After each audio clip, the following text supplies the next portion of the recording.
Hey everyone, welcome back to another stream. Starting a little bit late tonight, unfortunately. But yeah, we're going to be doing some Super Nintendo tonight.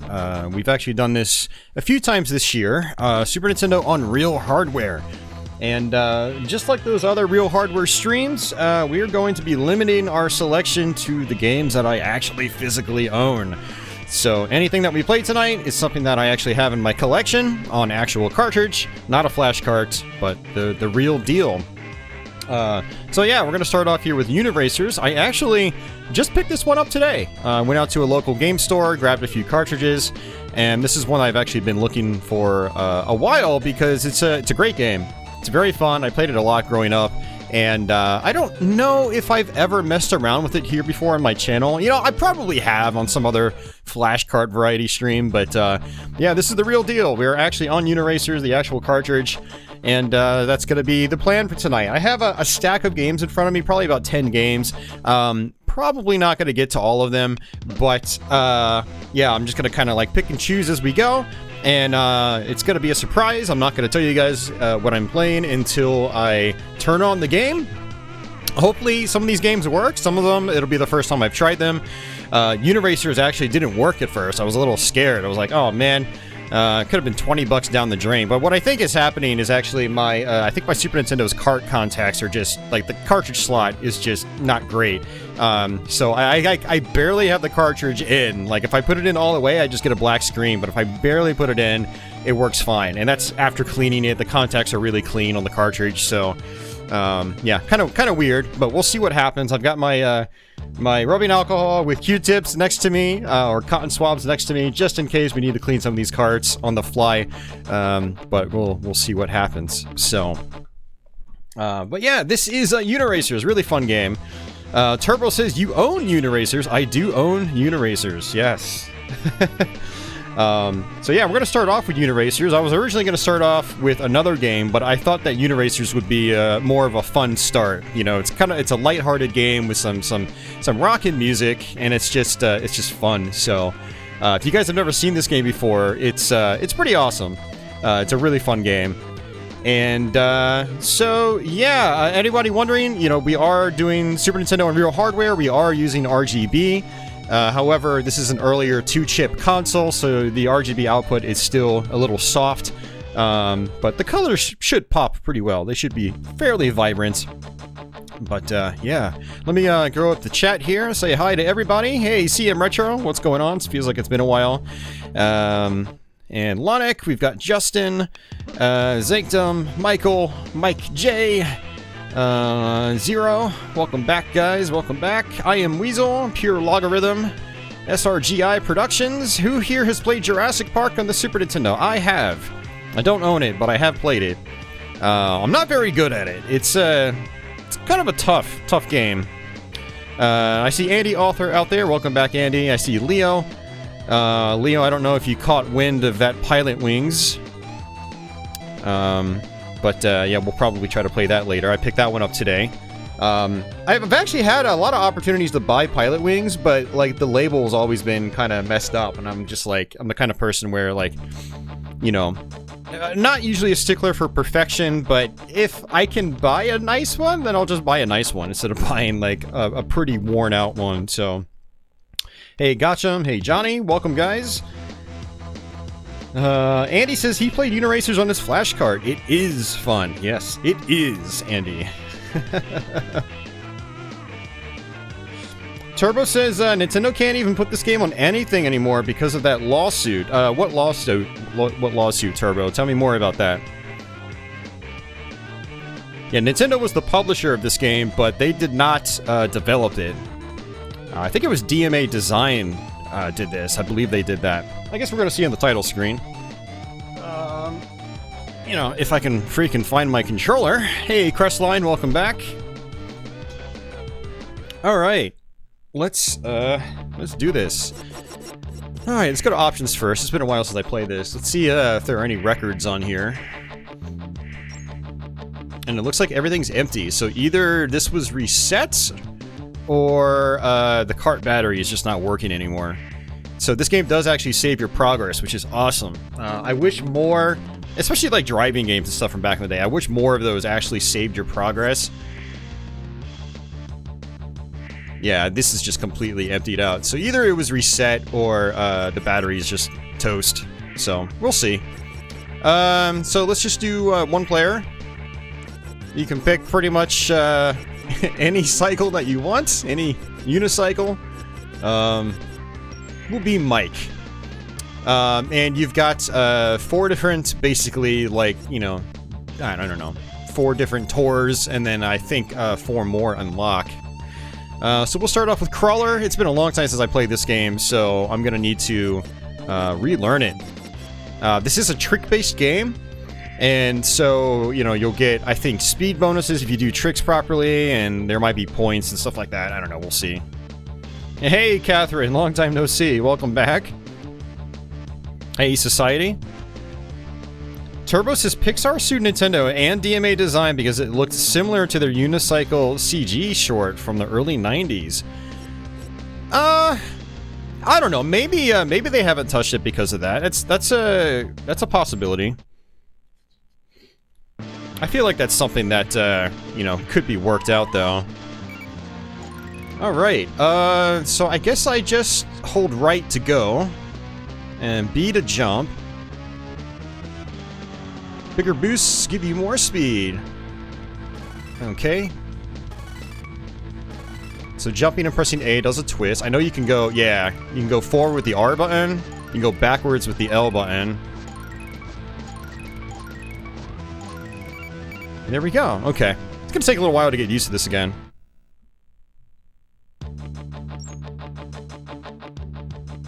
Being an assistant manager is a killer. Yeah, a lot of responsibility there, so...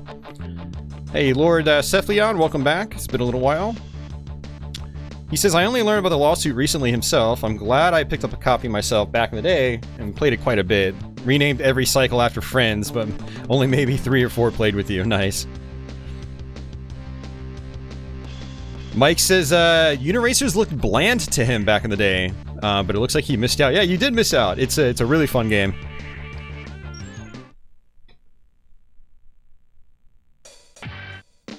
Apparently, Pixar won that. What? They had to take down all copies still in stores and destroy the copies. What? That sucks. Imagine being a game developer and a publisher and having to do that. Oh, man. Alright, let's go. Oops. Yeah, this is one of those games where, like, you need to memorize the course layouts, too. Because as you can see, we got loop-de-loops and stuff now, and, or like, you know, U-turns that put me upside down.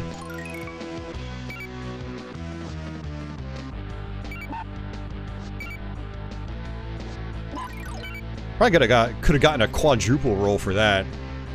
But again, I have to like memorize the course layouts and relearn them. And it's been so long since I played this that I don't remember the layouts very well anymore.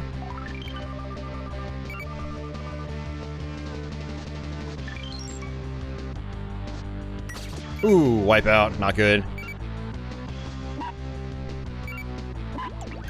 Yeah, okay. I was able to get a good one there.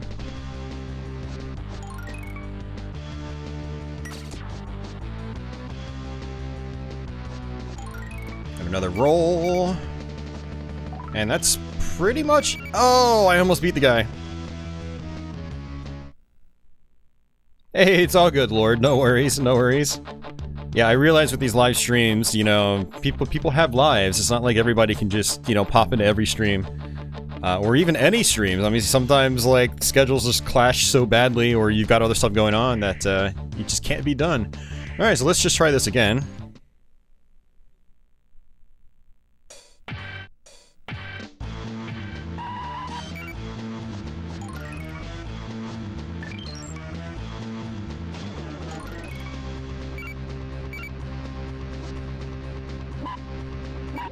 Nice. It says, dude!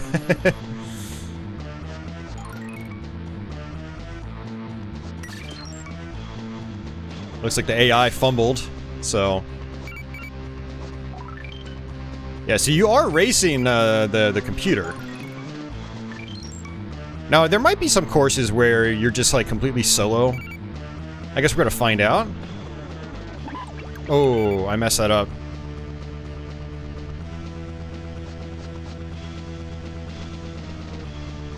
Yeah, it's a very fast game, too. Like, it doesn't ever slow down, if I recall correctly. So, it's fairly pleasing on the eyes. I love, like, just, like, the simplicity of the visuals, but the colors, like, the shading's really good, and everything just flies by at a very fast clip. Oh, I messed up again. How do I keep messing that up?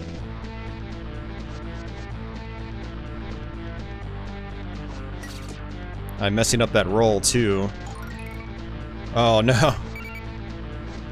Alright, I think we got it. Man, that's kind of tough, actually, just, like, for such an early course. Like, that guy was on my tail the whole time. Hey, Weasel? Yeah, no, yeah. Glad to have you here, too. Society says Biker Mike from Mars. Biker Mike's from... Biker Mike's. Biker Mice from Mars is another fun SNES racer that people don't talk about a lot. Yeah, I actually played that one for the first time a few years ago, and I was actually quite surprised at how decent it is. So this is like a stunt course, I think. So it's just about, like... It's like a Tony Hawk game, actually. You're just kind of, like, doing tricks, trying to get points.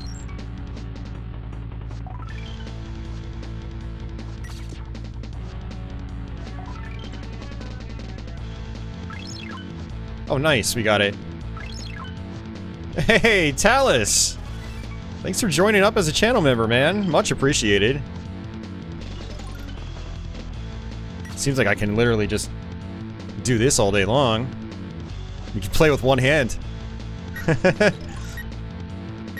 first one-handed Super Nintendo game? I don't know. Yeah, thanks a lot for that, Talus. You'll get all those Let's Plays early, and I'm thinking about running a backer-only live stream on Tuesday. I just made a post about it right before starting the stream, so watch out for that. Mike says the first Tricks type game he got into was SSX3. Nice. I remember that one was really well reviewed back in the day. I never did play the SSX games. I have the first one.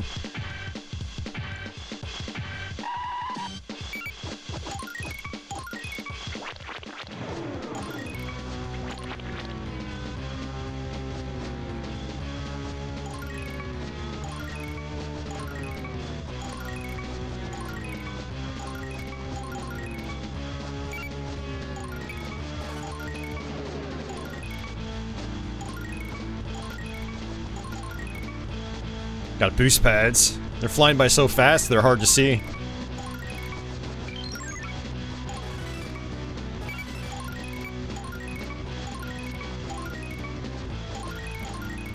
There's like this purple slimy stuff too that actually slows you down.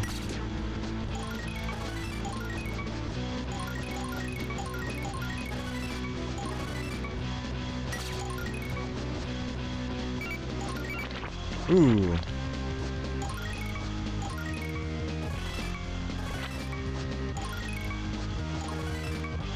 There are other tricks you can do as well, but because this is like mostly flat, I'm not trying to do them. Hey, Talus, thanks again, man. I'm glad to have you as a member. I appreciate the support, man.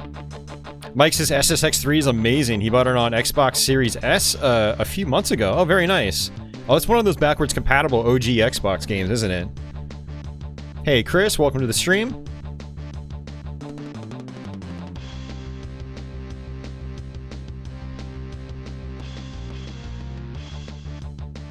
Turbo especially likes SSX Tricky. Yeah, that's another one. That a lot of people like.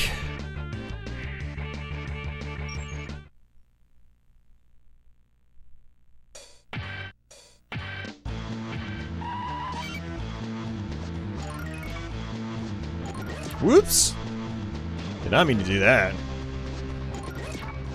Okay, so I can't actually jump onto those things. That's a bad idea.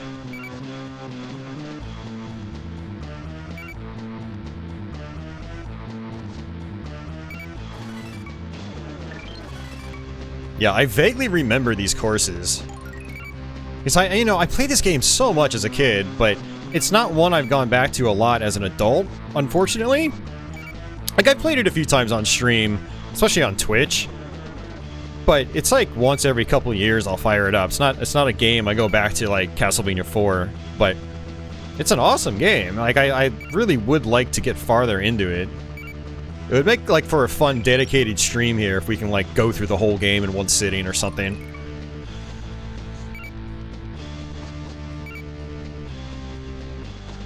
Oops.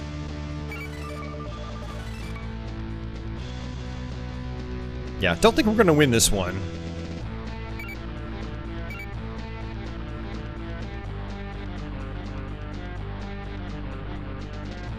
Yeah, like, that area right there is probably a good opportunity to actually do some tricks.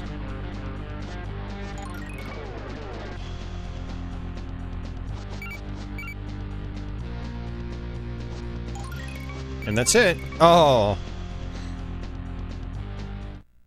Yeah, Mike, it looks a lot better in motion. If you're just, like, looking at screenshots, I can totally see how people would not be interested. It's one of those games you gotta see in motion. Leah says, I remember Nintendo advertising this one on TV a fair bit. Yeah, you know what? I feel like I vaguely remember...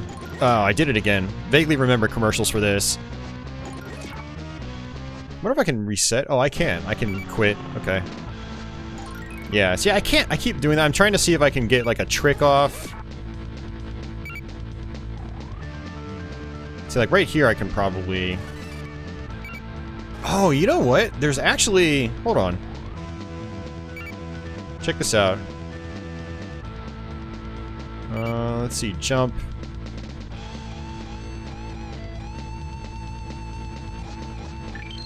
Oh, that doesn't really help at all. Okay, never mind. I was gonna say, like, that could actually help me, maybe. Yeah, it would have been nice if there was just, like, a quick restart option, but thankfully you don't really have load times here. Hey, Agostino, welcome back. It reminds you a little of Motocross Maniacs in the Game Boy. Yeah. Similar concept. Motocross Maniacs is really fun. I'm pretty sure I played that on a Game Boy variety stream here.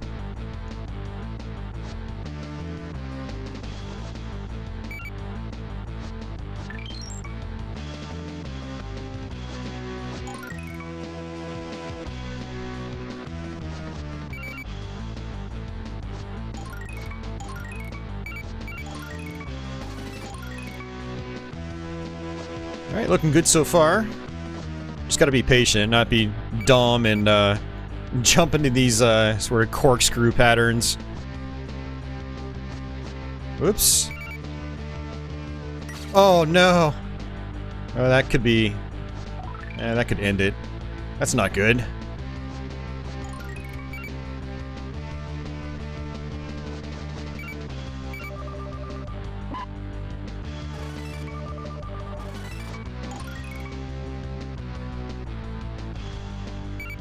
Yeah, lap 3 of 3.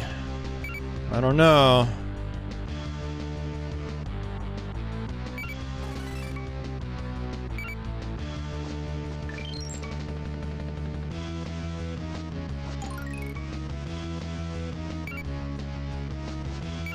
Oh, you know what? I probably have to flip left. Yeah, we didn't get it.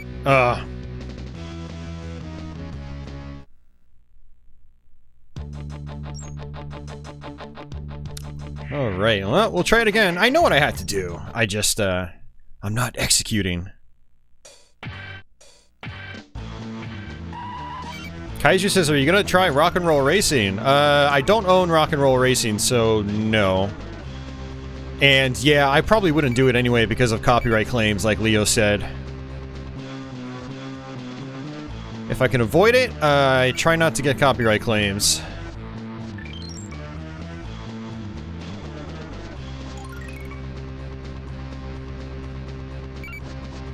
Yeah, you have to use the L trigger there, not R.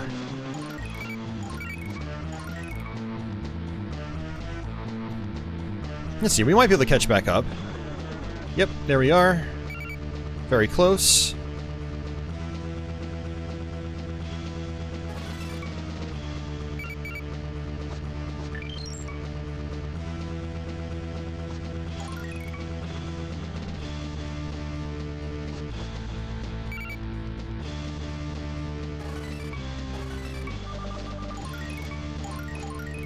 Alright, I think we got this.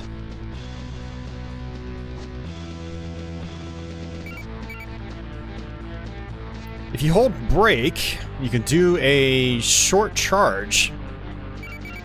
Like Sonic. Huh, interesting, okay. Probably really good if I just like come to a grinding halt or something.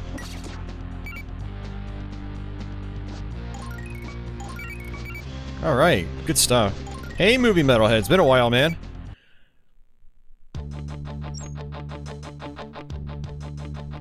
Yeah, that's a lot of work. I totally understand, man. But good to see you again. Hope you're doing well these days.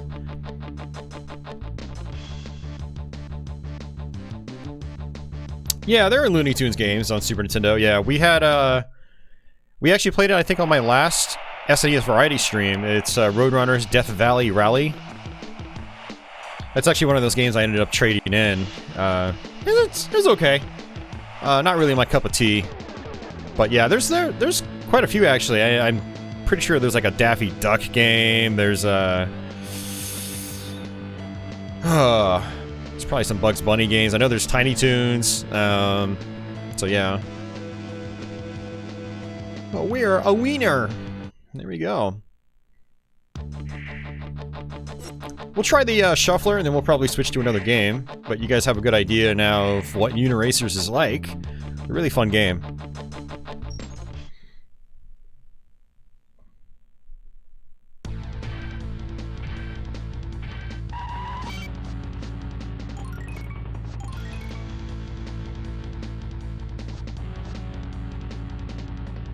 Oh man, I could have done a bunch of tricks. Nice, double flip.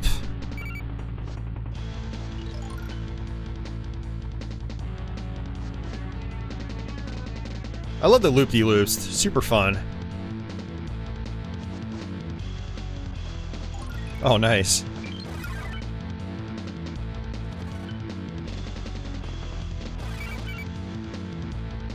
Did they call that a treble twist? Oh, not good.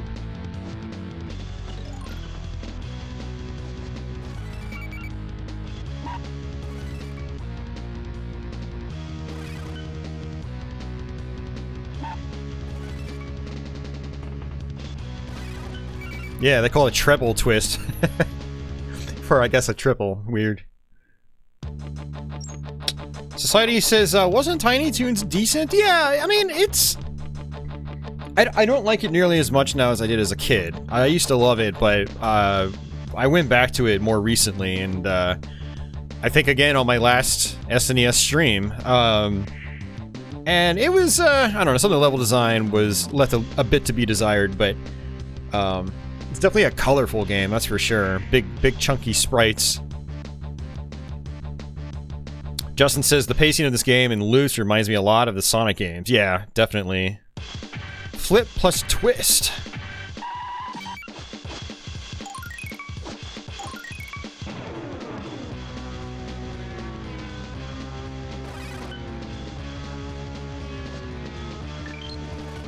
Oh, you can do both at the same time? Holy crap. Twister City! Whoa, not good. I do notice that you roll a little bit slower if you do that. Interesting. Wow, yeah, I see the speed boost bonus.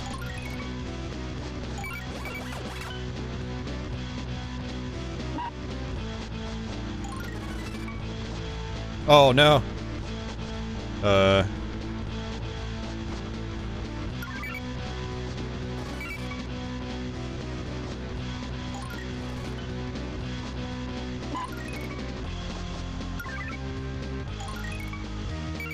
Nice. Pretty good.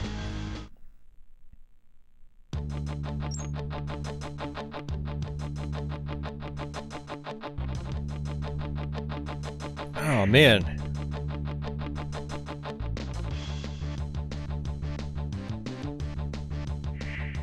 Oh, the music in this was done by the GTA 1 guy. Oh, cool. I mean, that makes sense, because it's, you know, the same company.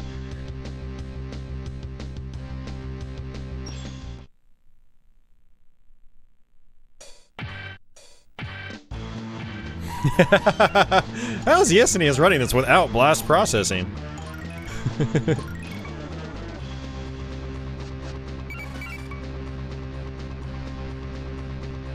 It's magic. Oh yeah, this is a huge speed boost. Oh no. Ow.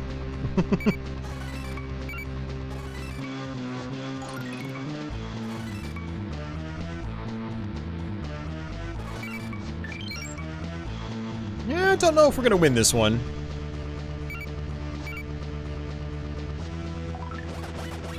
Twister City.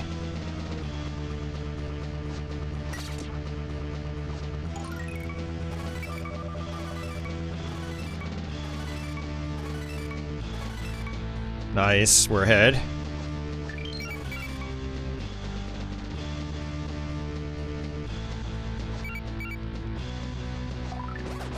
Nice, very nice.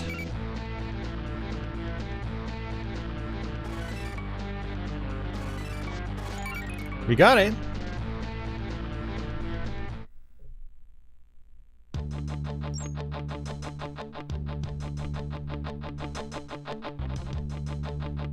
Rob says he just got a couple of capture cards, which might mean he'll upload some gameplay for older systems. Very cool. Yeah, Kaiju, the seats on the unicycles, they're basically their heads. Like, they turn around and they look. There's a lot of personality for something that's so simple.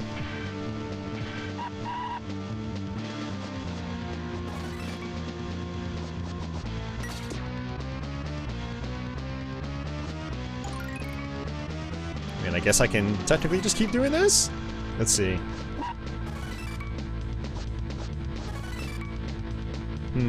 Oh, that's actually... that could be really good. That jump. Woo, yeah! Alright, much better. Holy crap, that gave me a lot. That gave me a lot of points. Okay, let's just do that again. Whee! Oh, I messed up.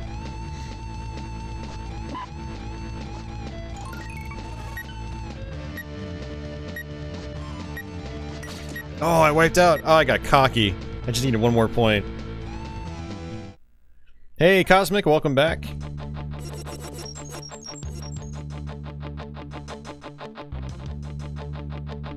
Yeah, Lord, what's really cool about this is that it's...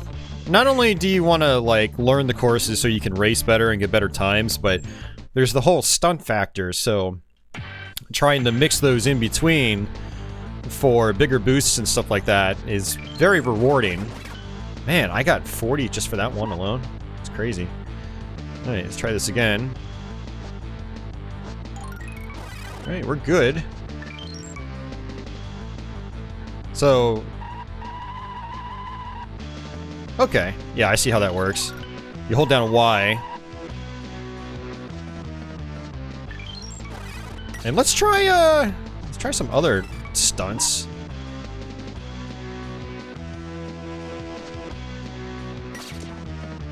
Yeah, so if you press X, you can do... oh, man.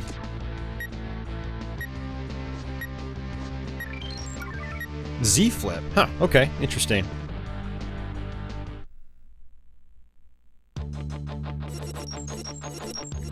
Fun fact, Zankto says, if you try to register your name as Sonic, the game will tell you that that is not cool enough. That's hilarious. Let's actually go back.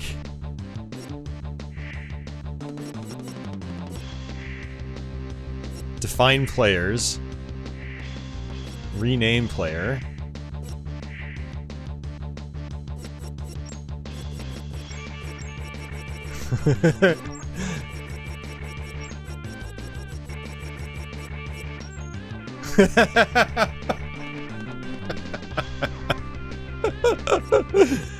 Oh, I love it. Oh, it's not gonna let me do Sonic at all. That's hilarious. Nice one. Here, Sun. Oh, that's great. Sun. Oh, man. There might be some other names you can pop in. They might give you other messages. Oh, same with Sega? Really? Alright, we have to try that too.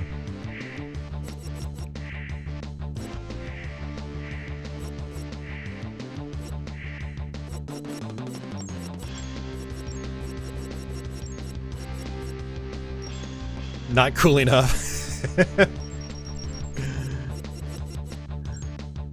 Seg.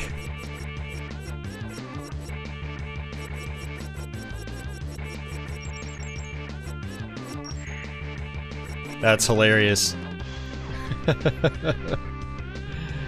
Oh man.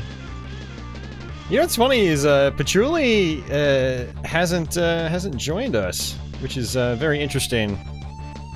She was in here at the beginning and then she dipped out. All right. We're going to go ahead and switch games.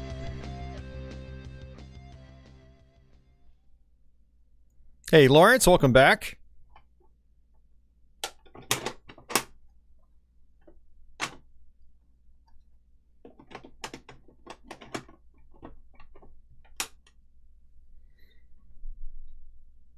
Important cat business. Yeah, exactly.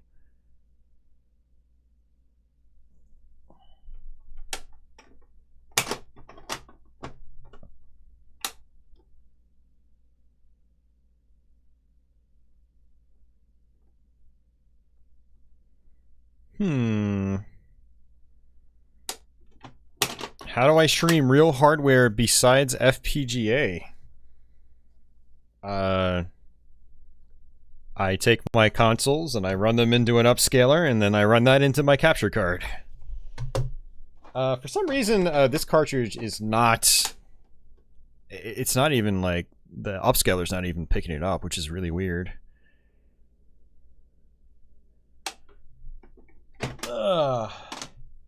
Looks like I'm gonna have to clean this cartridge too. Bear with me for a few moments, guys. You like that SNES controller rug? Yeah. That's, we looked at the tag a couple streams ago. Apparently it's from ThinkGeek. So I think you can still buy it on their website. My mom actually got that for me for probably like Christmas or birthday like several years ago. I've had it for a long time now. But I bet you they still sell it.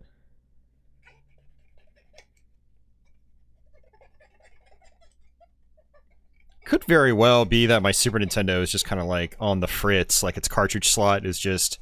It's always had an iffy cartridge slot.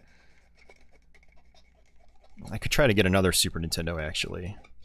Actually, what I should probably do is try to clean the pins on the cart slot itself.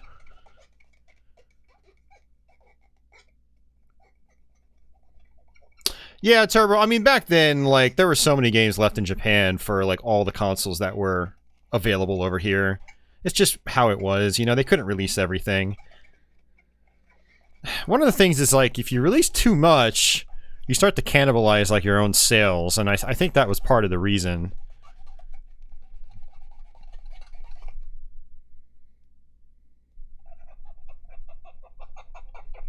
Yeah, this honestly isn't that dirty.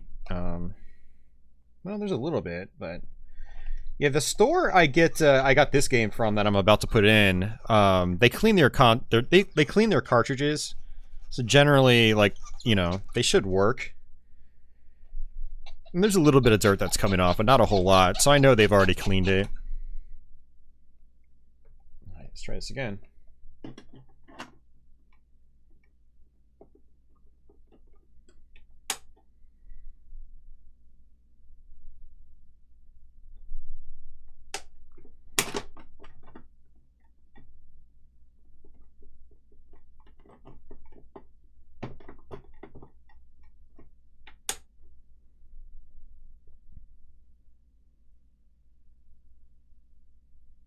Okay, looks like it's working. Whew.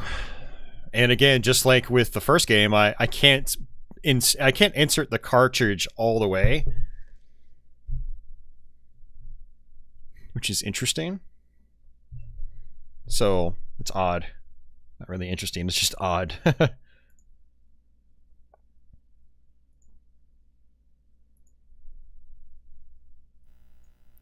Alright, this is going to be a change of pace, but I have been playing Smash TV on Super Nintendo, and this is the follow-up called Total Carnage. Total Carnage! I don't remember this version being amazing by any means, but we're going to go ahead and try to play it anyway. Seems like it's very quiet compared to the other game, but that's fine. I haven't played this version in a long time. A Pugsy prototype for the SNES was found by the cutting room floor. Really? Interesting. Cosmic Kaiju says, do I prefer a certain brand of upscaler? Really just whatever's the best on the market. Like, I'd like to get a RetroTink 5X. That's pretty much the best one, hands down. I'm currently using a Framemeister that I got 6 years ago. And I'm still using it right now for this stream. And it's kind of hard to justify upgrading to a RetroTink 5X because it's another $300. But I'll probably do it in the future. But yeah, Total Carnage. This one's a little bit different from Smash TV because while it's a twin-stick shooter, it does also scroll. So same kind of game. You also get locked into, you know, small battles. Looks like I had a shield there. Yeah, we'll see how this goes.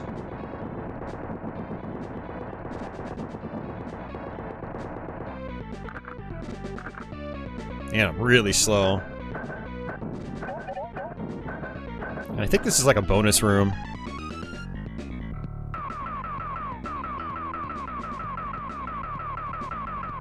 I got a spread shot just like in Smash TV.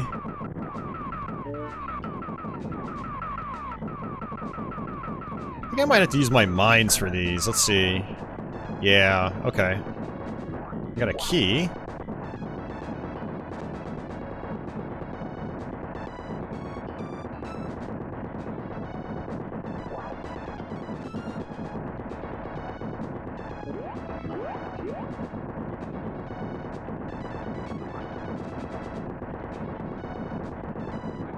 That seems pretty fun, though. It's definitely not as polished as Smash TV on Super Nintendo, but it still seems, you know, decent enough. Yeah, ugly as sin. Wow, yeah, it is pretty ugly.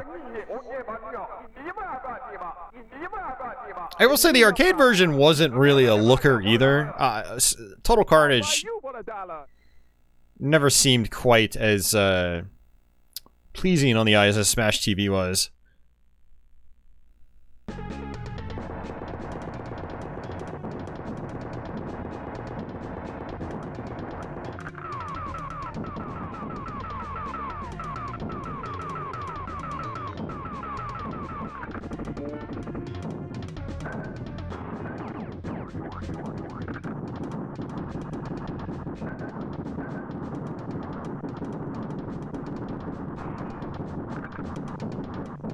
Oh man, this is actually kind of intense for what it is.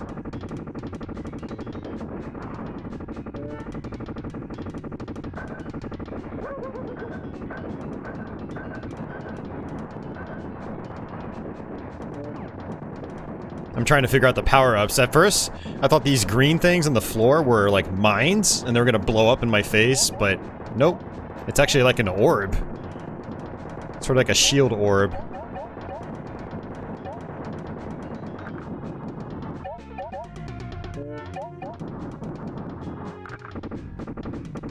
There's so many power-ups everywhere. So many pickups.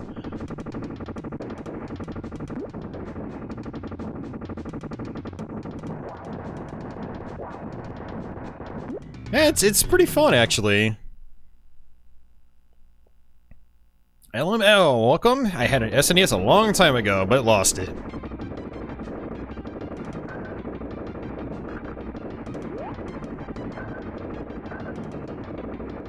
I guess this is our first level boss. Oh, jeez. Yeah, one of the things is, like, you're super slow in this game. You're, like, ridiculously slow.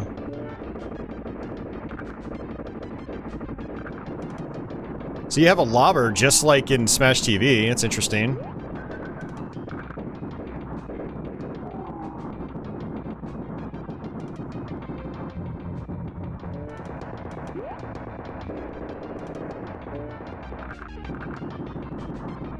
Yeah, like in Smash TV, the lobber is really, really good. It's actually mandatory in a lot of bosses. Or one boss at least, I should say. Not a lot, but one.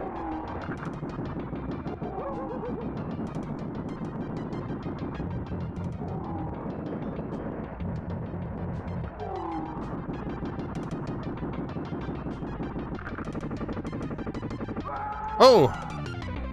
As I shot him, he moved towards me. That was weird.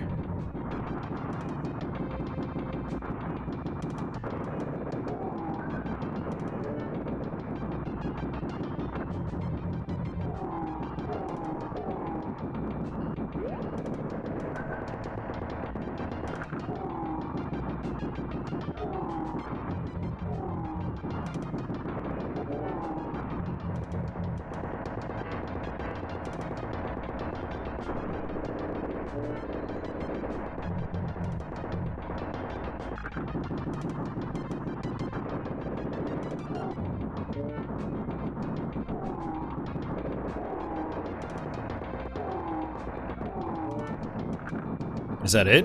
I hope that's it. Yep, that's it. Atrocity says it only has 2 bosses. Really? It only has 2 bosses? That's crazy. Okay.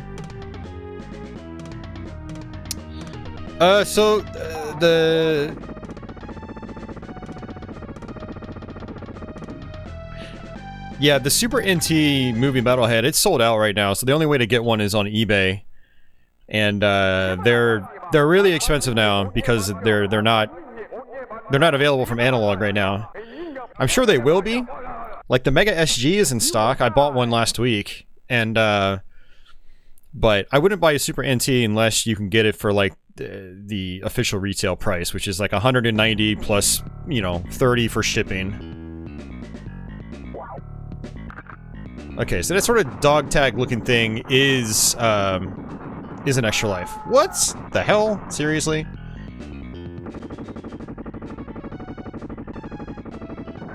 Whoa there. Yeah, I mean, the Super NT is a great system, though. I highly recommend it. But not for the used market price. Yeah, so Movie Metalhead, they come and go in terms of being in stock. You know.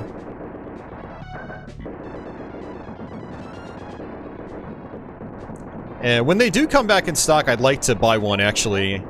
I had both a Mega SG and a Super NT, but I sold both of them back in 2020 for my Mister. Now, at the time, it was like the only way I could afford a Mister. But now that I've got more money again, I can have the analog products again. Oh, come on.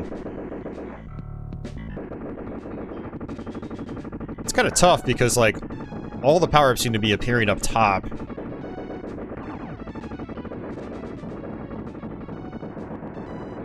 That was actually kind of funny. Like, I picked up a, I'm guessing, what I'm guessing is like a screen-clearing nuke, and it said it was a dud. It didn't work.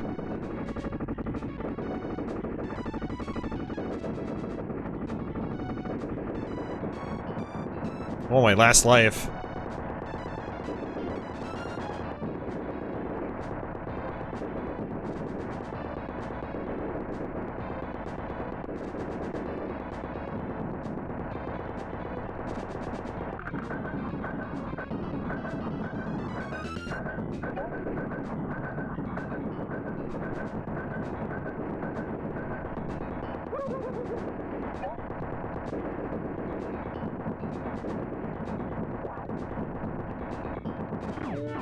Yeah, it is. You know, I remember playing this game back in the day and being kind of underwhelmed by it, but I'm digging it now. It's pretty fun. I can definitely see myself coming back to this and trying to get better at it.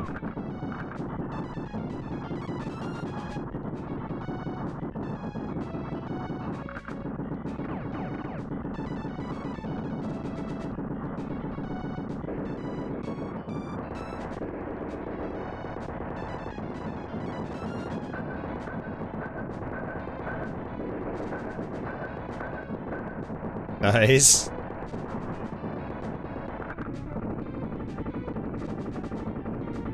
Yeah, it's like an interesting hybrid of, like, you know, Smash TV and it just also doing its own thing with, like, you know, the screen scrolling and stuff like that.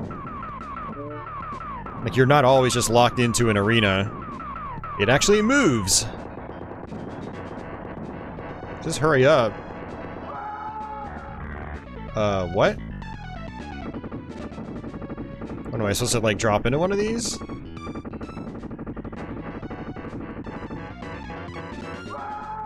Why is it telling me to hurry up? I don't understand what's going on here. Or am I supposed to blow these up?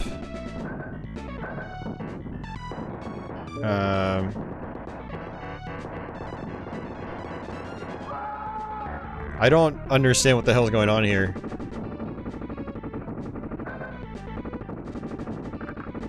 This makes no sense.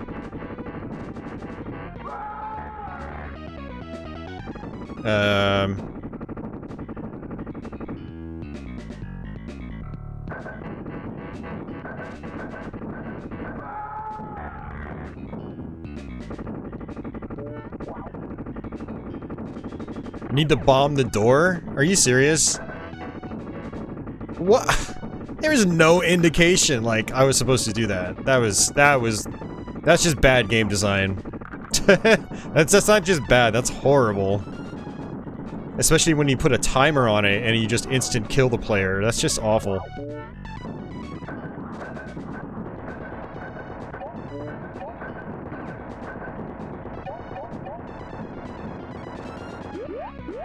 Another extra life. Well, now that I know that I have to bomb the door, in the future I'll bomb the door, but it was not obvious at all. Especially when I didn't have any mines. It's like, how am I supposed to blow up the door when I don't have any bombs? I mean, obviously I had some when I got there, but I ran out. It's a super bonus warp coming.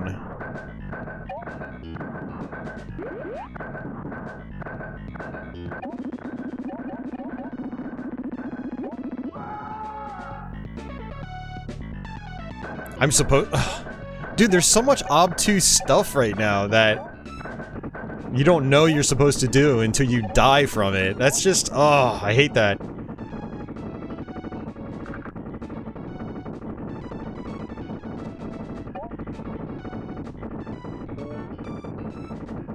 Yeah, like in Smash TV, I don't think there's really anything like that.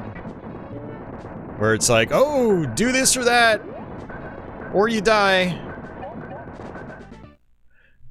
It's just, Smash TV is literally just shoot stuff, and then you go to the next room, that's it.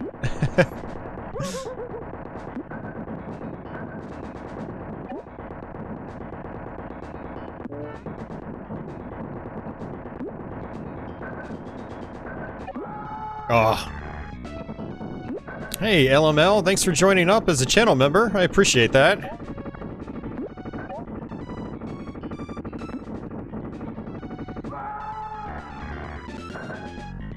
Alright, I'll continue one more time, and then we'll switch games. Definitely a lot of trial and error at this point in the game.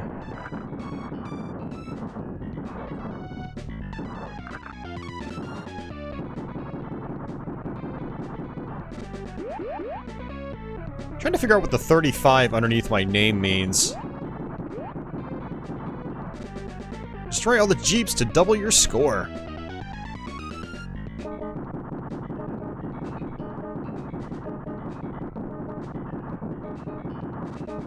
Well, I most certainly did not destroy all the Jeeps, and I went for the extra life, but the Jeep was on top of it.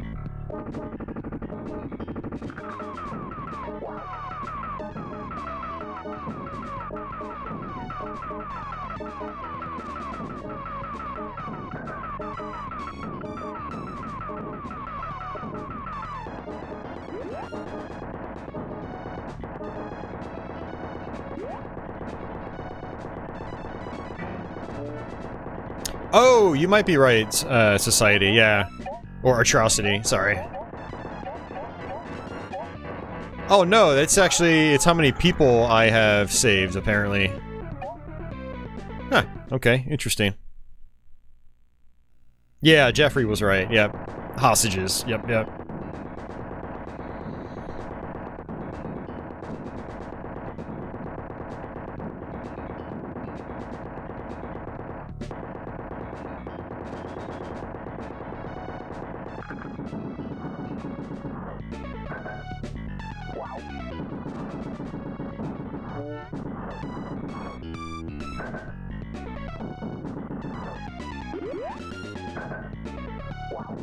Looks like extra lives don't stay very long.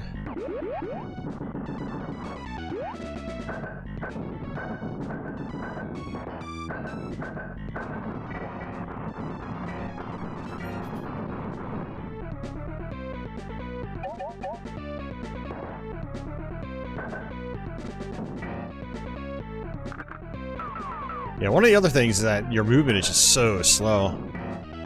Obviously, it helps a little bit if you get the shoes, but they don't seem to pop up all that often. I would like this. Oh, and this speeds you up too.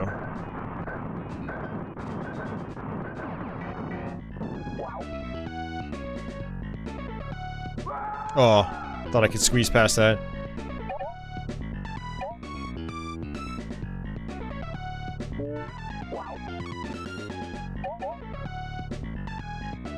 Oh, and it looks like the screen will actually stop scrolling too. Okay.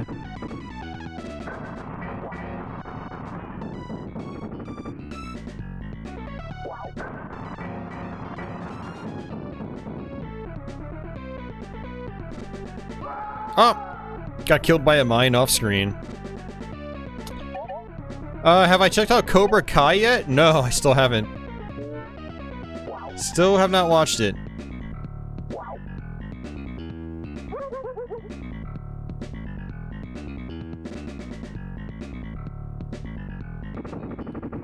Yeah, Jeffrey, I was actually thinking the same thing when I fired this up. I was like, I wonder what this would be like if Beam Software did it. Because they did an awesome job with Smash TV. Alright, that's gonna do it for Total Carnage. We will switch games.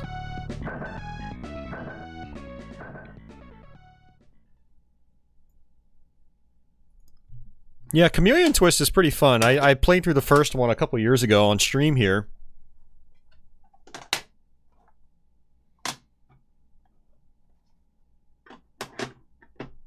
And I had a really good time with it. I thought it was a fun game. It's pretty short and sweet. Doesn't take that long to go through. Hey, Lord Cephleon, thank you for that. Just because I will always support your love of the golden age of video games, even the bad games.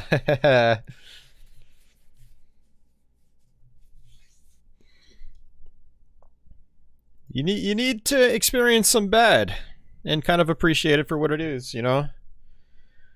Oh, I just realized my speakers are disconnected.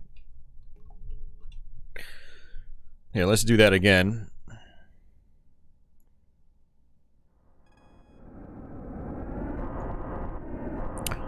All right. Hey, Ben, you're at work, but have a good stream. Well, thank you.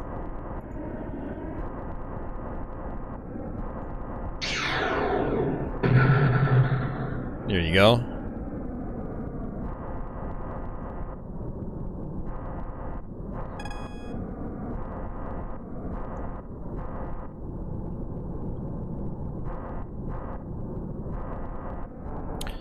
Movie Metalhead says you gotta play the bad ones to appreciate the good ones.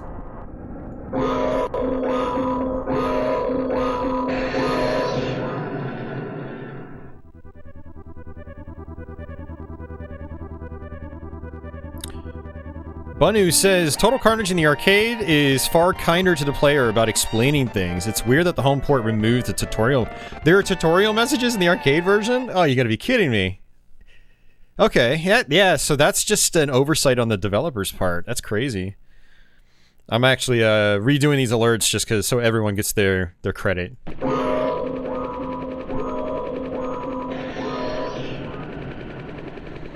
That's right, Leo. I picked this up today.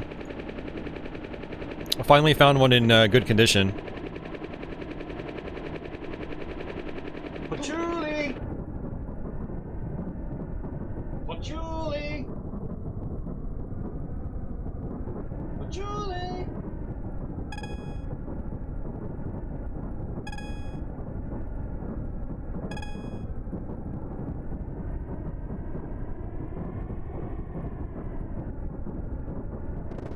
Yeah, she must be passed out in the other room. She'll be in here later, I'm sure. Yeah, Pilotwings is a really fun game. Glad I was finally able to get a cartridge of it. Especially since this actually... this one doesn't work on my flash card, so if I wanted to use my flash card on real hardware, I would not be able to play this game. I have an older EverDrive.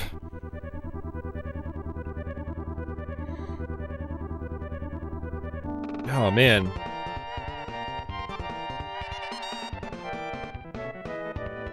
Michael says, I saw you play Chameleon Twist a few years ago. Great game. Yeah, it's a fun game. I really enjoyed it. I need to play the second one.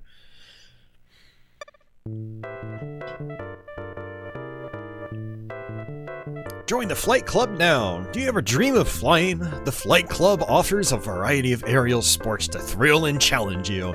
Dare to take the first step and earn your license. Well, we will. We will dare. And this is Tony. He'll be our flight instructor for Area 1. Alright. Yeah, so the game starts off really simple, which is good for this kind of game. Hey, Adam, welcome back. Mike says he has a hard time with Pilotwings. He's much better at Pilotwings 64. Score 120 or more to pass. Alright, so we'll do the light plane to start off. Micah says, I never got the objective of Pilotwings. Well, it's basically just, on the first levels in particular, it's just to land. That's it. So... you press A to view the maneuvers. So these are basically your controls. So speed down, speed up. Pretty easy stuff here. It's actually really basic. Like, anybody should be able to get through these first couple levels at least. Alright, so complete the lesson in under 45 seconds for 20 points. So they also want you to be, like... they don't want you wobbling all over the place. So, like, you lose points if you do that. You need to drive or fly as, like, steady as you can, apparently. So we will speed up. So we kind of want to go into these green dots.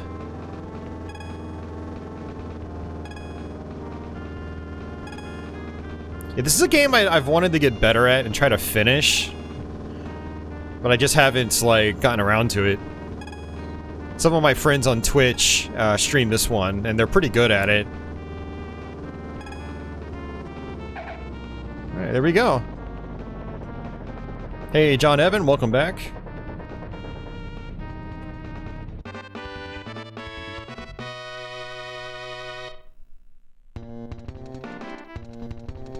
Hey, Office, welcome back. The first rule of Flight Club is you do not talk about Flight Club. Well, we got 100 points. What a knockout! I always loved the reactions from the instructors.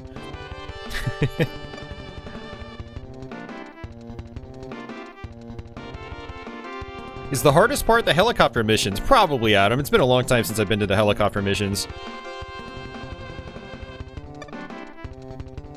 Alright, we will continue. And skydiving. Alright, so let's check out our controls. So A opens up parachute. Lean forward, lean back. You don't want to fall too fast. Okay. Let's press start.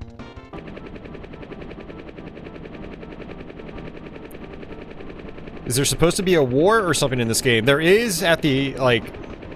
there are 2 helicopter missions where you basically get hired to fight in a war. Yeah.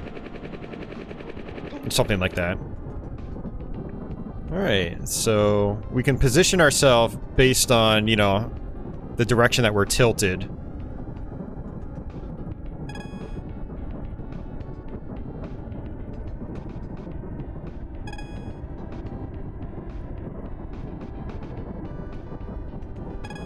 Such like a chill, relaxed game too with its soundtrack.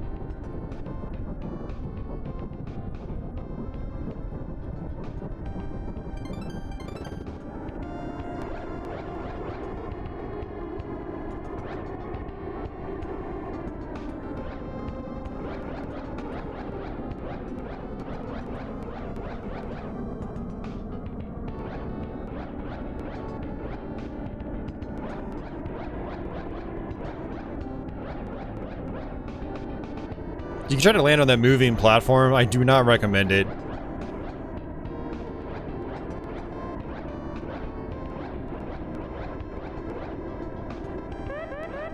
Oh no, this is not good.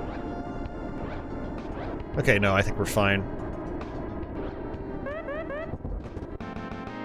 I landed, almost killed myself in the process.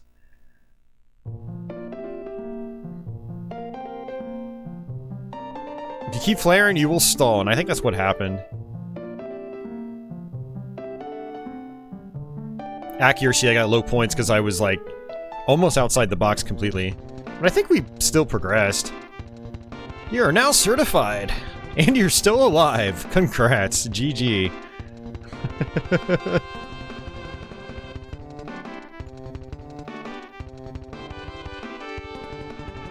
Yeah, Lord. We'll probably play SimCity later tonight. I actually played that a few weeks back on my own. Leo was watching, and that was a good time. Yeah, very, very comfy games for sure.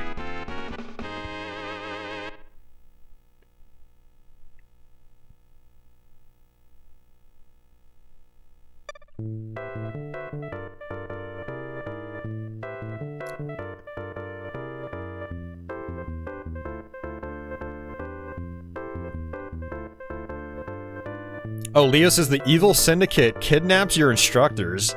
You have to save them. Seriously? So that's the actual plot. Interesting. My name is Shirley, and your next lesson will feature the rocket belt. In flight, to shift to an overhead view, press the L and R buttons. That's exactly what Shirley sounds like. Alright, so score 220 more or more to pass. So now we have 3. Let's do the light plane again. Yeah, part of the comfort is absolutely the music. I totally agree. And I think our maneuvers are still the same. Yeah, I don't think the controls change. You have to go through rings and then land. But now we're just not straight. We have to actually, like, turn a little bit. Next 200 feet. Now I think we just land.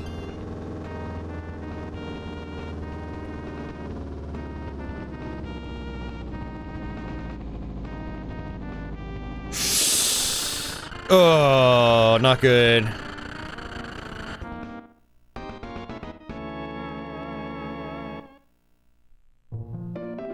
Yeah, we all did growing up, Lord Cephalion. We would just, like, constantly fly around, and there were, like, those little circular patches you could, like, bounce off of and, like, destroy them. It was weird, but fun.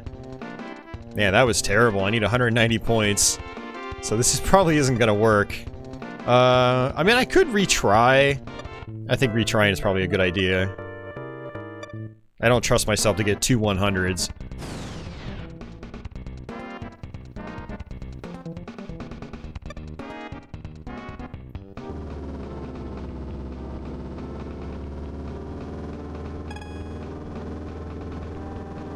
Oh man, Airplane the movie? It's funny enough, I had to do something for work. I had to go into DC to do something. I had to go to an office, and there was this TV that was on. These guys had the remote, and they were just changing channels, and they found a channel that had Airplane on it.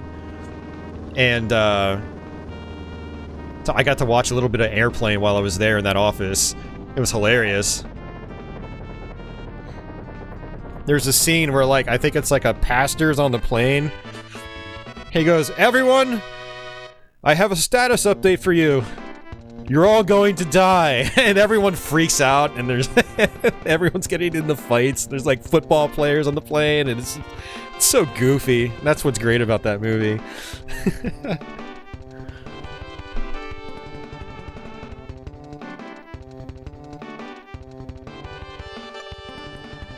Yeah, I need to watch that movie again from start to finish.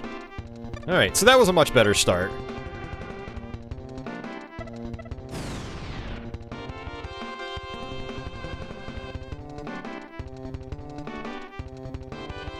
Zero always picks his song on Super Smash Brothers. Nice. Oh, man. 5 rings, land inside of the yellow target area. Yeah, skydiving, I think, has always been a weak link for me.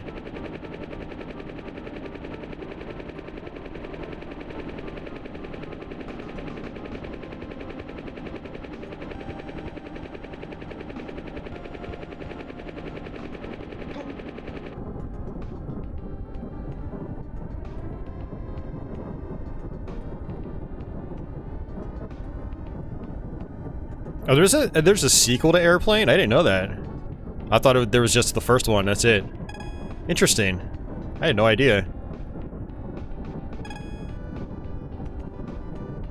Go, go, go, go! Okay. Alright, we're gonna miss this one. That's not good.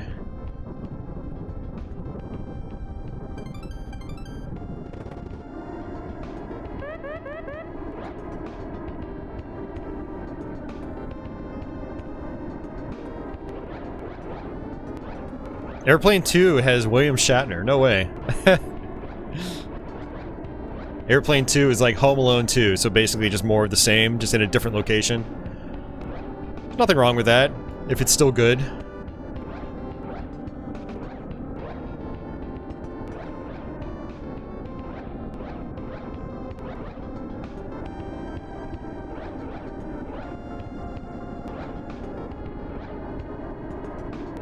Oh no!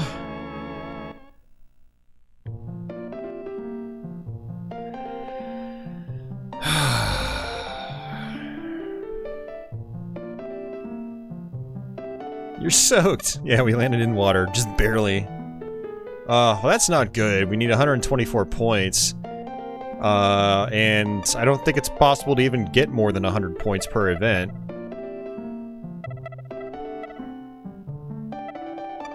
We're gonna have to retry. We'll retry it once more, and if I fail, we'll switch games.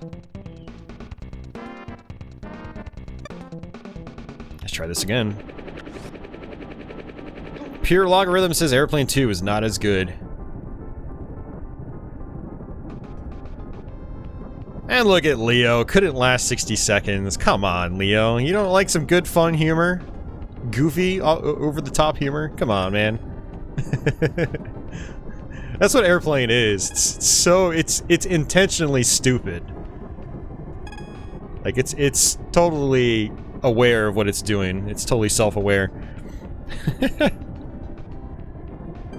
Yeah, this doesn't look like it's gonna work too well.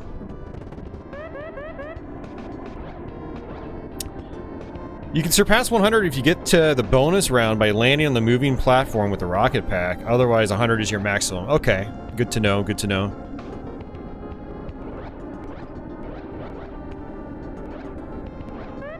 Oh no! Man, we screwed up again, guys. I can't even... yeah. Man! I can't even see where I'm going. Well, we landed! Do I get points for that? Man. I was way off target, not just a little.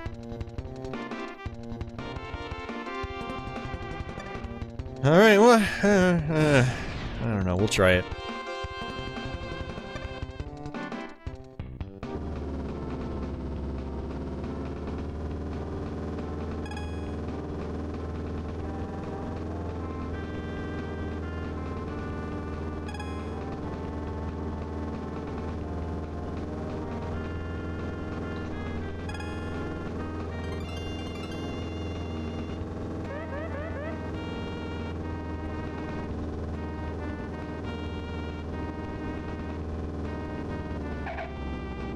Alright, we got it.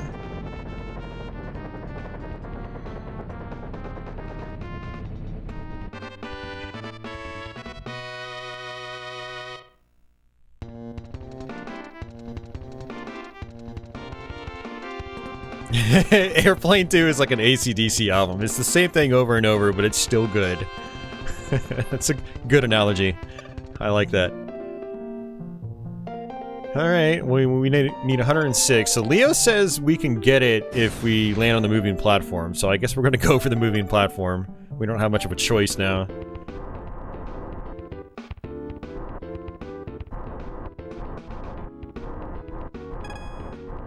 Alright, so we go through the rings. Oh, isn't this the blah blah blah song? Blah blah blah blah. Blah blah blah blah blah blah blah blah. Yep. Blah blah blah blah. This tune always gets me. Oh man. Yeah, where is this platform?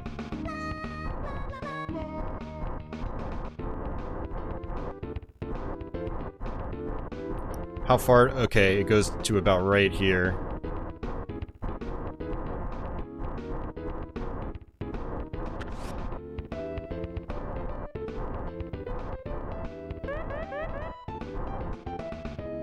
Yes! We got it! Bonus chance. Okay, bounce onto the P. Oh, no, no, no, no, no, no, no, no! Oh, no bonus chance for us. Damn. That was a good attempt, though. We got the 100. We only needed 6 more points. I've never been to that bonus stage. So that completely caught me off guard. I had no idea how to control it. Hey, Pages, welcome back. Oh, man.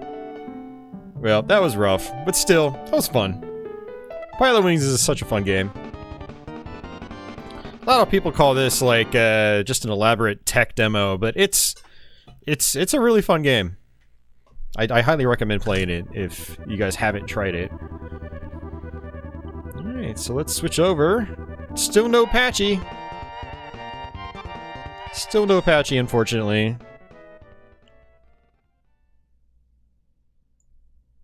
Friday the 13th, says John Evan. Yeah, that is a tough game, especially if you don't know what to do. Oh.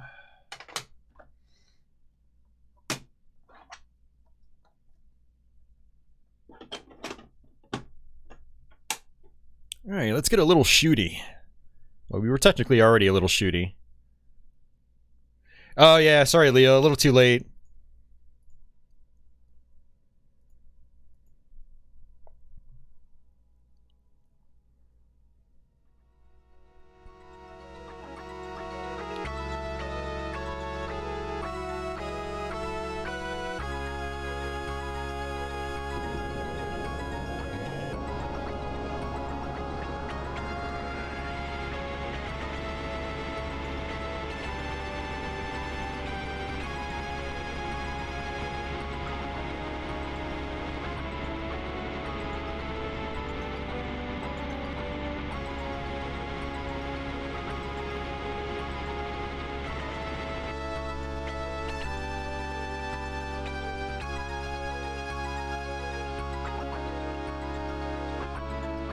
Yeah, this is one of my favorites too. Such a good game.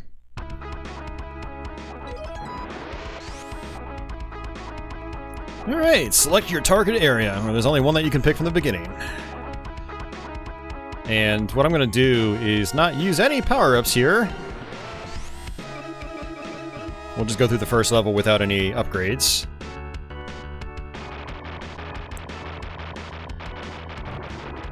Yeah, UN Squadron's a horizontal shooter.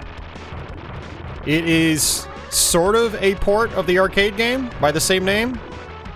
Has some of the same stages, some similar stages, and then it has a whole bunch of new stages and bosses as well. And you can also replay certain levels to kind of grind out for cash, so you can upgrade your ships, buy better planes. One of the strategies is to not buy any plane until you have enough money for the best one in the game. Which I might do that. But that's hard.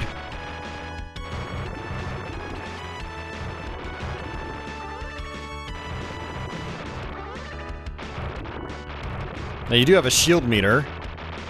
And it's kind of interesting how it works. It's like when you take a hit, it depletes all the way. And if you immediately take another hit, you die instantly. However, it'll recharge back up. And then you can rinse and repeat until your whole health bar is completely gone. That's kind of interesting.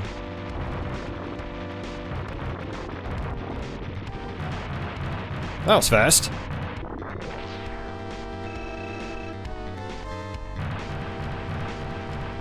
Yeah, it's a challenging completion. The last couple levels in particular are quite difficult, and that's usually my roadblock. Alright, so I can basically play any level I want, but going to this first plane is probably the best course of action. I feel like it's a smoother difficulty curve. And for this level, I will actually buy upgrades to help me out.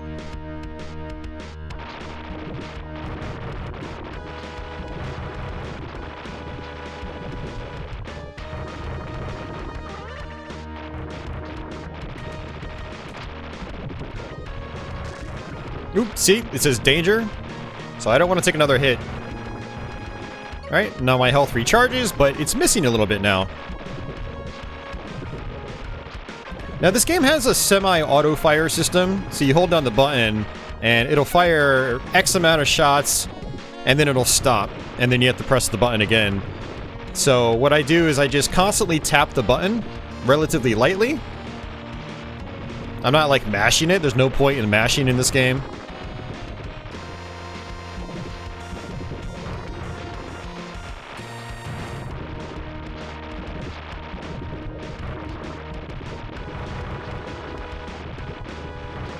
This game has a great soundtrack, too. Very catchy music.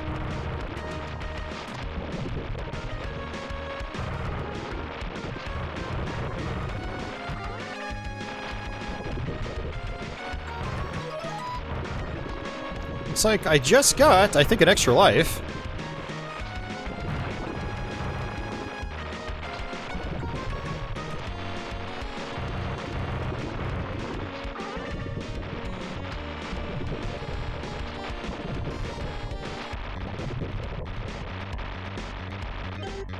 Go ahead and use our bombs on this guy.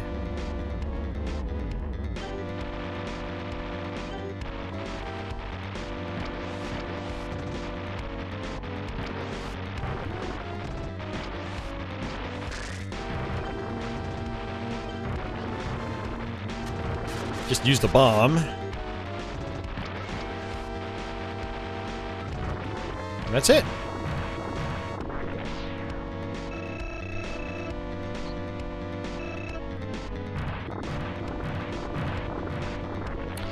Yeah, this game doesn't have anything to do with the United Nations, no. It was just the US name for Area 88. Or I should say in Japan, the game was based on Area 88. Yeah, when it was brought over here, they called it UN Squadron. Alright, I don't know what to do here. Let's do this one.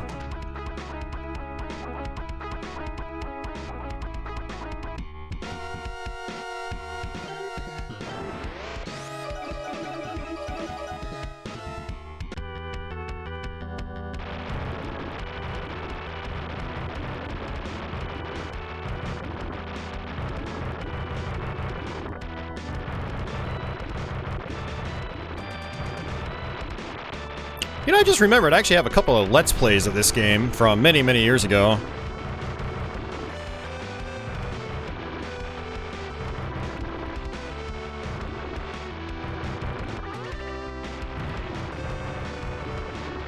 Trying to kill as many things as I can, because again, that's money, and I need that to buy my better plane.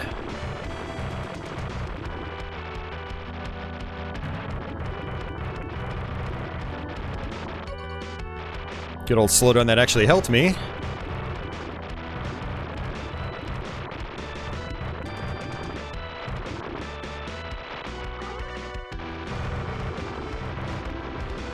So all those like glowing icons I'm picking up, those are my main weapon power-ups.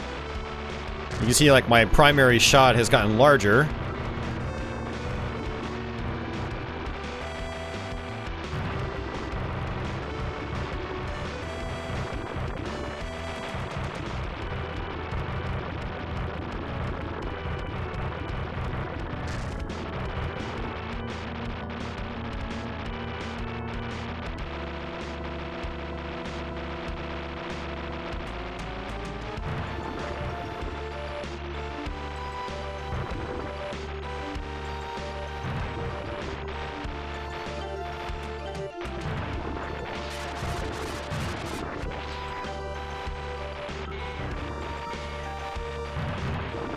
Alright. So we need to destroy this weak spot. The whole place starts to blink. But we're gonna loop back around. Oops, not good. That's not good. I had a feeling that was gonna happen. Oh, man. Alright, let's, man, we should have had that, but that was my fault. Let's switch off to another level.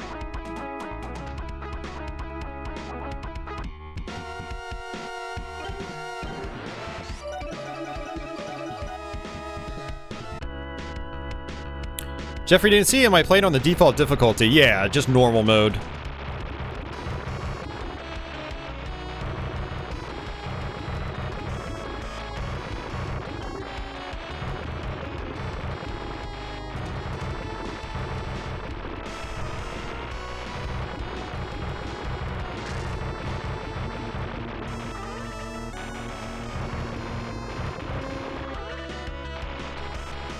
I love the little heat wave effect in the background.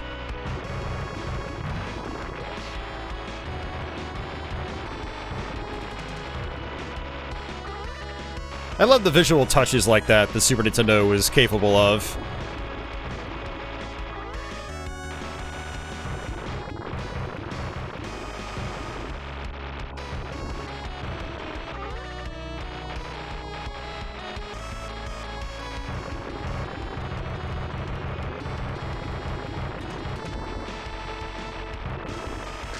Whoops, did not mean to do that.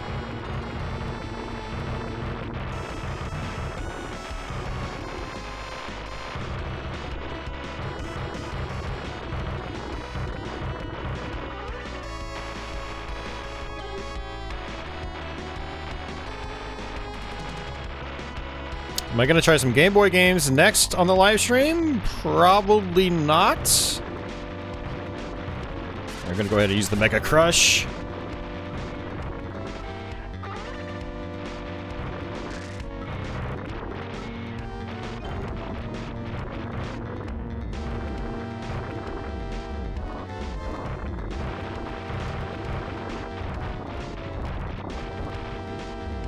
Try to use our bombs on these platforms.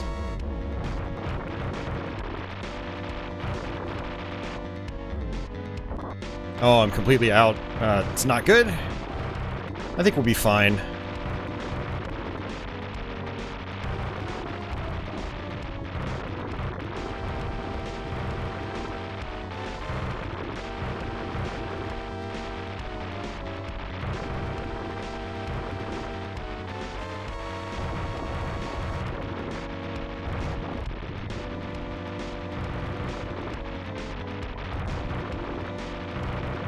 There we go. Not too bad. Oh, what's the rarest SNES game I own?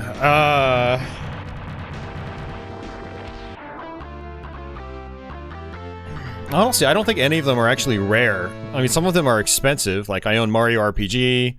I own Secret of Mana. But I wouldn't call those games rare. They're just pricey. Alright, see ya, Andy. Have a good night. Hey, Ricardo, welcome to the stream. How does this look so clear? It doesn't actually look that clear to me.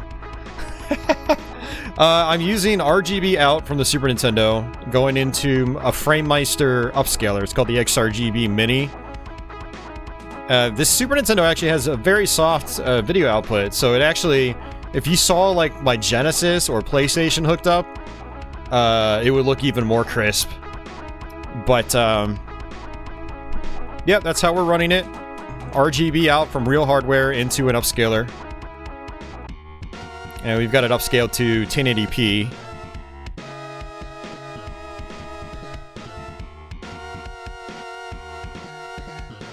You wonder if you can find some video of someone playing this guitar riff? Quite possibly. Alright, so I need $1 million. That's the best plane. So, we're almost halfway there. Well, it's definitely better than your stock composite, that's for sure. I can definitely agree with that. I was actually doing SNES with composite just for fun a couple weeks ago.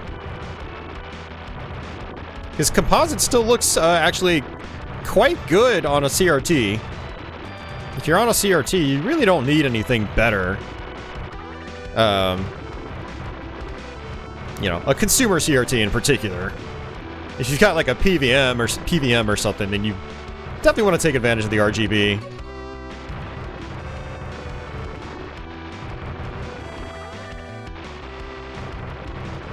Yeah, the only reason I do RGB actually is just because of streaming and capturing. That's pretty much it. If I was always playing on a CRT and not using upscalers going into modern flat panels, then I wouldn't really have a need for RGB.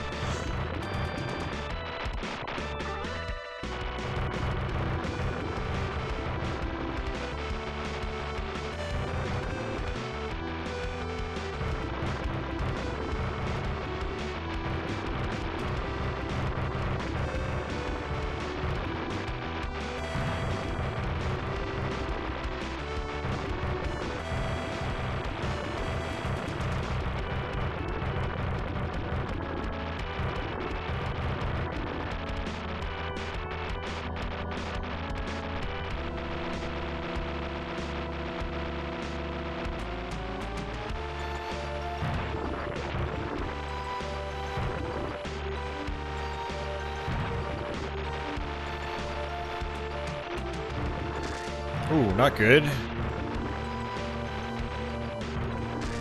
Ugh.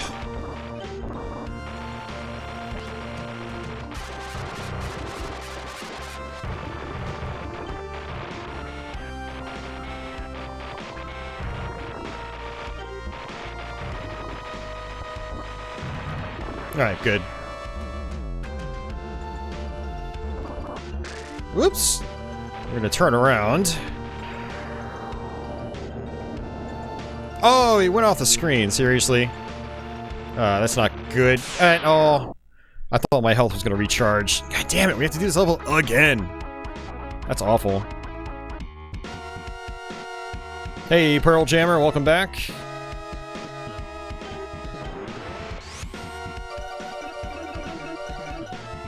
Paolo, welcome. We have 2 lives left. We'll play until a game over. It's actually quite disheartening dying on this level, because it's not that hard. Later levels are way more difficult.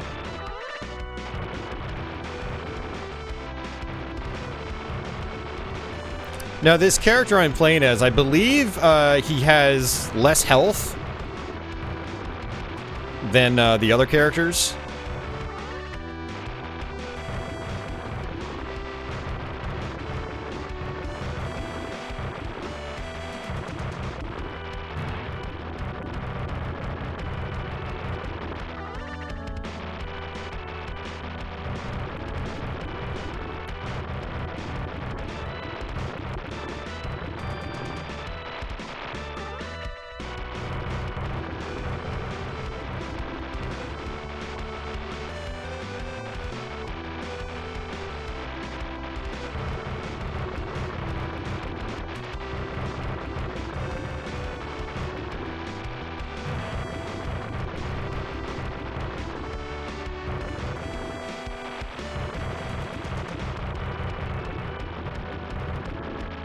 Oh, not good, not good.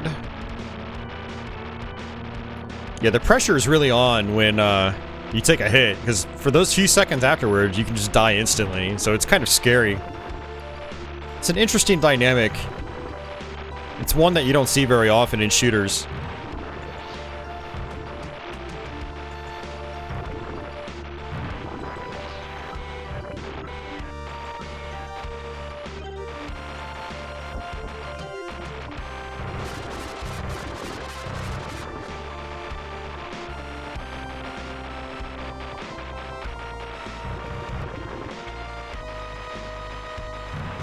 Oh, good. Look at that. Got it.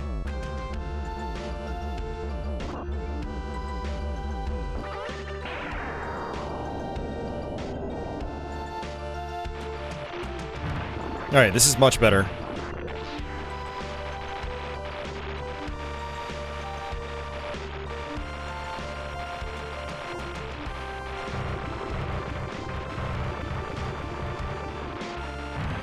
Alright, we got it. Pearl Jammer asks, can a Saturn hook up through RGB without modding the system? Yes. So, Sega Genesis, Super Nintendo, Jaguar, Saturn, PlayStation, Xbox, Dreamcast, Neo Geo CD.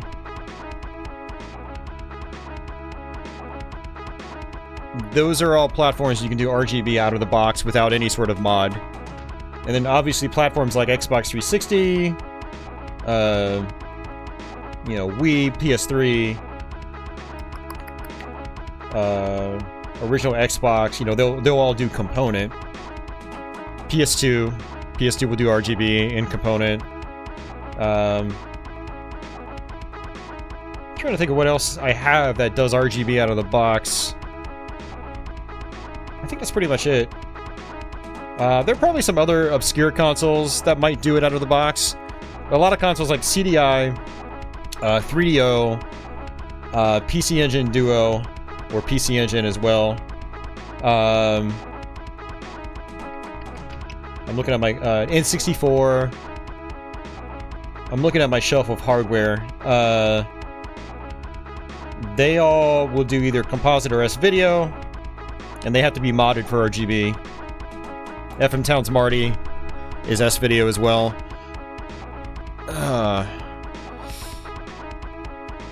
GameCube does component. It does RGB in Europe, but over here in the States it doesn't do... Like, I can't use a SCART cable on it. An RGB SCART cable.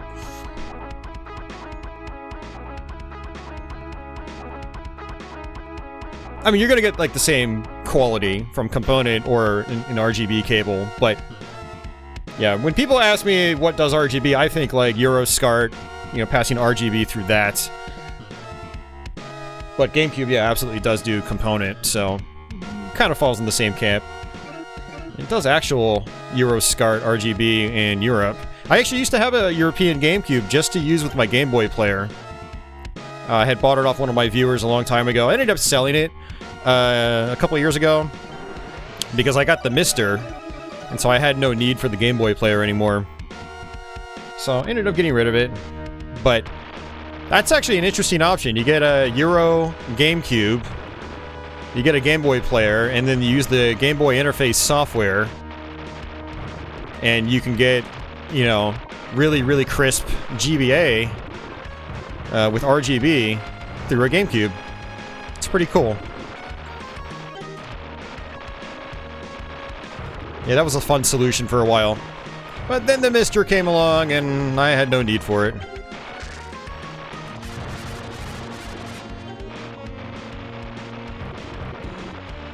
This level's actually kind of challenging.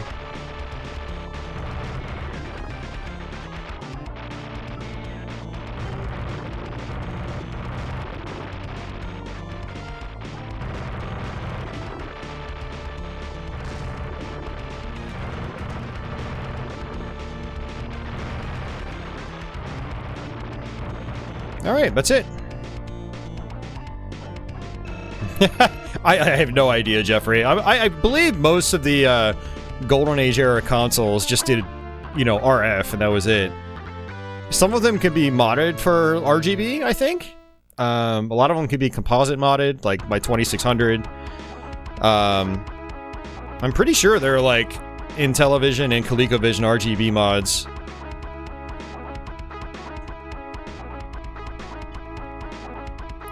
You don't need official component cables, though, Pearl Jammer. You can get some third-party ones.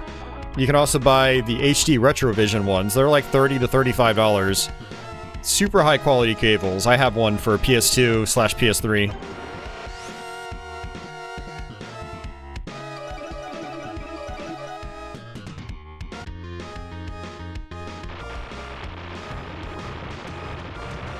Okay, switch over to our bombs. We're gonna have a lot of enemies coming in from behind.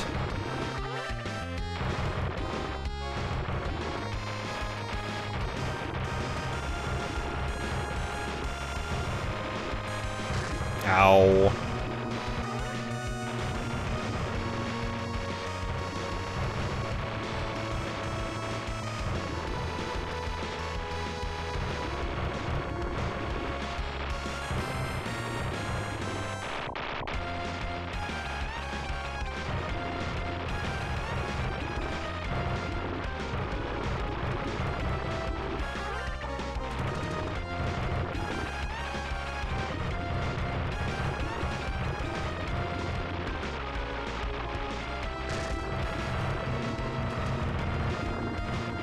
Ooh, not good.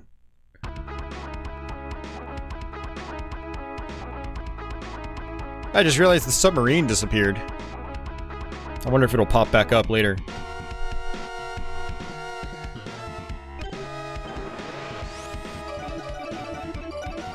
Yeah, so the thing about not switching to another plane earlier on is that your weapon selection is very limited. So these levels are a little more difficult as a result.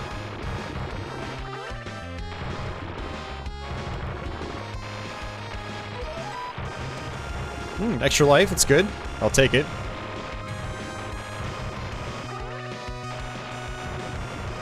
Looks like my weapon is maxed out as well.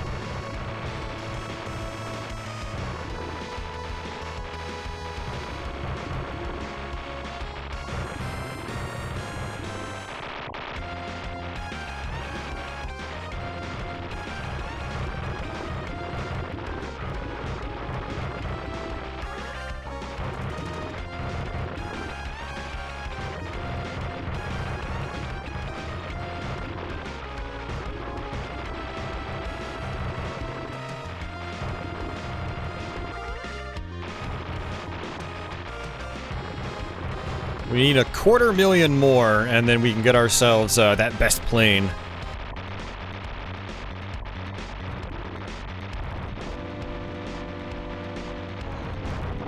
Crestline has made it back. Welcome back, Crestline.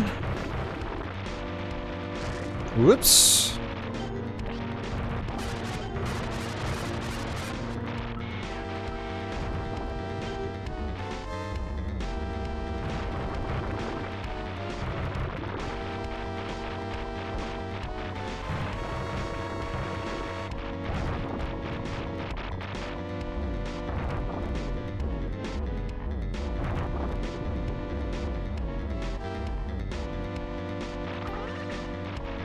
Ooh, got some ammo again.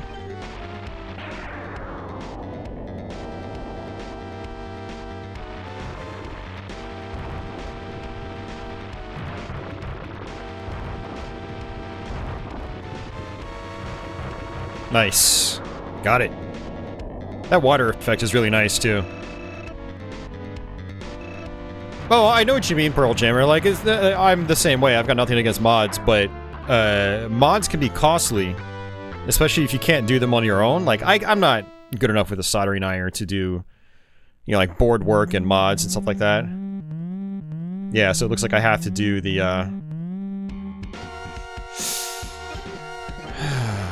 have to do the submarine battle. But yeah, mods can be very expensive. Especially if you have a lot of consoles like I do. And you want to get a lot of them modded. Adds up real fast.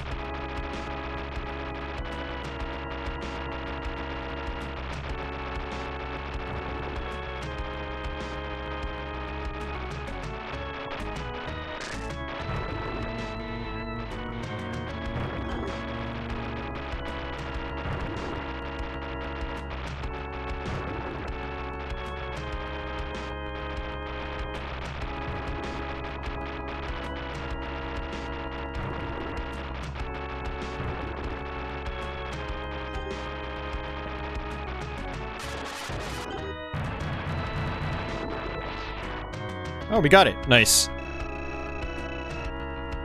I got it as it was submerging. That was nice. Oh, we're so close to this plane too. We almost got $1 million.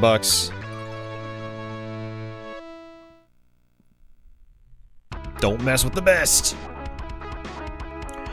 All right, these levels are actually quite challenging. I always forget which one is the hard one. One is easier than the other. Yeah, one is just like a mountain stage. I feel like... let's try this one. They are in the canyon, and they are both air and ground based, so watch out. Yeah, I guess I'm stuck with it.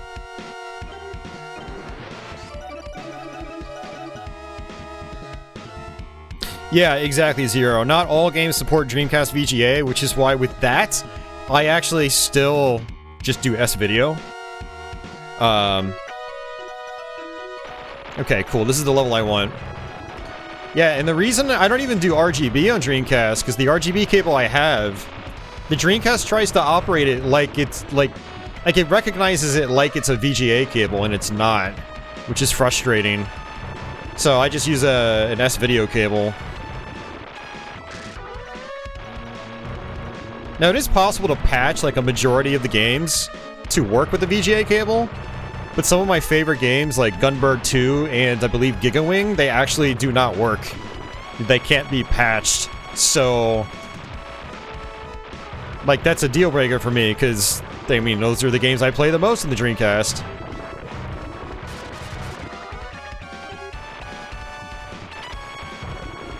Hey, we got $1 million. You might have a chance at the hardest level in the game.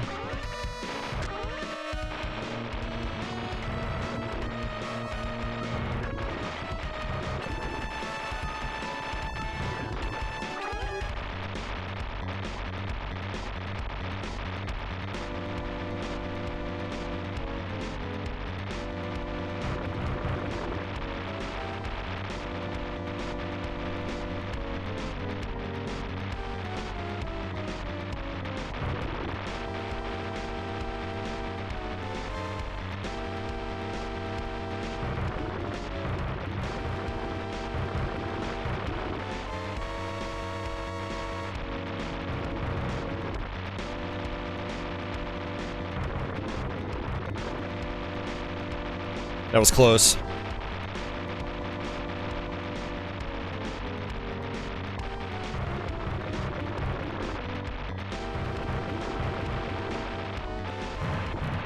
Got him. Hell yeah.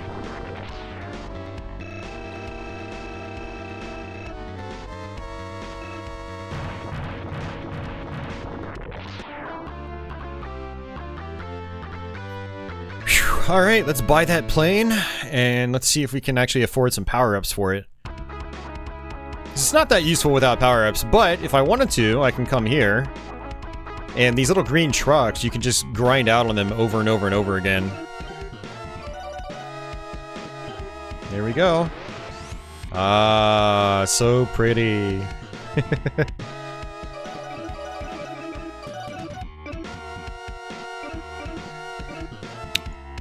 I want to say I just used the... Yeah, I think I just used that. Let's see.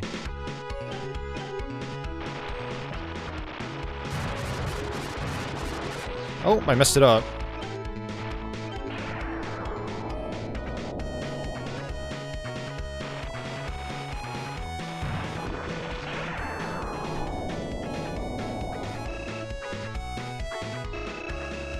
Yeah, we got some cash.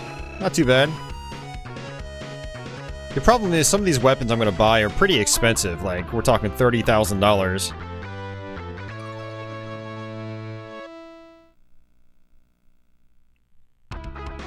Hey, Christopher.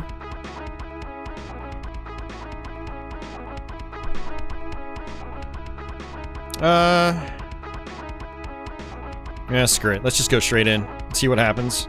Might have to do some grinding if I die.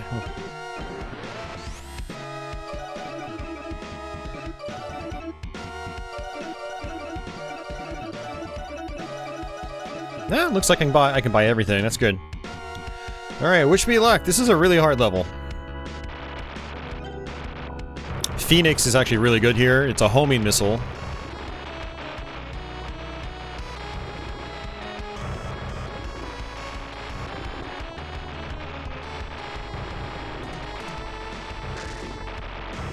Not a good start.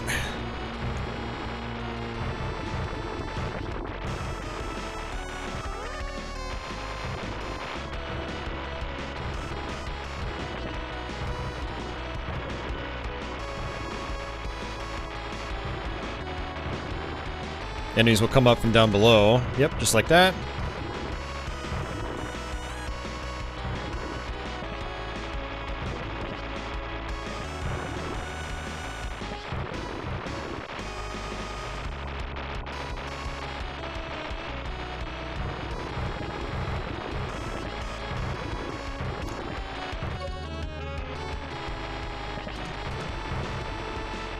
Yeah, look at my weapon. It's so much larger than the last weapon for the other plane I was using.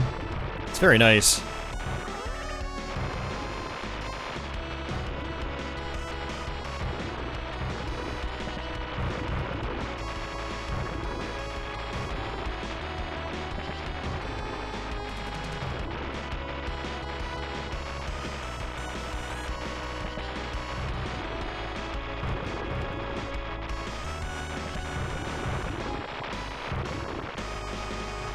Alright, boss time.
Wow, that was a really good boss fight. I didn't even lose my shield. That was awesome. Woo, we have a stab at beating the game, guys. I haven't actually beaten this game in a while, because this boss is my roadblock.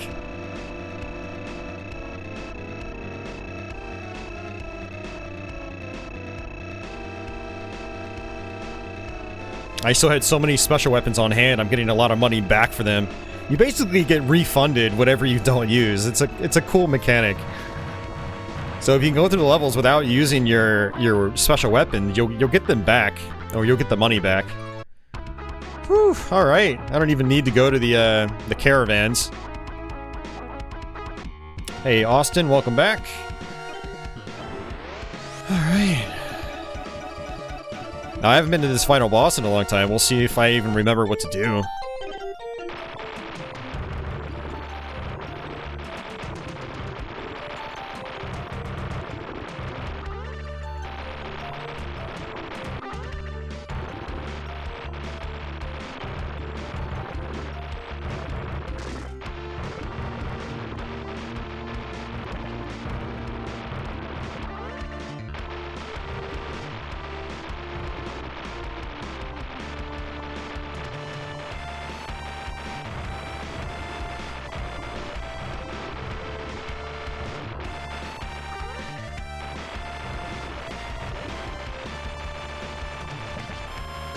Oh, seriously?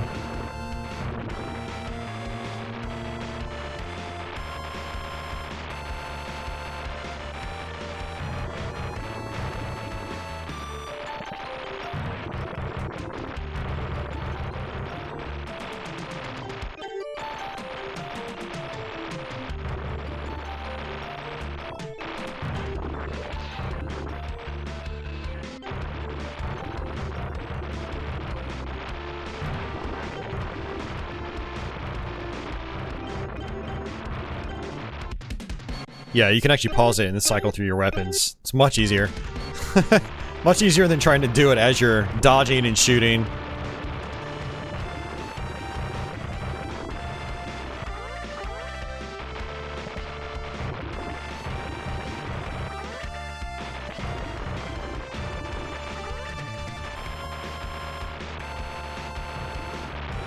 It would actually be really cool if you could buy a shield in this game.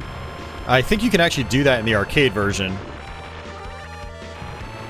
The arcade version's much more limited, though. You don't have, like, the crazy weapon selection that you have in this one. Like, you usually only have, like, a couple weapons to pick from. But you can also choose to pay to extend your health bar or buy a shield. And in this version, you cannot buy a shield, as far as I'm aware.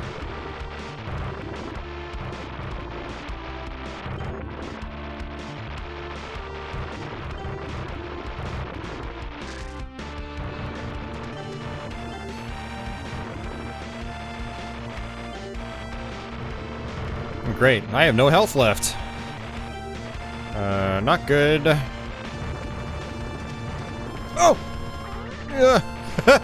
I got a shield. We have a chance.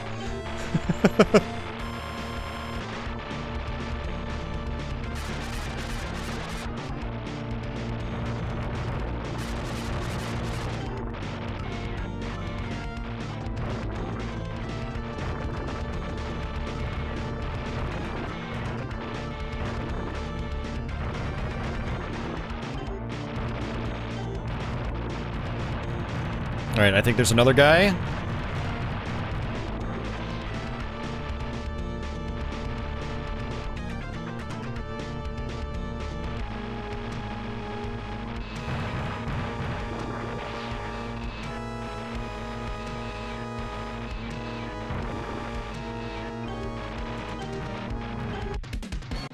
Okay, got my bombs. That's what I want.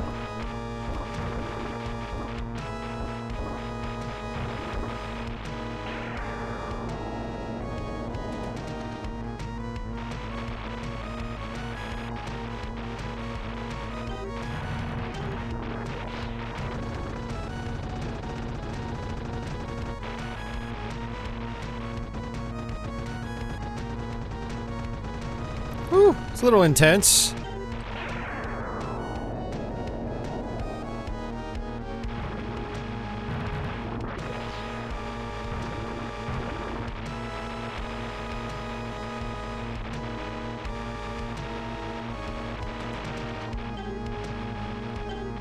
Switch over to my laser. It actually goes through hard objects.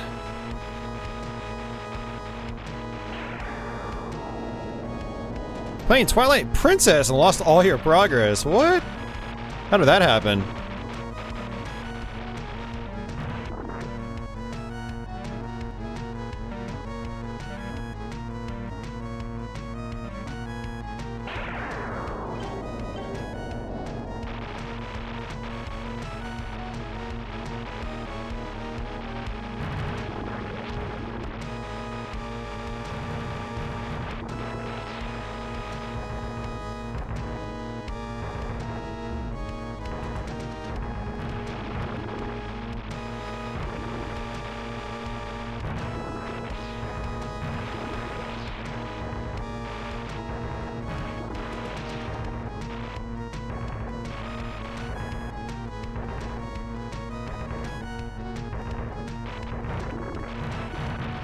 Wow, I think we just beat the game, guys. Ooh, that final boss is trickier than I remember. Awesome. Oh, you're playing on the Series S. Oh, Series X with RetroArch. Ooh. That sucks, man.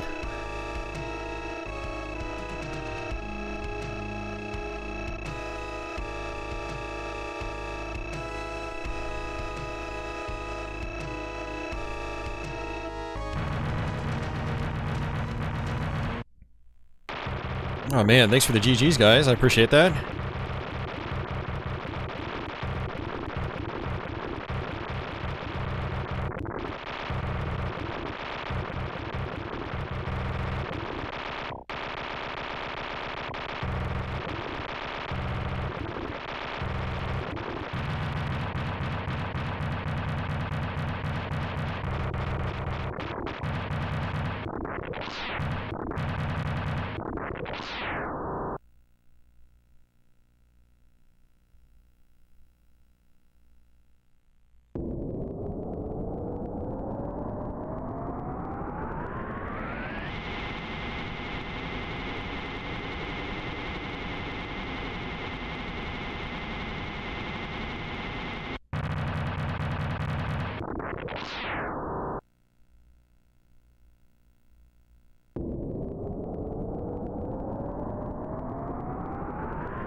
Gippler? Yeah, this is you in Squadron.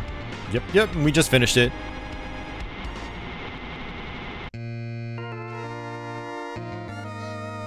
Alright, so we're at the 2-hour mark. I think what I'm going to do is take a quick restroom break and grab some water while I'm at it. And then we'll swap to another game.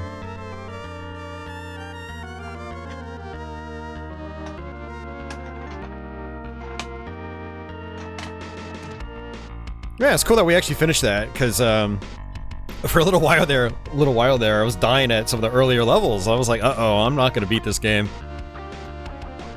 But you know what? I think that actually worked out because we had to play those levels so many times. We actually ended up earning a lot of money without having to grind out on the caravans. So that actually worked out. Still got a 1 credit clear.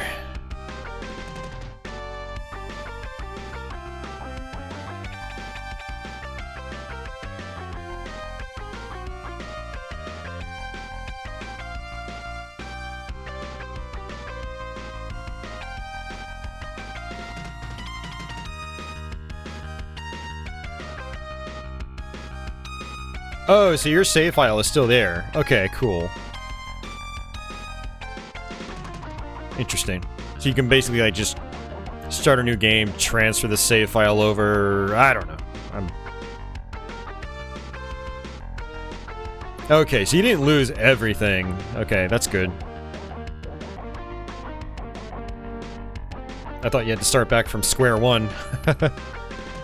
Dude, when I was growing up, I had games like Final Fantasy II, Final Fantasy III, Secret of Mana, and my brothers...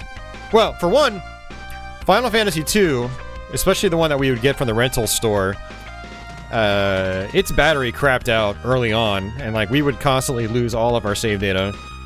You would power on the console, and everything would be blank. But then there are other times where my brother would have friends over, and they would dick around and, like, save over my, my files. Like, you know, my games where I had a lot of progress. Oh, so frustrating.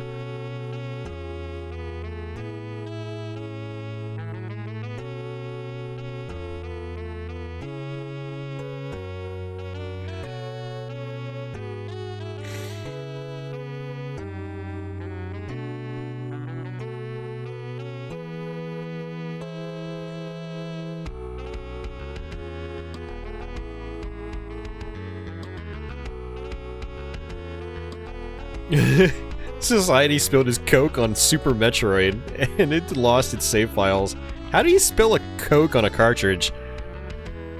Or maybe you just had the cartridge out, like, laying around nearby, and you knock your drink over? Is that what happened? Yeah, that's rough.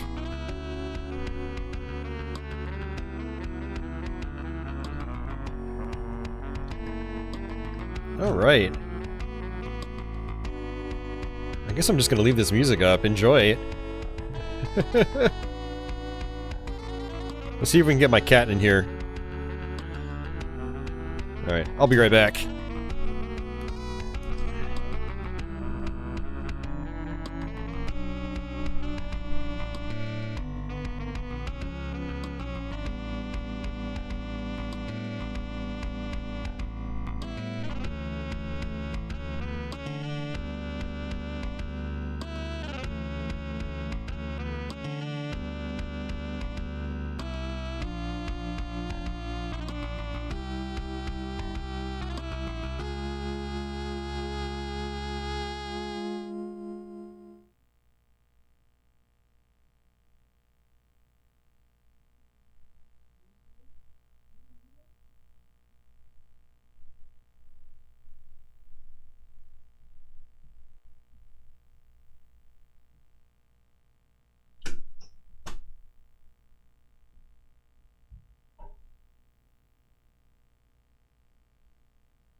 All right.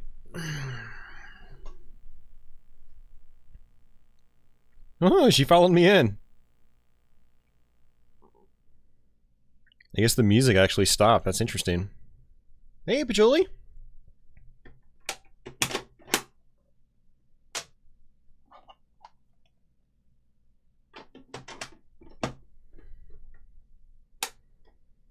Yeah, she was like sound asleep in the living room on a different cat bed. Hey, Patchouli. Hey. She's talking to me. Yeah, she's fashionably late, right? Hey, babe, come on. Come here, babe. Come on, Patchouli. Come here, Patchouli. Come here, babe. Come on, sweetheart. Hi, you're so slow tonight. You're so slow. Woo.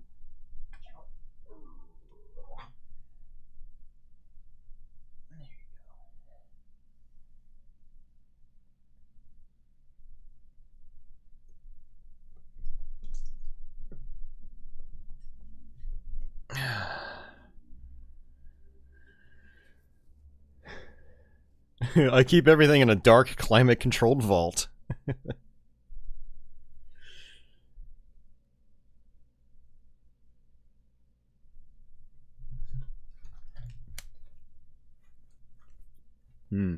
Looks like my game crashed on me.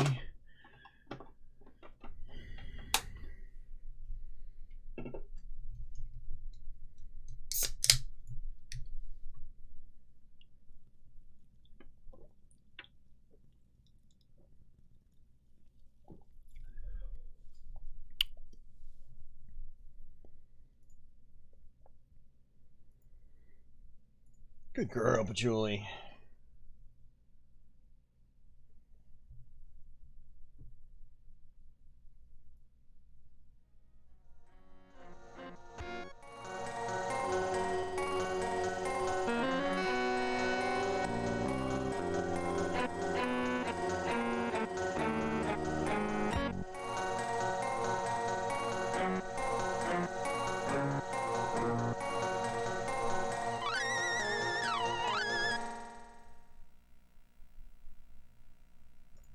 Alright, let's hope she stays here. Alright, so this is Zombies Ate My Neighbors. We'll play this for a little bit. I don't think I had this when I did my last SNES stream. Yeah, no, I definitely did not. I only got this one like probably a month ago, so...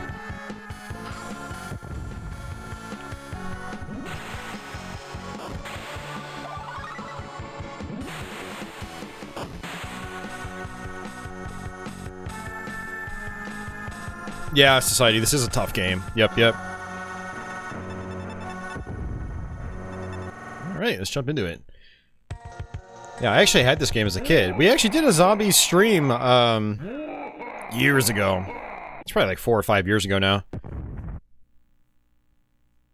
And what we did is we played both the Super Nintendo and the Genesis version in the same stream. It's kind of interesting. But your goal is to rescue...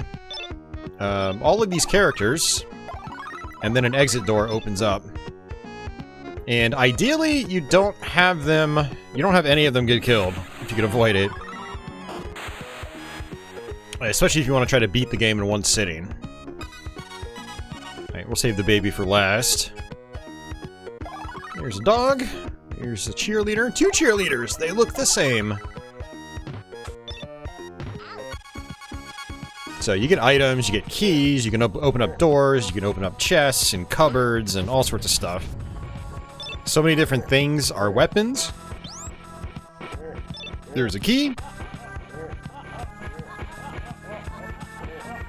And I have to remember how to cycle through.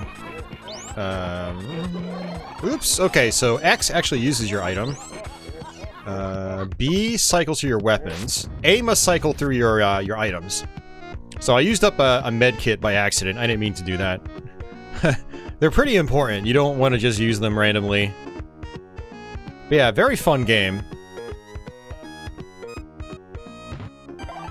Yeah, a good friend of mine introduced this to me when I was a kid, and like I had to have it. So I got it for my birthday one year. Probably, God, when did this come out? 94 maybe? This is probably like a 94 game. I probably got it either 94 or 95. I don't remember. But yeah. Office is heading out already. You just got here, Office. Yeah, have a good night. Take it easy, sleep well. Yeah, this was a big part of my childhood growing up. I played this game a lot. I never did complete it though. I got to the final level, I could never beat the final boss.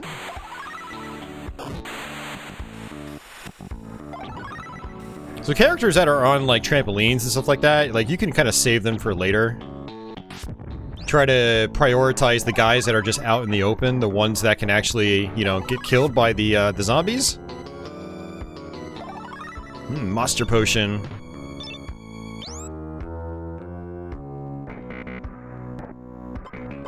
Let's actually bust through this this door. Certain locked doors you can actually just blow through them, which is pretty cool. Patchouli, where are you going? Patchouli, hey! My cat does not want to be in here today. I don't know why. It's interesting.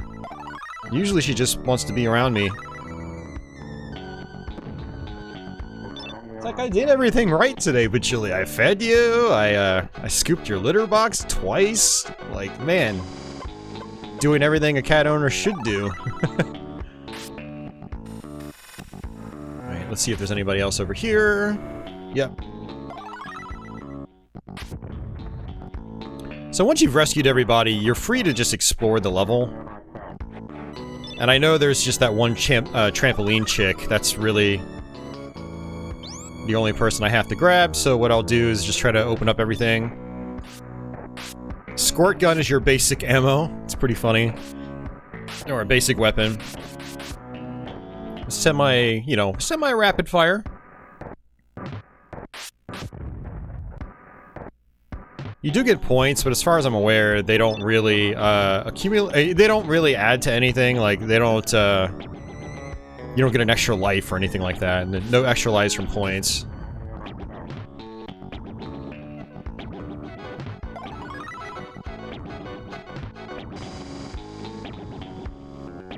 The soundtrack of this game is really cool too. You know, I grew up with horror movies, like the old classic kind, and this game is kind of like a love letter to classic monster horror. Alright, that's it.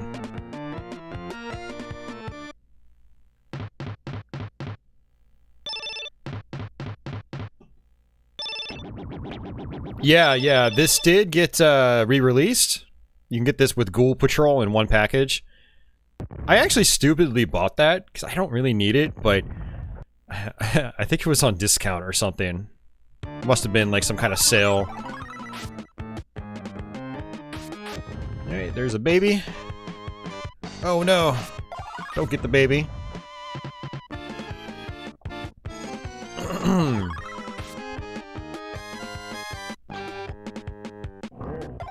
Yeah, so I want to try to, you know, rescue everybody as fast as I can. Maybe save the items for later.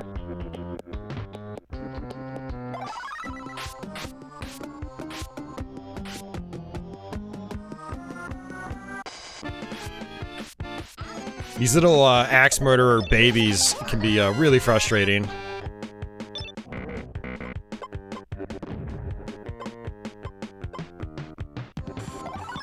Oh, those are speed shoes over there. Yeah, they go. Ooh, rah, rah, rah, rah. Some of the enemies in this game are like legitimately creepy too, which is cool. You basically use the triggers to bring up your little radar.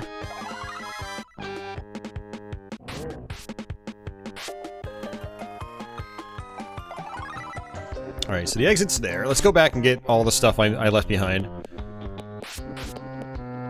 Now, if you kind of explore normally, you know, before rescuing everybody, you run the chance of zombies killing the humans, and you don't want that to happen because the humans are basically like a buffer. The less humans there are, the easier it is to get an instant game over. If all the humans die in a level, you get a game over. And you don't want that to happen.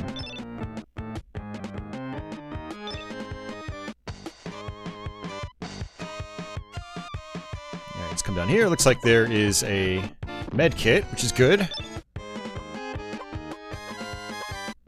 These are actually decoys. So, like, I can cycle through them. Use a decoy, and the enemies will go for the decoy.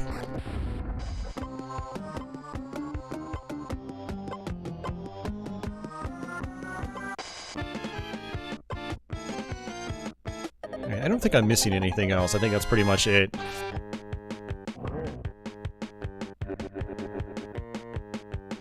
Yeah, I mean, Lord Cephalion, this is a comfort game for me too. Absolutely.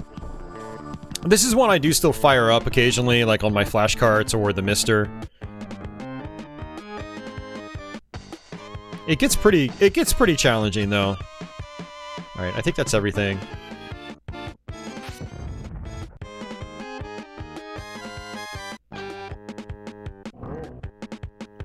Alright, there we go.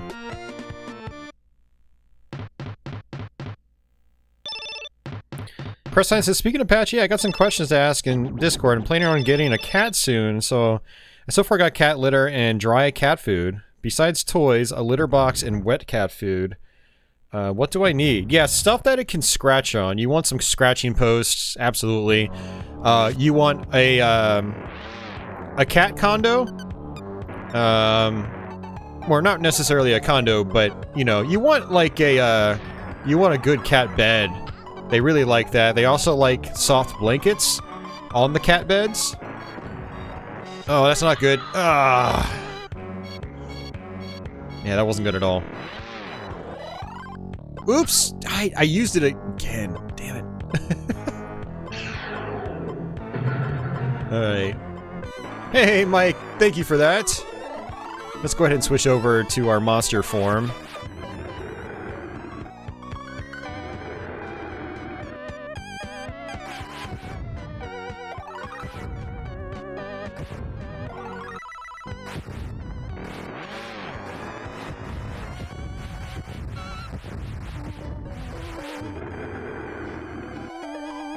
Yeah, this monster potion's really good. You're super powerful. You can bust through walls.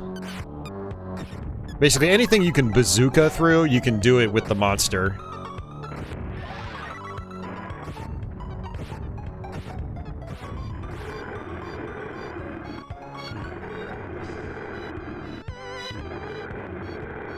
It's honestly probably the easiest way to deal with this level.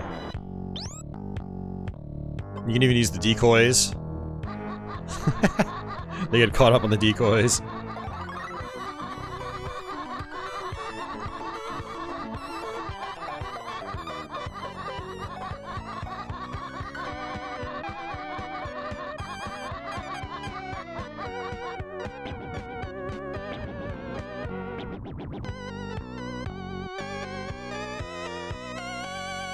You wanna buzz through here? Come on. You can do it. Come on through.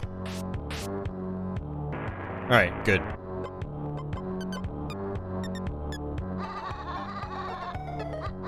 Patchouli!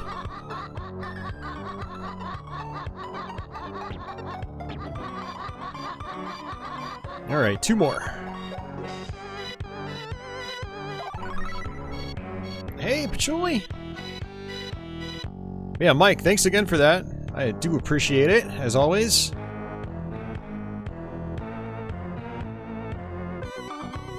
Alright, let's see if I can bazooka through here. Nice, medkit. I need that. Monster potion, very nice. Whoops.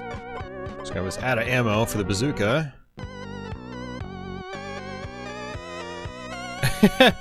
my cat was meowing at me that entire time. Now she's up on her bed. You knucklehead.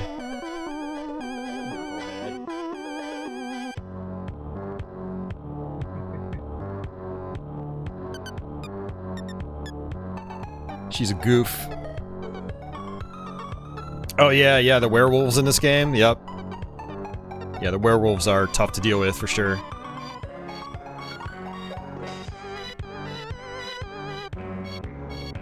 Alright, cool, got him. Let's see what's in here. Oh, I can't get in. I don't have a key.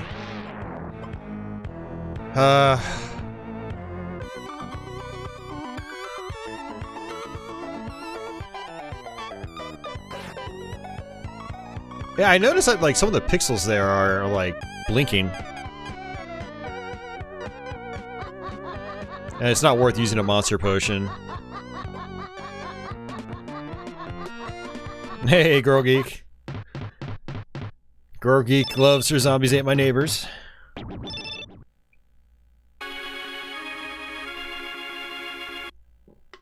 Alright, we got a password.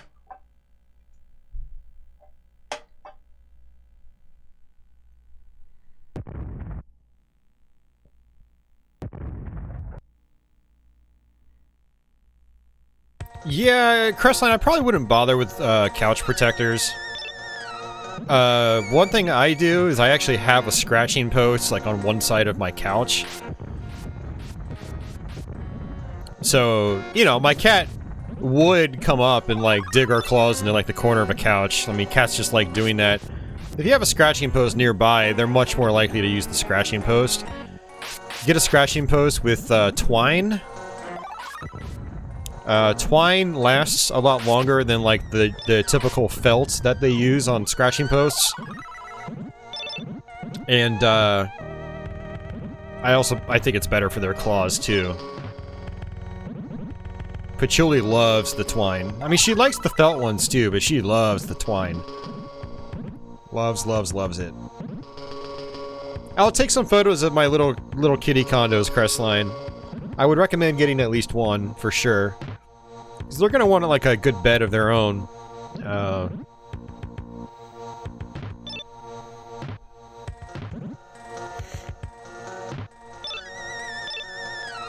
Society's heading out! Alright, have a good night's sleep. Oh man, yeah, I just realized it's midnight, and it's a Sunday night. Our viewership is gonna tank so fast. I meant to start the stream earlier, guys, but I apologize for that. It was Mother's Day, I went over to my parents' house, and, it got caught up. I stayed a lot longer than I expected. Oh, someone else just died.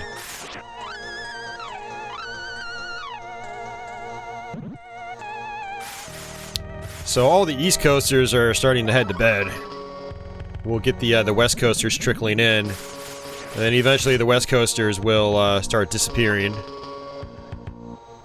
And then before we know it, if I go late enough, we'll have all the Europeans start to show up. It's just how it works. Alright, switch back over to my squirt gun.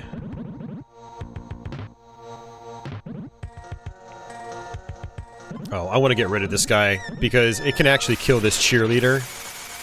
It spits out this goop, and it can land on the humans.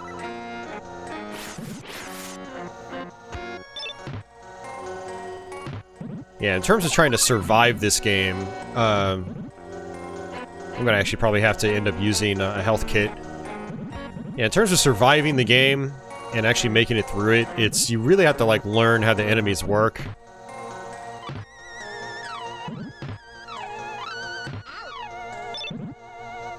Alright, let's go ahead and exit.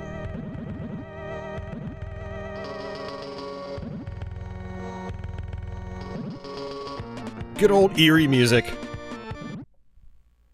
Simon says, hey, I'm European.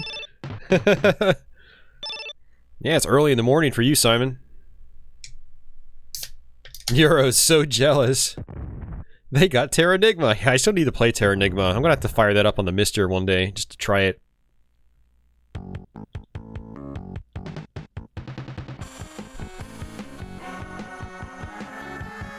The surprise damage doors? Yeah, I think it's completely random, Girl Geek.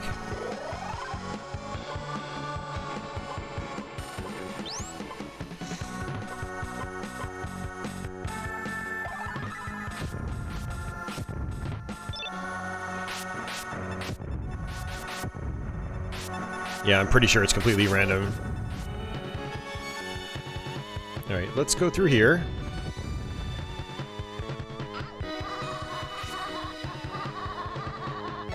Pandora's Box. Those are really good. They're extremely powerful.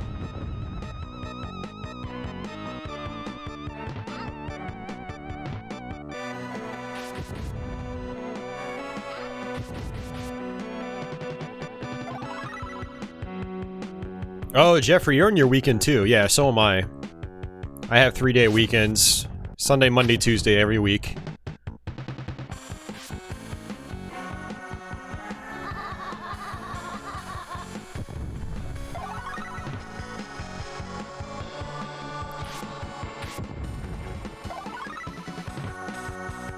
But yeah, Crestline, I actually meant to say, I might have already said it, but I'll take some photos of my my cat beds, and I'll tag you on Discord so you get them. And if you have any like major pet stores nearby, they'll all carry these. You know, you can just go up to one and buy one. And you don't have to overspend either. They're not too expensive.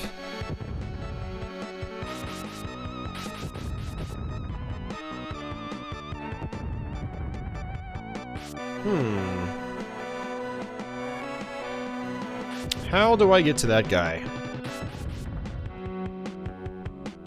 Oh, that's it. So these crosses are actually pretty good too. They do a lot of damage, but they're just close range. Right here.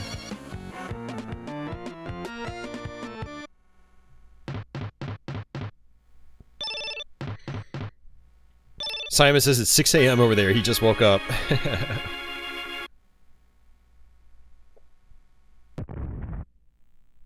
You have 3 pet stores close by here. Cool. Awesome, Crestline.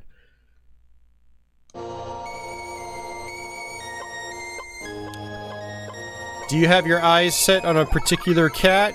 Like, have you already settled on a cat you're going to adopt? Or are you just gonna kind of get a random one when the time comes? Alright, so we want to actually use silverware. It'll actually kill werewolves instantly. They go, woo! So, you know, it's funny how they use horror movie tropes.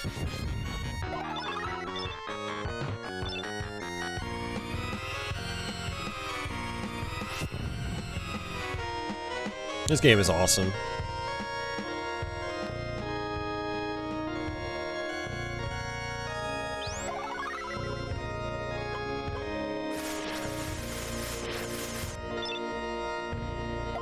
Alright, cool.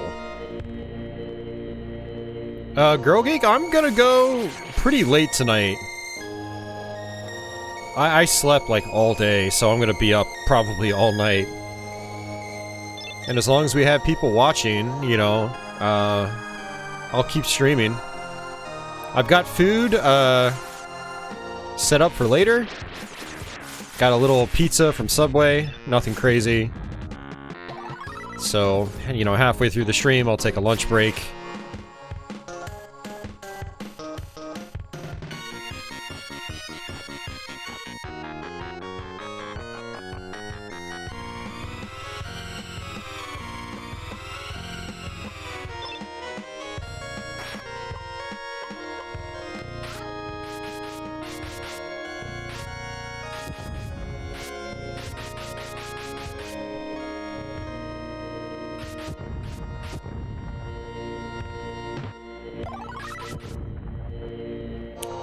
Alright, so there is, yeah, secret over there.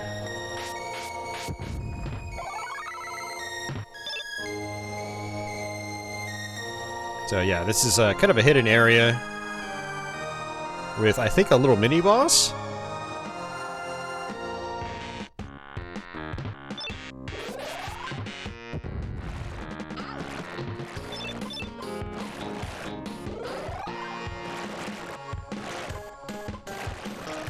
Go ahead and use a monster potion.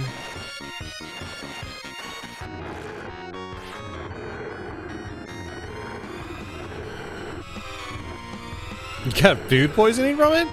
That sucks. Yeah, I've never had that.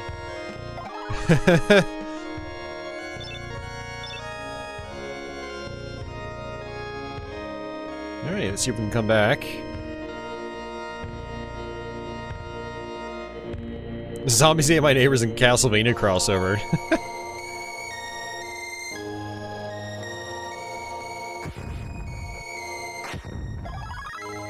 Alright, sweet.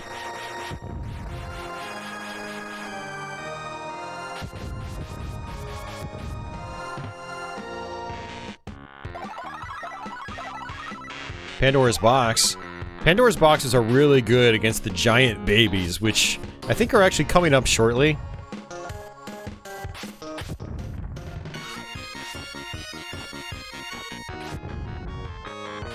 Ah.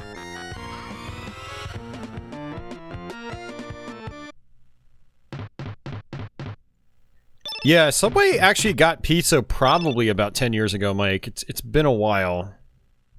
I don't remember exactly when they got it. It's been a long time now. Crestlight was looking for maybe a black cat or possibly a tabby or tuxedo cat. As long as they are very affectionate and laid back, I am fine with it. Yeah, and so Crestline, you'll kind of know if a cat's gonna be affectionate. Kind of like, I don't know, when you go check them out, you'll sort of be able to tell. A lot of places at like adoption centers, they'll have little notes for the cats, telling you what their personality is like, things like that. So you kind of want to go for one where it says, "Oh, this kitty loves the cuddle and is nice and blah blah blah and friendly." Holy crap! These damn babies. All right, let's use our Pandora's box. Okay, let's heal. One thing I don't like about the game is that it takes so long to cycle through your weapons and stuff like that.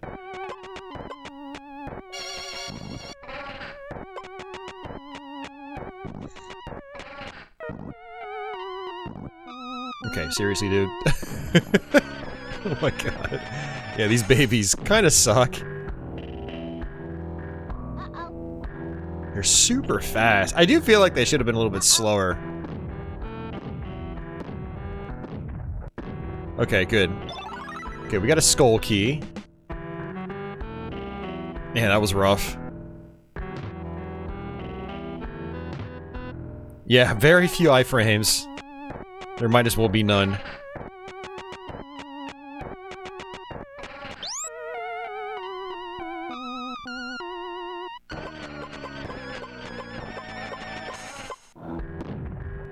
See what's down here, if anything. Hey, Pandora's box! Hey, Uber Disco! Honey, I blew up the kid.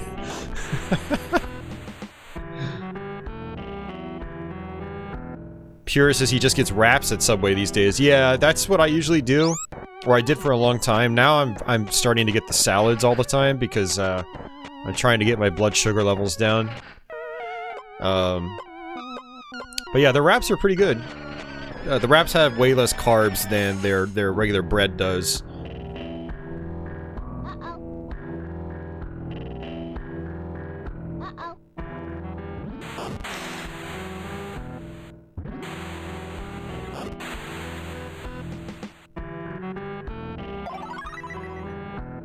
Yeah, those things are basically just points, I think.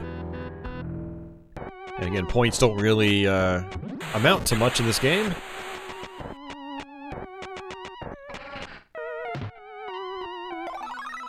Alright, so good. There was only one baby. But still, it wrecked us. Trying to cut carbs? Yeah, that's good. Cutting carbs is good. One of the problems though with Subway is like, I'll still get the chips, and so it kind of defeats the purpose of trying to cut carbs. So I'm trying to... The last couple weeks in particular, I've basically just been getting a salad, and then that's it. Like, no chips, no drink. Just take it home, get some water.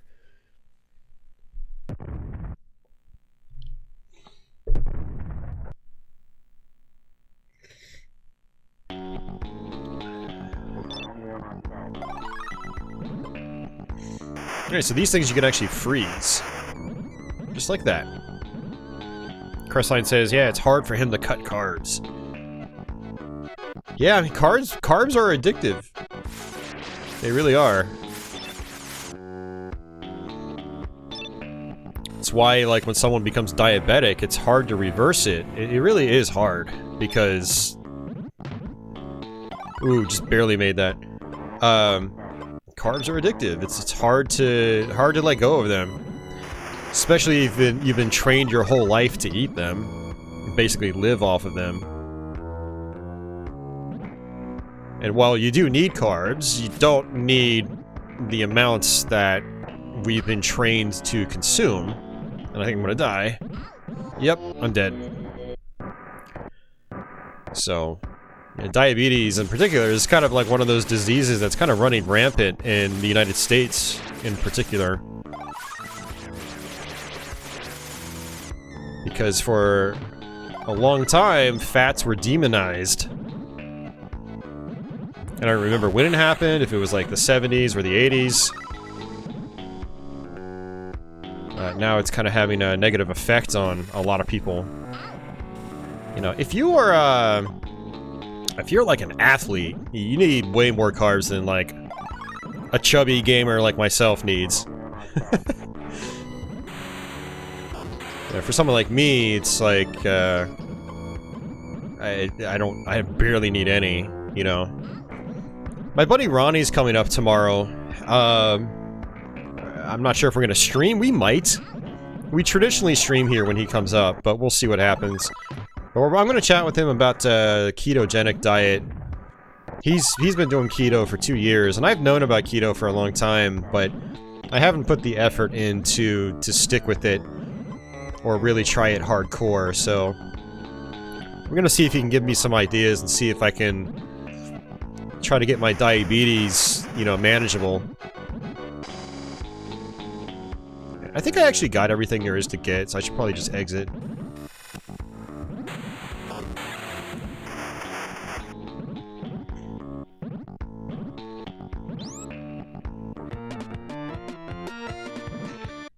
David says he does intermittent fasting. Yeah, I hear that works really well too.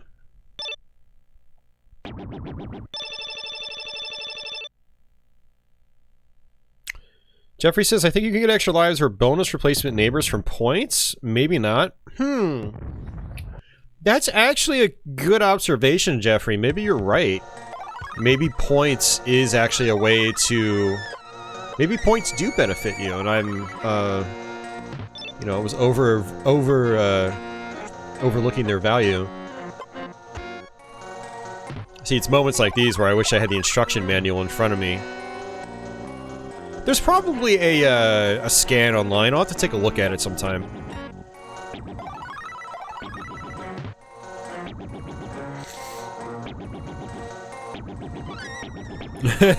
Paige says, wow, you've never gamed so hard that you actually sweat it out? Yeah, no, never. The only times I've sweat when I was gaming was when I was like at conventions with very poor air conditioning.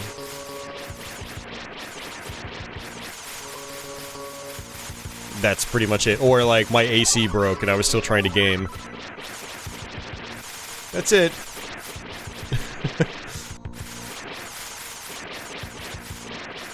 There's an extra life. Very nice.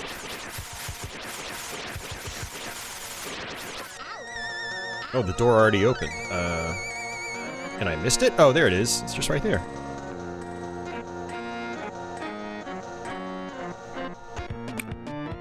Mike says he did keto last summer. He lost 25 pounds in 6 weeks. He kept it off, too. Hell yeah. Very nice.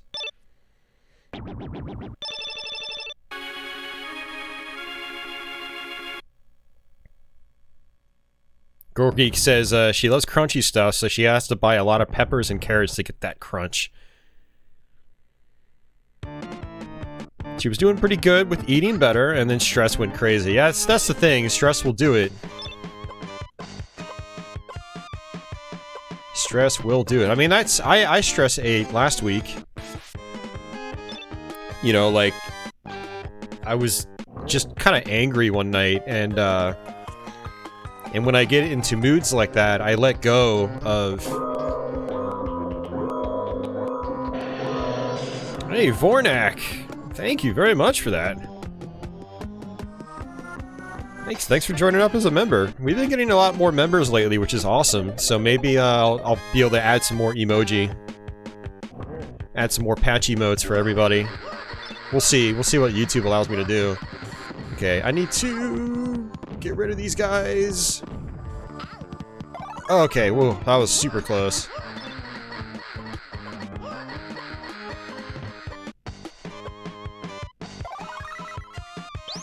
Yeah, these little axe murderers are tough enemies. They're fast.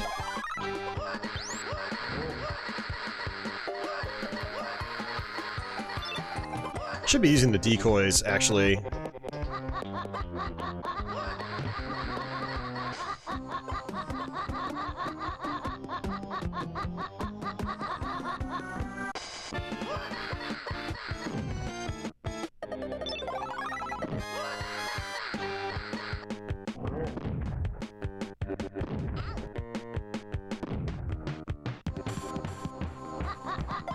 Yeah, smart use of the decoys is pretty important too. I need to go back all the way over to the left. There's a cheerleader. Ooh la la la la.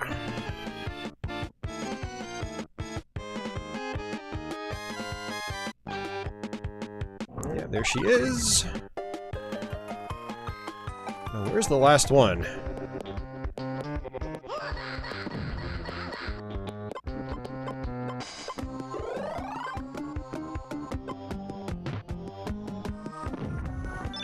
Alright, worth it.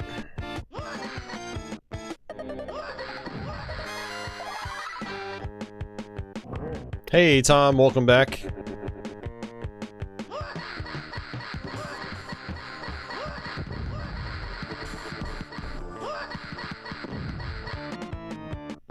Yeah, the bazookas are so useful. And they're all the way down there. I think they're safe, actually.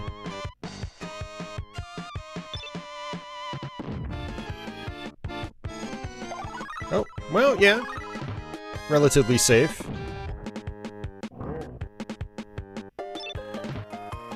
I have just enough keys. Actually, I have 3 more. Okay. Do do do do do do do do. Would have been sooner, but you had to watch the last of the Darlington race. Right on. Retro Simon says, make sure you eat a good meal before shopping.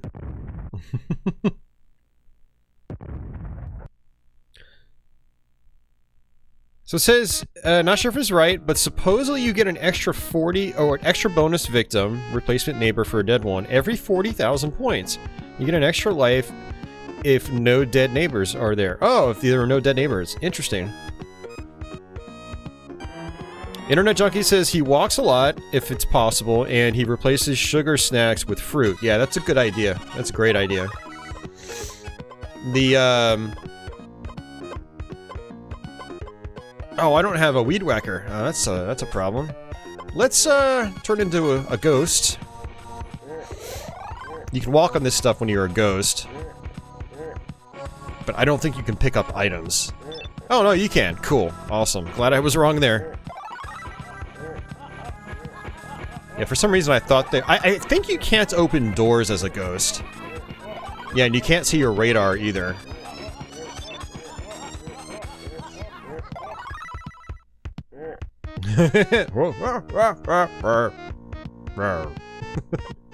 The music in this game is just, it's great. It's great for different reasons than I'm used to when it comes to fun soundtracks or good soundtracks. It just fits the game perfectly. And it's got, you know, a sense of humor. I kind of want to kill all these things just to see if there's some items hidden.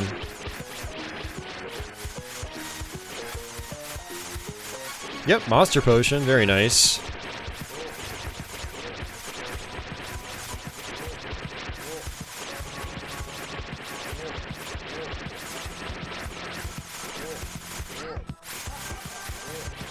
I'm running out. Alright, I'm out. Whew, good timing. Retro Simon says, when you're full, you're less likely to buy junk. That's an interesting one.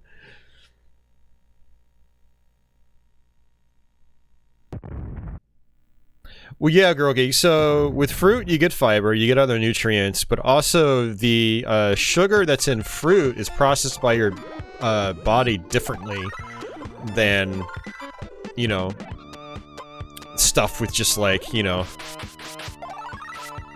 It's processed by your body differently. You've heard of like the glycemic index. Fruit is usually lower. It has less of a blood sugar spike sort of impact on your body. And then, like you said, it's got the fiber and it's got other nutrients, which is great. Okay, I feel like I don't need to go there. Or I could just blow open one of these fences. Right, let's see... I don't have any speed shoes or anything.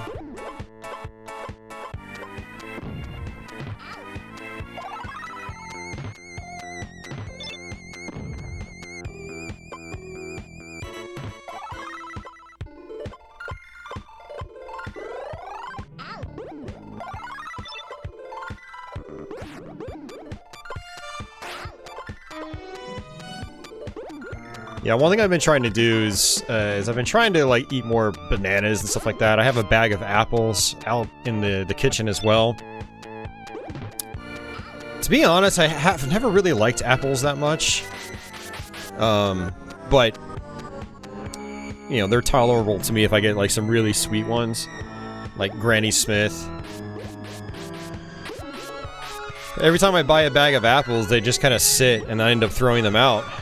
I'm just not used to eating them. Bananas go down much easier. But bananas, I think, are loaded much more with sugar. So it would be better for me to mix it up with apples. I need to get some oranges and try to eat those too. Start doing like celery again with like some good peanut butter. Oh, there's some speed shoes.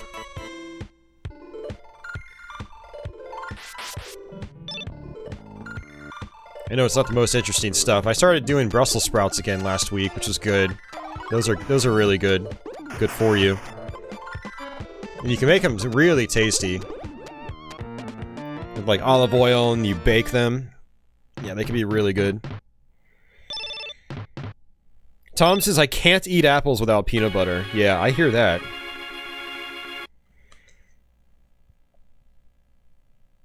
Alright.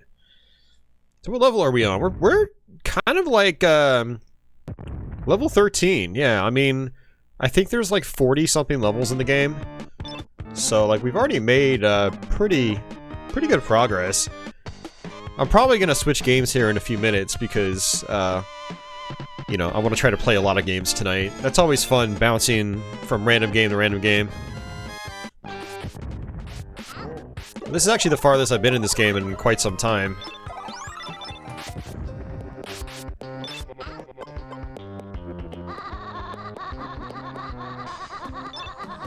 Yeah, gotta use those decoys. Yeah, there goes one.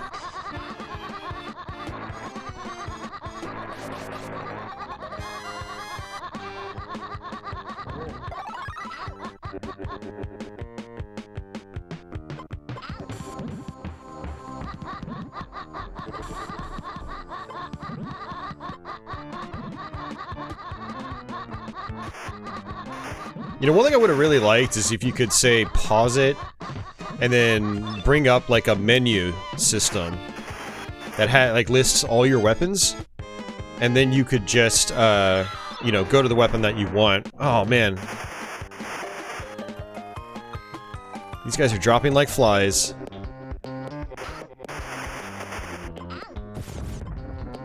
Whew, man, that was a rough level. Lost a lot of my humans. Alright, I think that's it. One thing I did the other day is I got strawberries, and I actually chopped them up and I froze them. And so what you can do with that is like put them through a food processor and basically make, you know, like strawberry sherbet. It's very, very sweet, but it's obviously it's good for you. If you need like a ice creamy kind of snack, you can do that. You can also do it with bananas. Bananas are a lot better.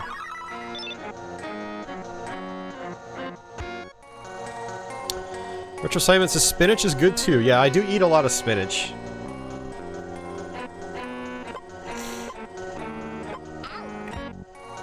Alright, well, I think that's going to do it for me on this game. So I think this is a good time to switch off. Yeah, Zombies Ate My Neighbors is such a good game.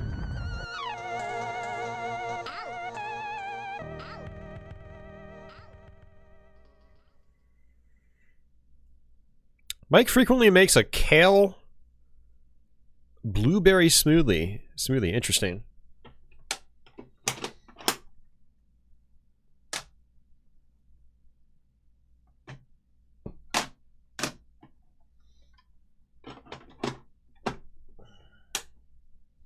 Alright, this is going to be an interesting one.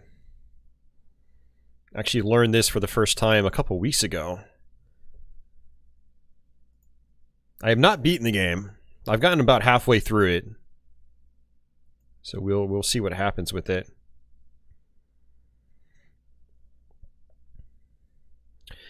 Girl Geek's done some frozen strawberries plus some super low-calorie lemonade in the blender. Interesting. I should try that. Tom does that with bananas and makes Elvis shakes. Interesting.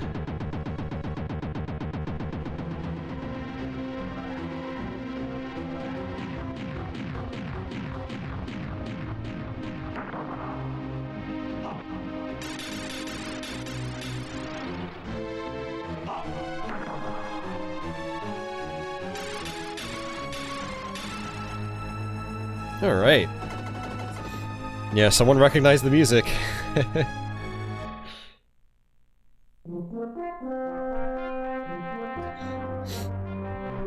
Yeah, this is a game I actually got for my birthday.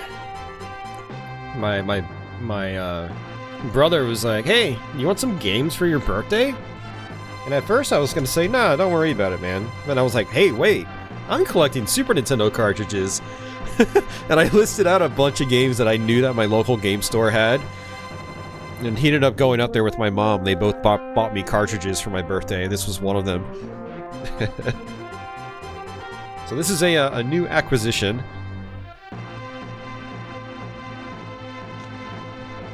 It is a pretty cool game, but it's very difficult, very difficult.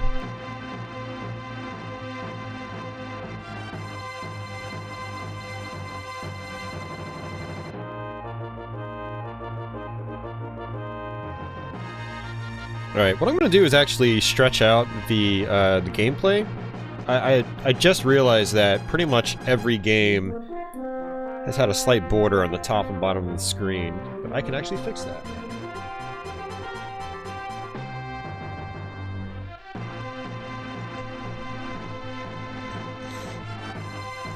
Alright, there we go. So at first I thought it was just the first game didn't take up the full screen, because that is the case for some Super Nintendo games. But pretty much every game's been the same, so... Yep, there we go.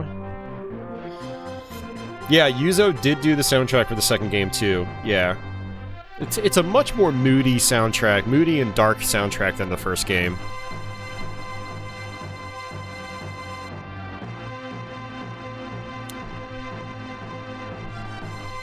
Alright. So it's going to customize. Holy crap, there are difficulty levels. I didn't realize that.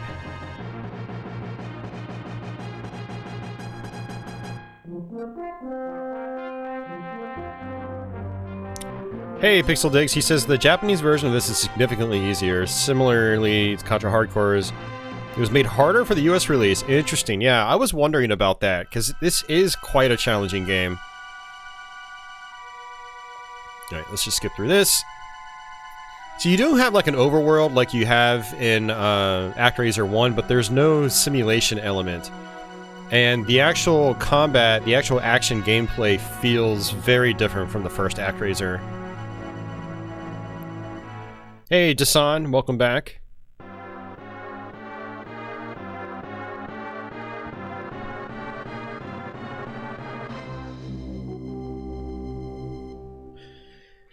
Alright, so I haven't played this in a couple weeks, so we'll see how rusty I am. But this first level has a very steep learning curve.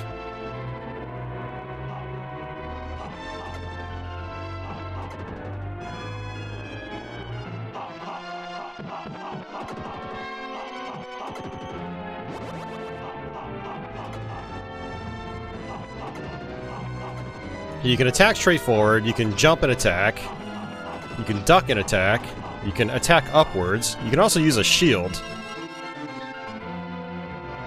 And you can do a down stab, and then if you press jump in the air, you can dive like this.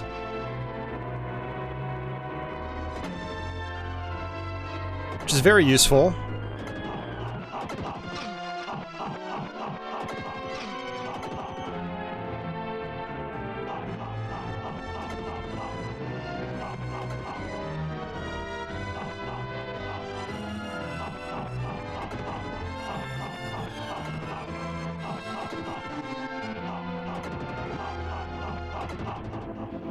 Alright, boss time. So for the boss, I like to dive. Oops, I messed that up. You basically just duck the projectiles.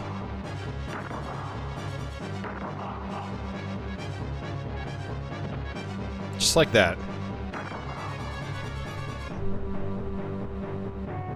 I messed up. Yeah, what really sucks about this level is there's not a single checkpoint until you get to the main boss. So it's got such a steep learning curve. It just starts off brutal.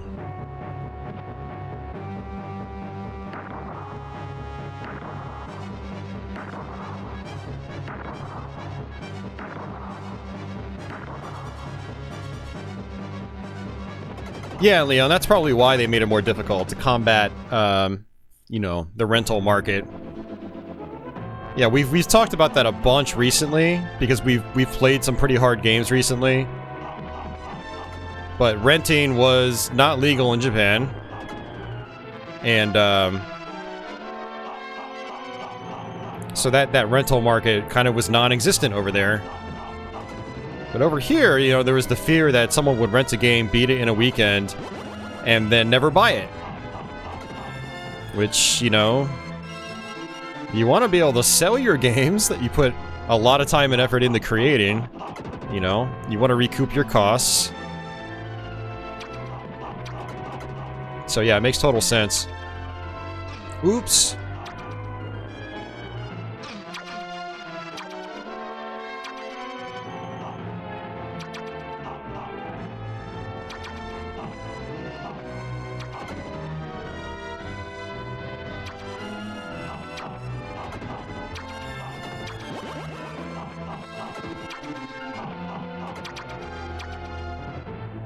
Alright, so I have 4 magic scrolls, and they're pretty much mandatory on this boss fight.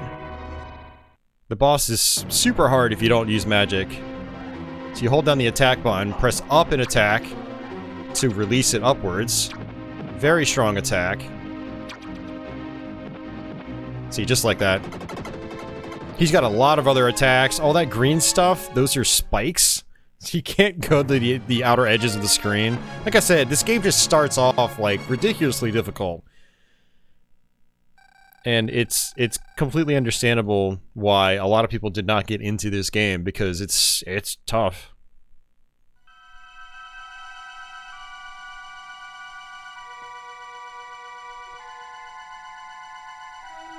Alright. Let me skip through all that.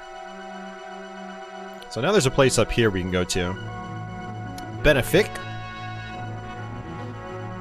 May luck be with you.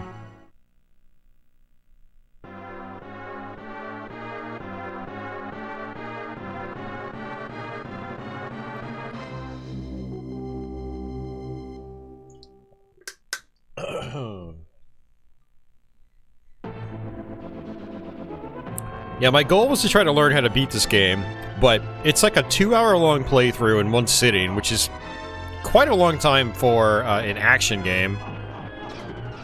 Also, I kind of hit a roadblock a little over halfway through.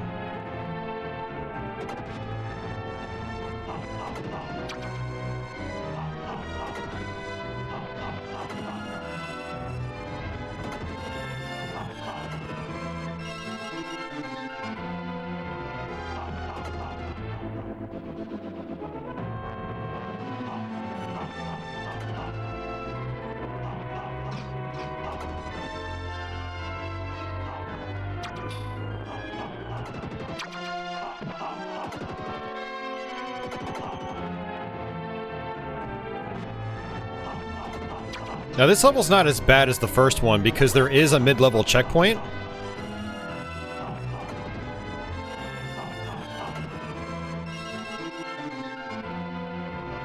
But of course not before a mini-boss fight.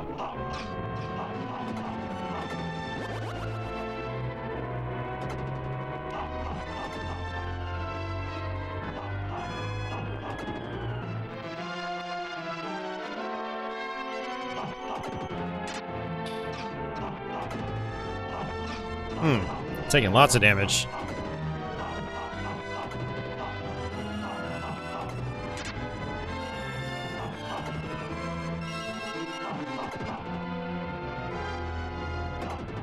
All right, we got a serpent.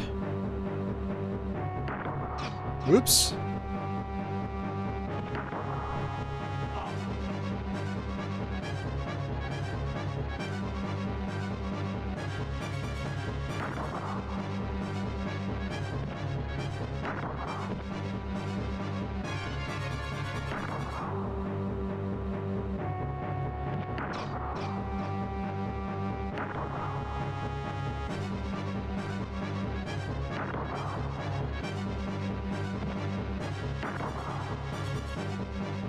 Should take our time.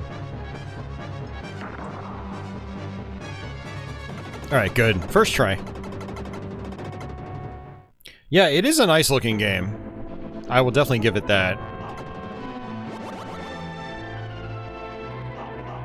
Alright, we'll probably end up dying here. I don't know, we'll see. I'm getting a little bit of health back, though.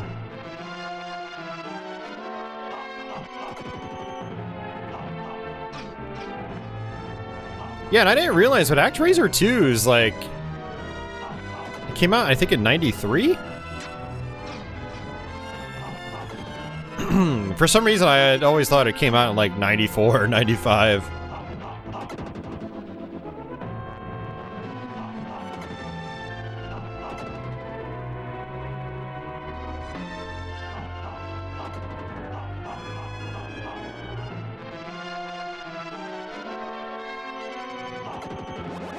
Got some health back. Oh, come on.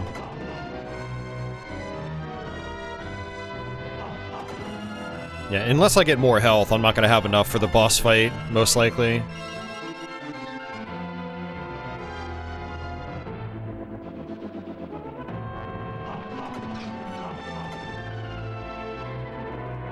Yeah, I'm probably going to have to kill myself.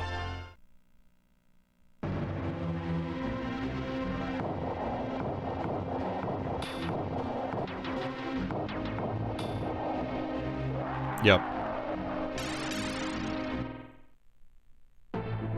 Yeah, I only played this game once as a kid, Girl Geek. I had a neighbor, one of my brother's friends actually owned this game, and he really loved it.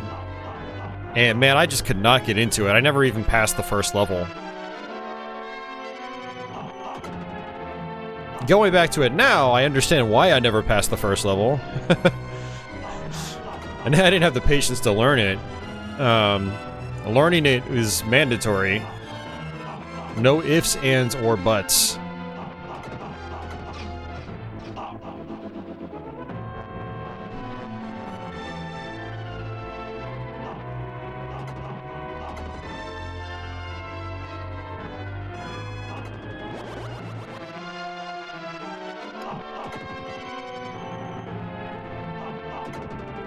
Yeah, you really have to be patient in this game, too. It's, you know, it's the most Dark Souls-like game that I can think of like, all the classic games I've played. It's got that same kind of brutal, like, you know, trial and error gameplay. But it's a slow-paced action game. It's not like super fast like Mega Man X or something. And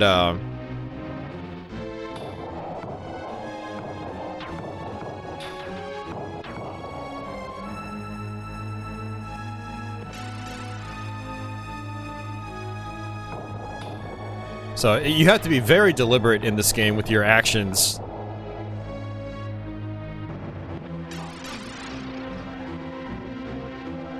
And generally on these early boss fights, you really just want to use magic. You get a lot of magic in the levels themselves. There we go. See, that was a much better use of my magic. Definitely not the kind of game where you want to just hoard your magic. There we go. Alright, good deal. Yo, Ronnie.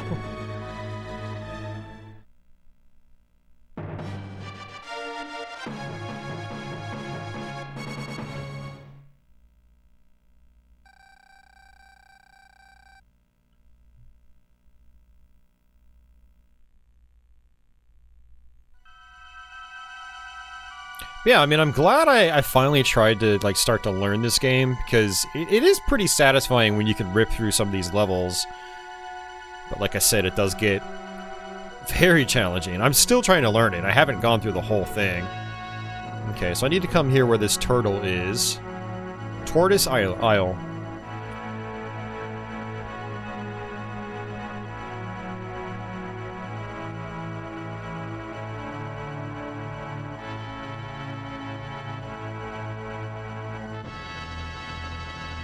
Huh, it's not letting me go. Okay, may luck be with you. I guess if you press like B or Y, it cancels out.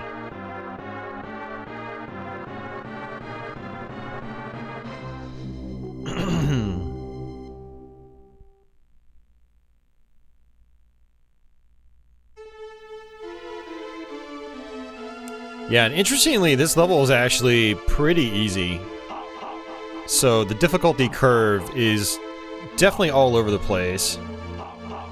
These guys, you want to turn your back to them, then they kind of like bolt towards you.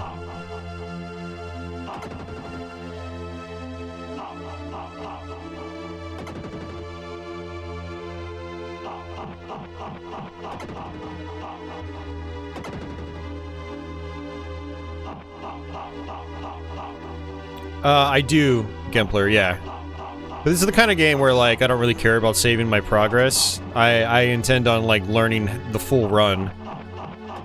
And just playing through it straight through every time I play. But yeah, it does have a password system.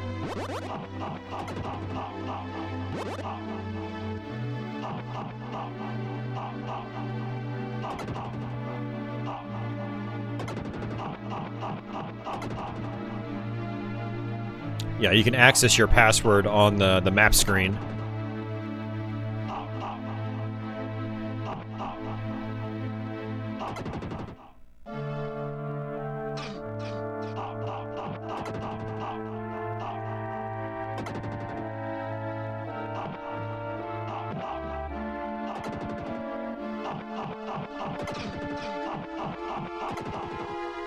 Alright, doing pretty well here.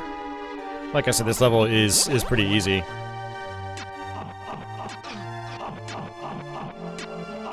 I think this is another level with no checkpoint, though. Let's see.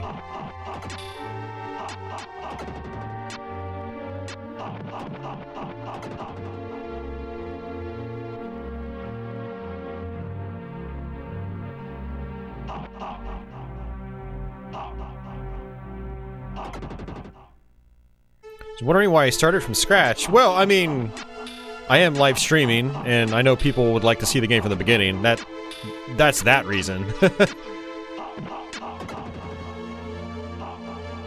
But yeah, I generally have not used passwords in this game because every time I play it, I just start fresh because I want to get better at the early parts of the game. Especially if, like, there's the potential for like a future Let's Play or something, like a walkthrough.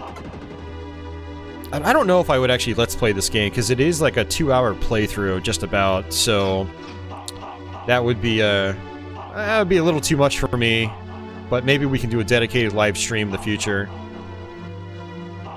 Man, come on, dude. There we go.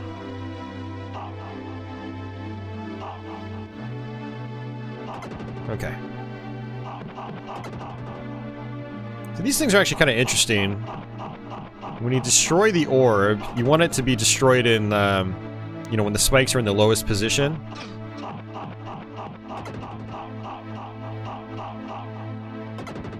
Whoops. Basically, the spikes will just kind of, like, get stuck in the position that they're in when you destroy these things.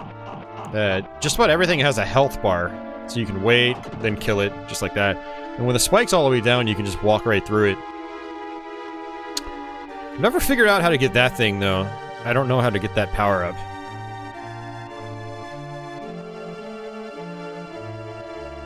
Oh, okay, so you can actually drop down. I had a feeling. Yep, there we go.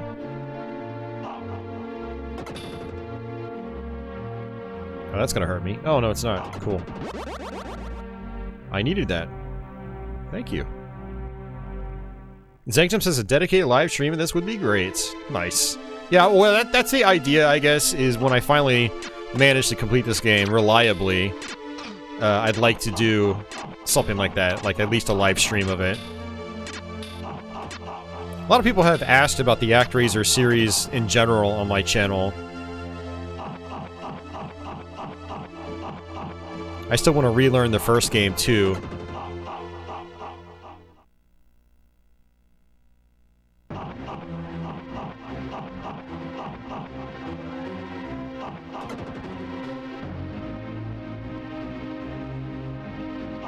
This boss is actually pretty easy, too, and I figured out, like, a really good strategy for it. So, when it's down there, you just come here, you dive bomb, and then you do down stabs. And you can do it fast enough to where, like, the boss won't even be able to reach you. It's pretty great.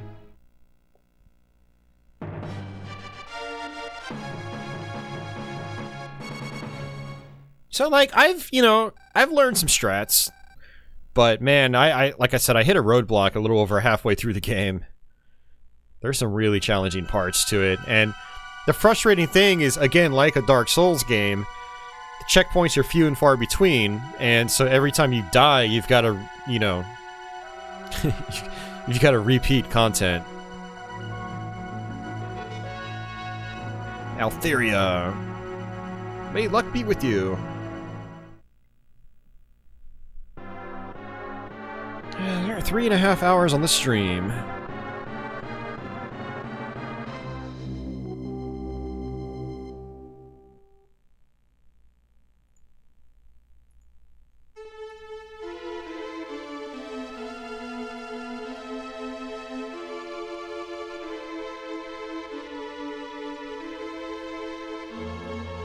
All right.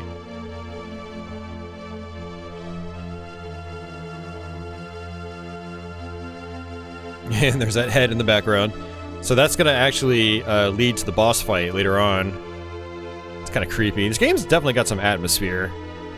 Atmosphere that you don't usually see in video games from this time. That is one of the things I do enjoy about this game. We actually want to come down here.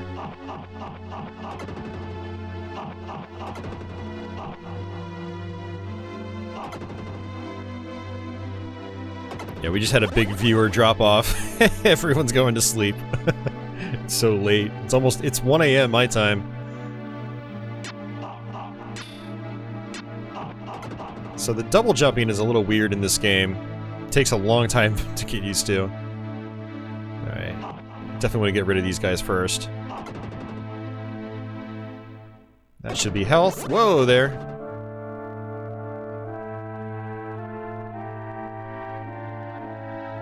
So, the first time you press jump in the air, you go into your dive. And then you can slide on the ground. When you dive, you want to do like a stab into the ground, and then you'll just kind of get pinned in place, which is very useful. However, if you press jump again, you'll actually not do the dive. And then you can just land on your feet.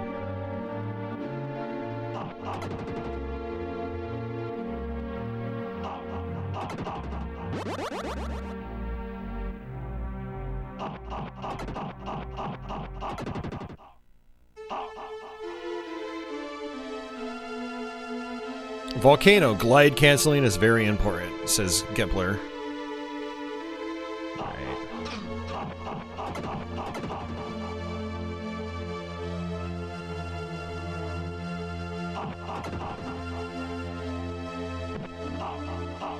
Yeah, there's a really tough jump coming up.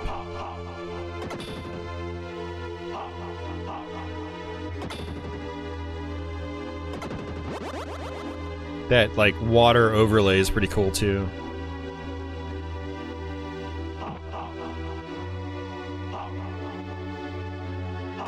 Yeah, this one gave me serious trouble when I first got here. A little frustrating. Also, this is one of those kinds of games where when you continue, you get knocked all the way back to the map screen. You have to start the whole level over again. So like I said, it's a difficult game to learn because of limitations like that. It's like, yeah, okay, you get unlimited continues, but man, you gotta redo so much content just to learn later parts. Okay, so there's actually an item over here. Got an extra life.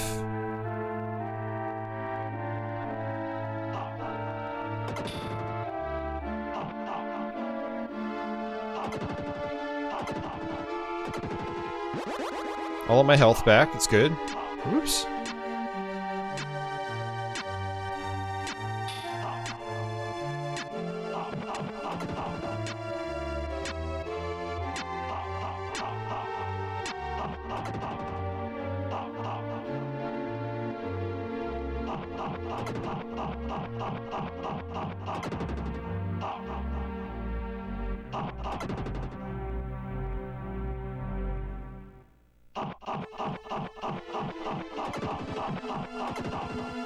Getting lucky on some of these enemies.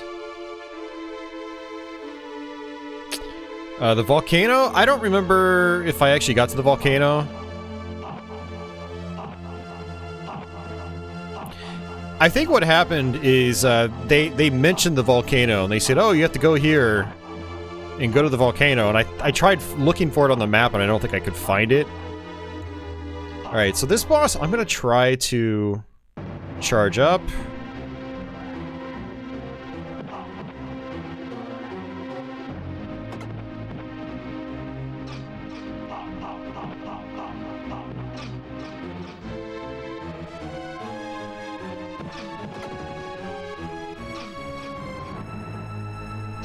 Ooh, not what I wanted to do.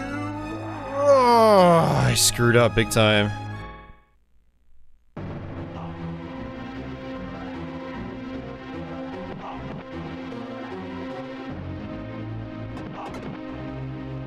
My stopping point was this weird, like, maze-like dungeon. And one of my problems with it is that... So, you'll remember, in the ice castle... In the ice castle, there is, this weird boss. Oh, nice, we got it. This boss is really inconsistent for me. There's this guy, he's like a horned boss with a sword and a shield. He blocks half your attacks. You have to fight him again in that maze-like dungeon. And I can't get past him, because he's so random. Oh, I got to the dream place. Yeah, I beat that level.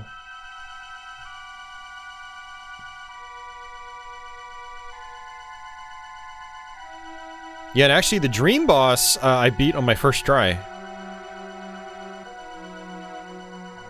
Gradius, I can't tell you. I don't know the names of these places. Like, I don't have them memorized yet. But I think we can go... Is it down here?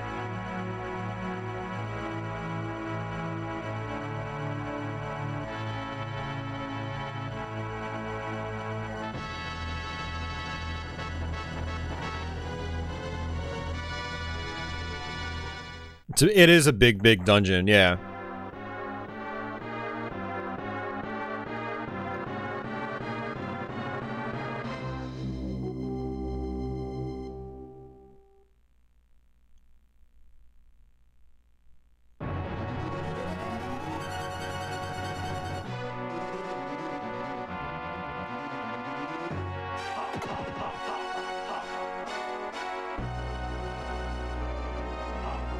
Yeah, such a moody soundtrack. It's kind of insane.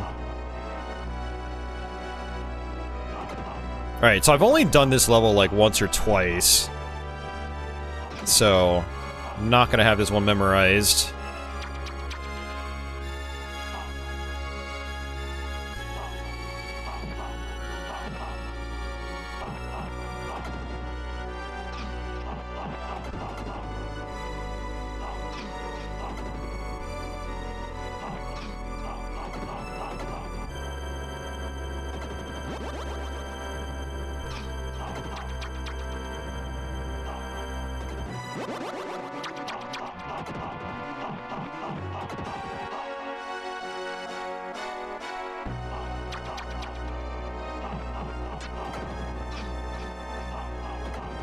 Not good.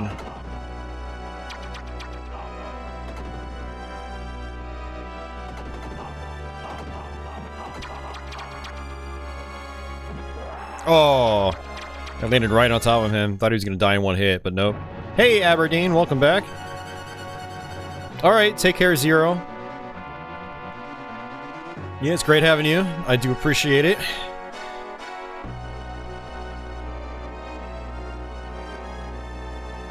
You gotta spam attacks when the shields are down. Okay. Yeah, so like the first one you fight in the ice castle, he's got there's a lot of platforms like above you. And you can kind of like bait him onto those platforms and then let him drop and then let him drop, hit him, and then just kind of run back onto the platforms. He'll follow you back up.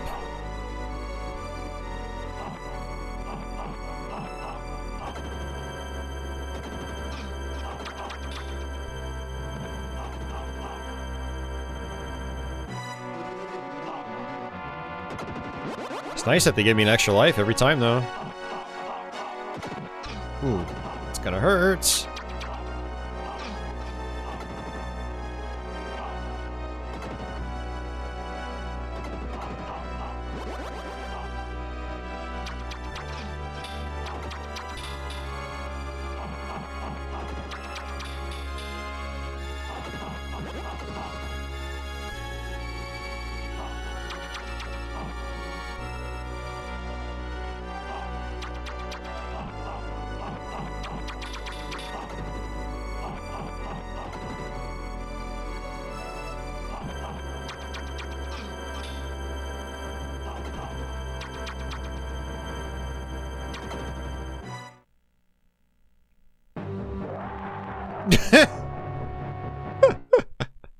That was garbage.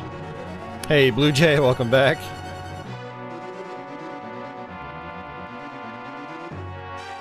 Oh, man.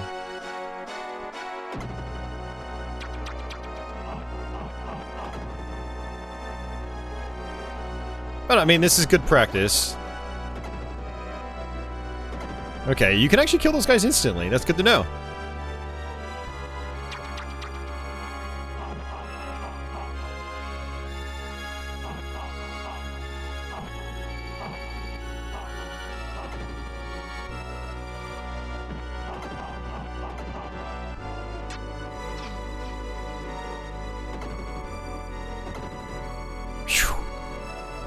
Stressful.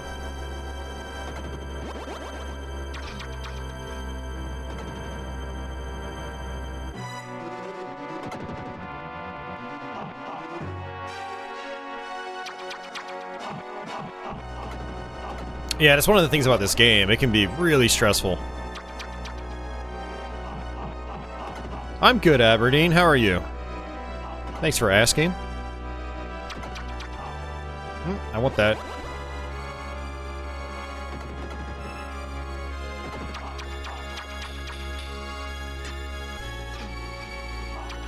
Ah, these guys just keep bouncing around.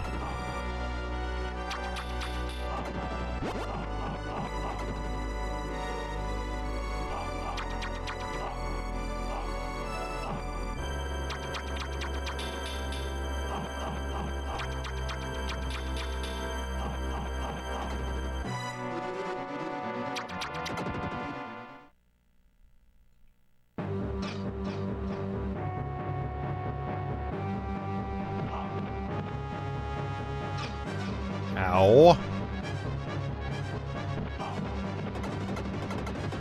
That magic is so good. And there's more. But wait, there's more.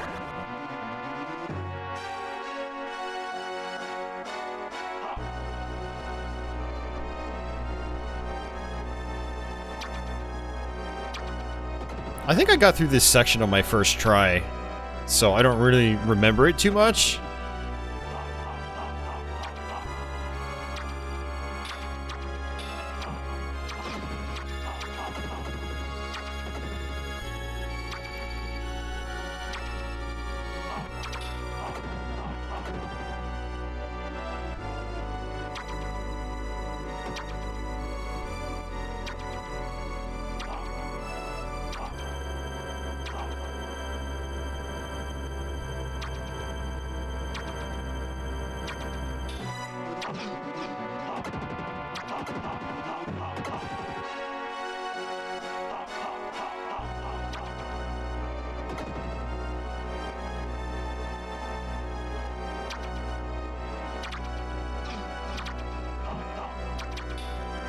Ugh.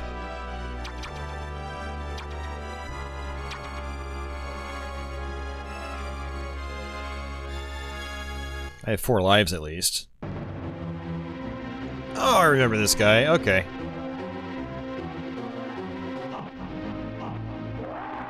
Oh, I died. Yeah, I still have my magic, which is good. Oh, okay, holy crap, that hurts.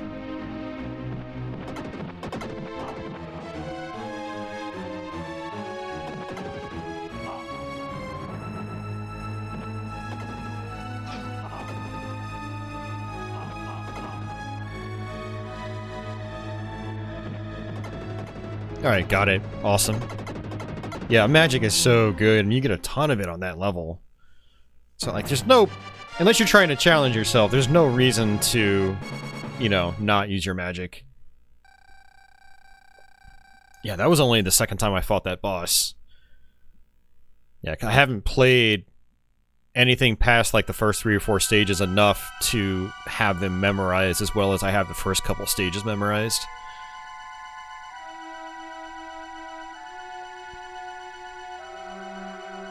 Yeah, and now there's a cave.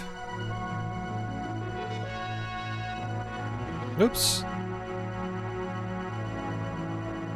May luck be with you. Luck indeed, actually.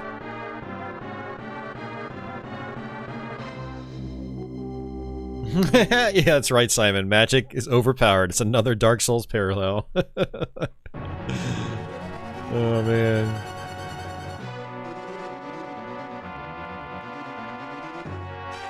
Yeah, go for it, Lord. Absolutely. Play some retro.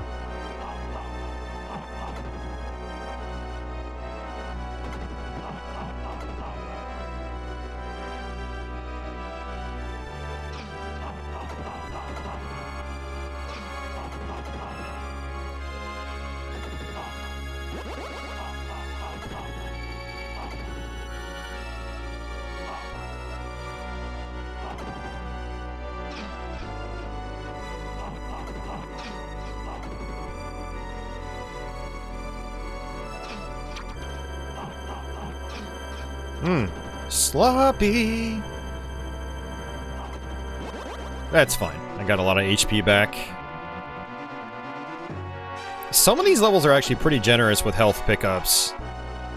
Others, not so much.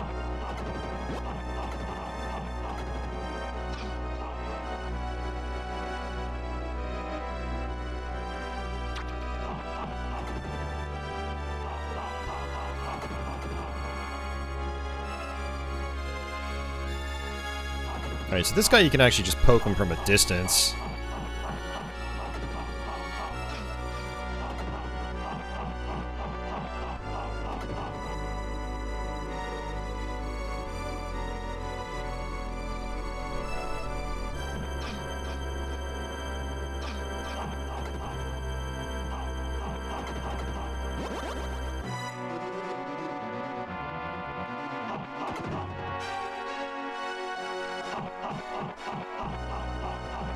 Any secrets or wall chicken? There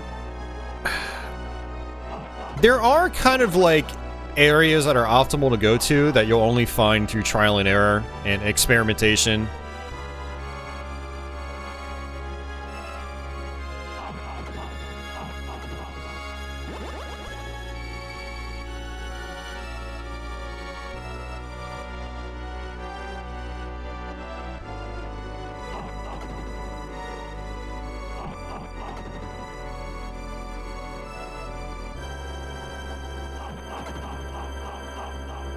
Alright, take care, Lord Cephalion. Yeah, thanks for hanging out.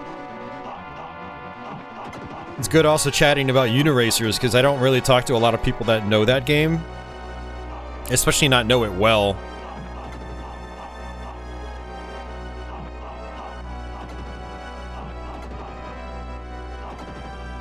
Alright, good. Got some HP back.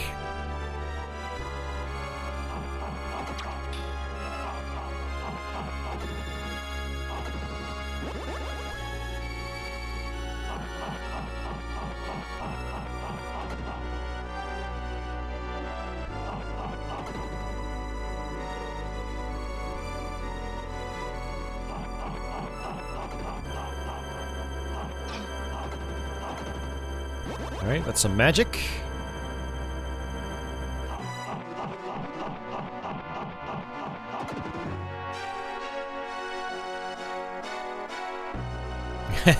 Love me some wall chicken.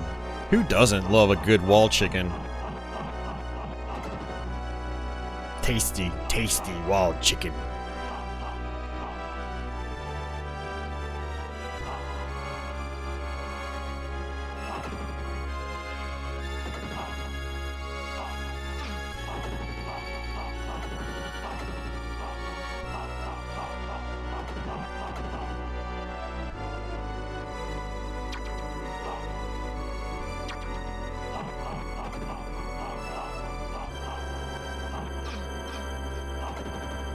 I think this might actually be where I need to go. Let's, yeah, let's just fall down.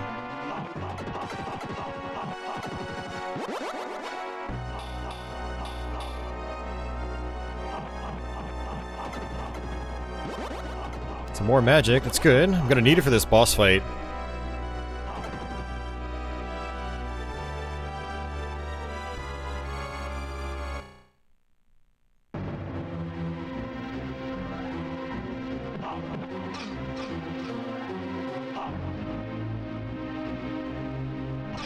Oh, you gotta be kidding me, man. Ugh. Wall chicken nuggets.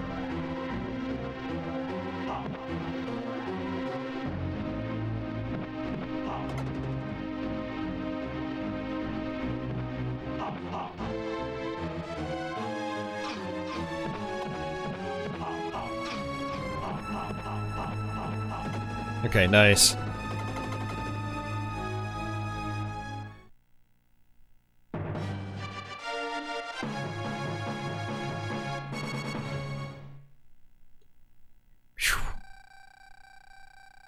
Yeah, that boss, so he starts off like kind of clung to the ceiling, and then after you get his health down a little bit, he drops to the ground and just starts jumping all over the place. It's like, you're so slow in this game.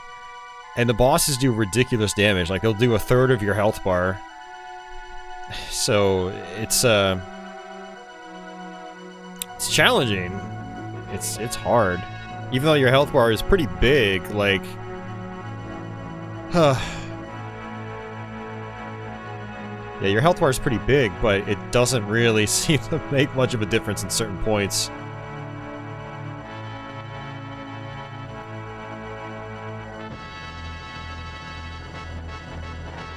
Alright, so we can come down here to Death Field. Let's see how well we do. This is one I had to redo a lot when I first fired this up a couple weeks ago.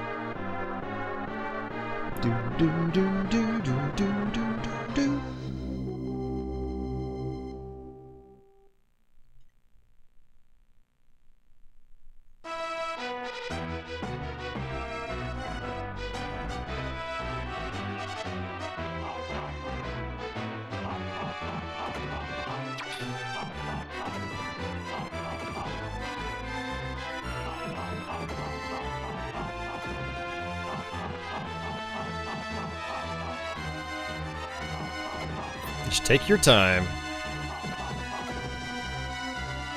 Jump over the fire.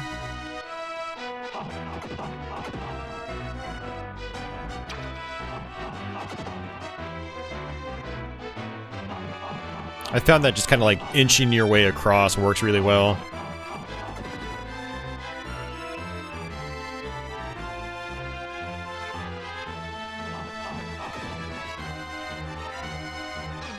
Oh, really? Ah, that hurt.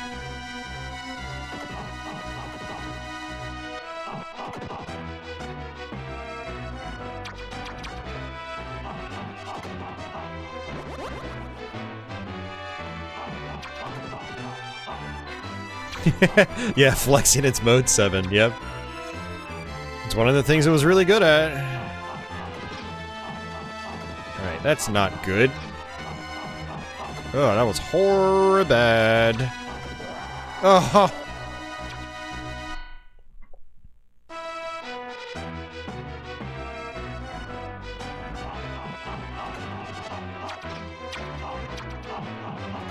Yeah, that was a bad start. Hey, at least we haven't gotten a game over yet. Kind of surprised about that.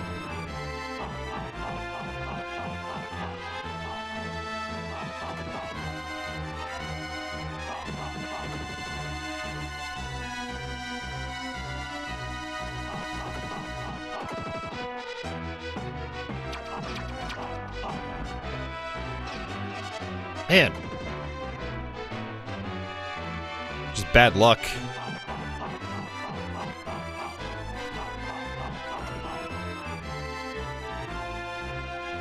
Yeah, I think that's the better way of going about it.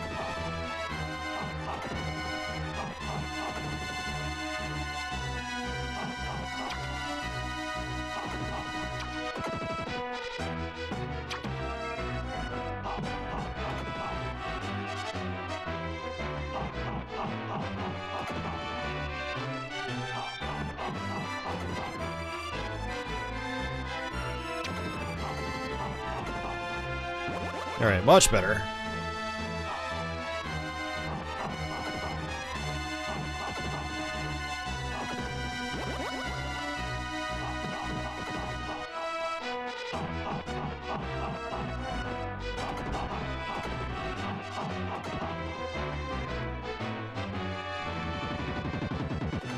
Nice. That guy hurt me so many times when I was learning this. Alright, floating platform.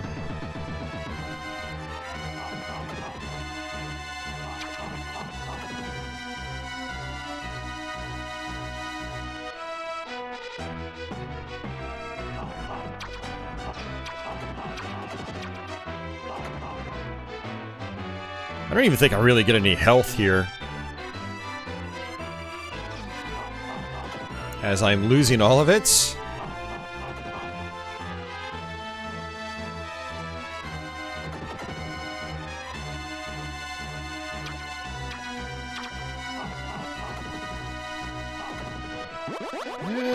Didn't even help all that much.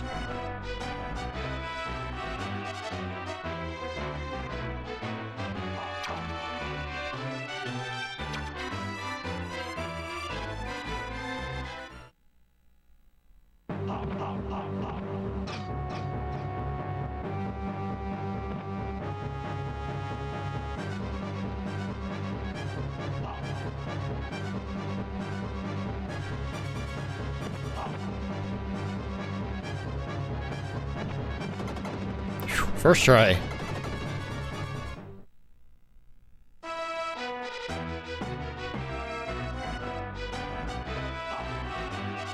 Alright, so you have to actually fly over here. I want to say magic is on the left, but man, I have no health. I think health is on the right. Yeah, that was magic. Oh! That was just mean.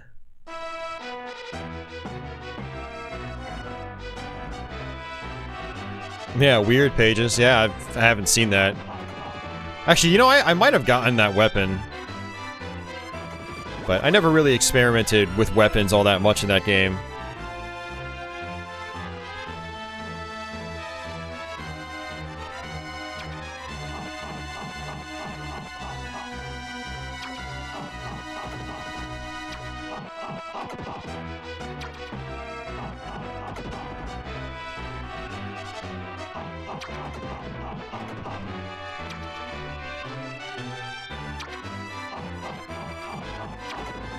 Oops.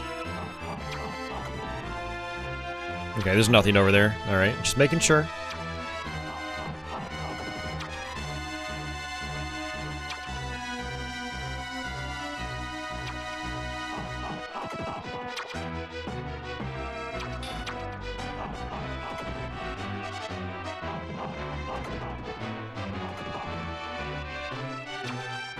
Alright, so this is our last life, I believe.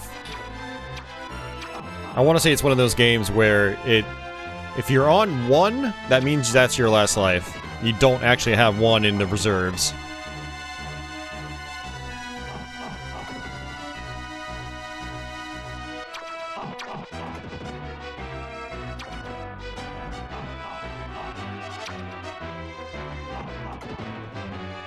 And I feel like this is probably... Oh, really?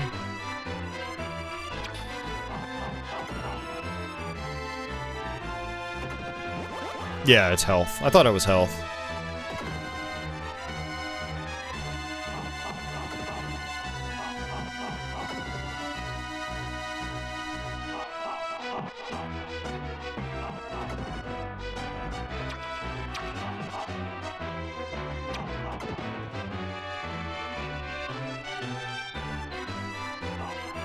Alright, let's charge up. Oh, jeez.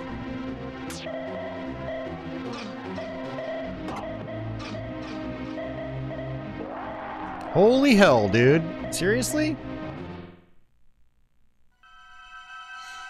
Yeah, last time I got to him, he ended up being super easy, but he was really aggressive there, and I don't know why, so...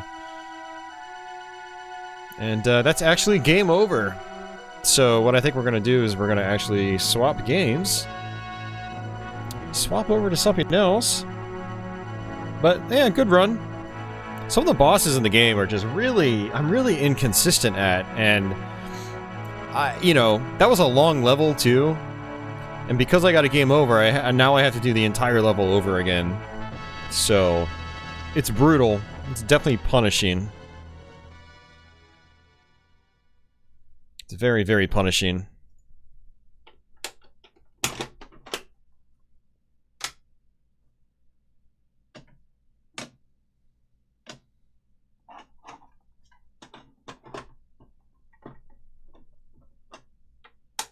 Yeah, it's very harsh. Absolutely.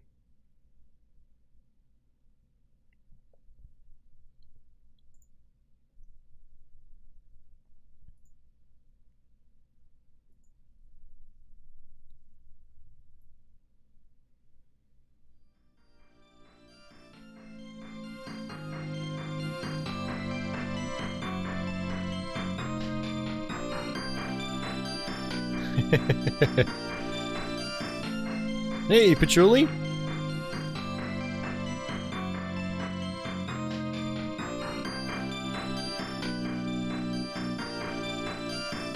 Yep. And what I think I'm going to do, guys, is actually take a food break. You know, we're 4 hours into the stream. It's been a while since I ate. So, I'm going to get some food in my stomach.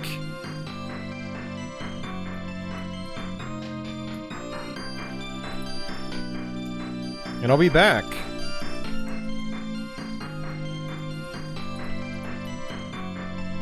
And then we'll play some SimCity.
She has no idea what she's looking at. Alright, I am done. I tried to eat that pizza as fast as I could. Alright, so this is Sim City.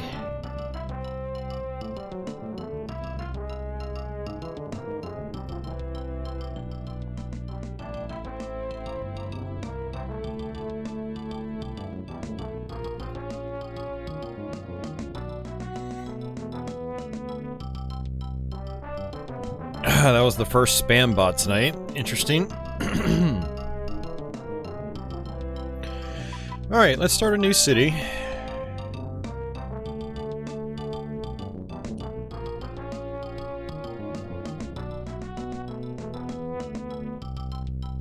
And we'll just start off with this first one.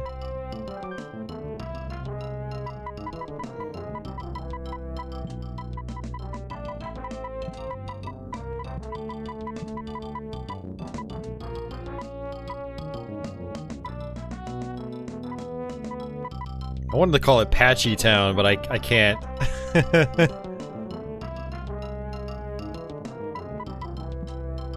And we'll play on easy.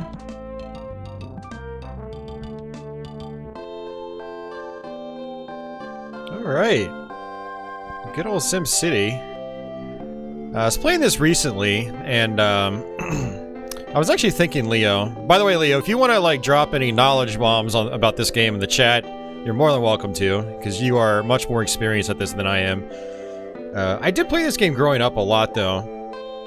What we need to do is place a power plant. So you can either do coal, or you can do nuclear. I recommend nuclear. It's definitely worth it. So I'm gonna put it right here. And then we have to place residential zones and industrial zones.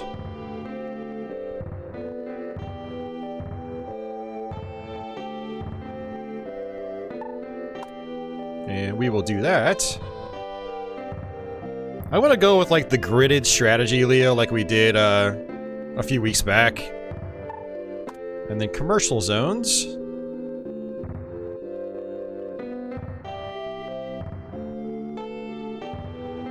Actually, I don't like how that one looks.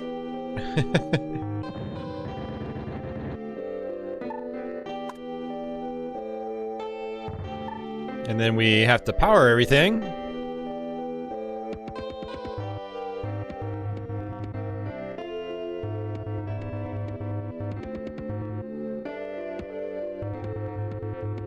And then we need roads. And actually what I'm going to do is set up a rail system right away.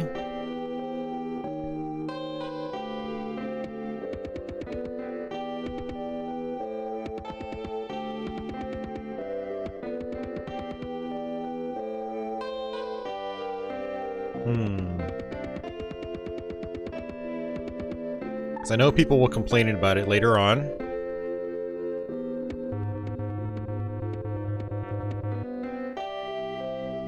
I like that people are settling in even though there are no roads, technically. We need a police department and a fire department. Just put them right next to each other.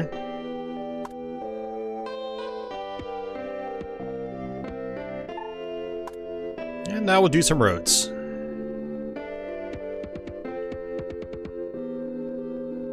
You press the A button to like move around really fast.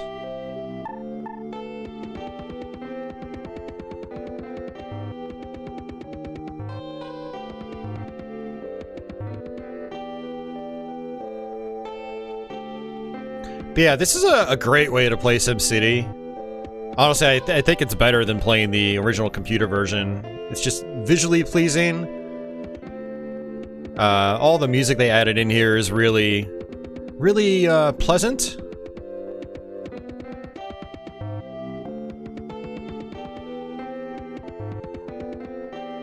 As your city increases in size, the music will actually change.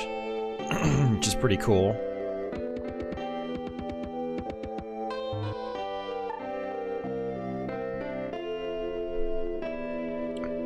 Alright, let's see. I have $9,000. Football stadium is $3,000. Seaport is $5,000. Now, it would probably be helpful if I connected these roads.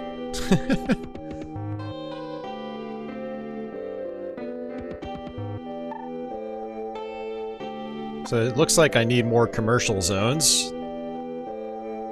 And more industrial.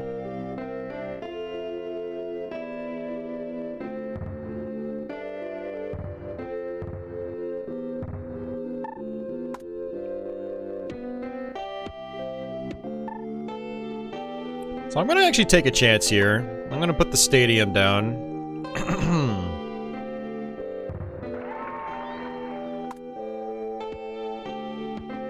Because people will complain about not having one.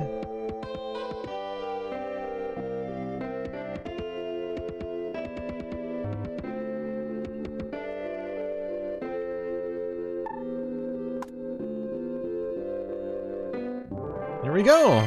2,000 people! What one SNES game really pushes the hardware to its limits? I don't know. I don't know what the console's limits are.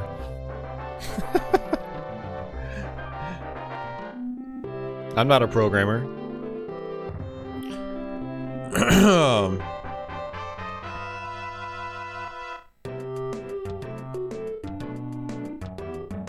Alright, so this is my house. I can place my house somewhere. Let's do it right along the water. No.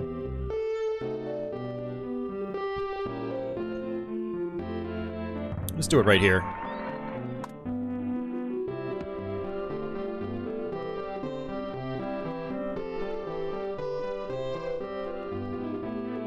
I mean, I would say something like Rendering Ranger R2. I mean, if you really need something that is probably really impressive.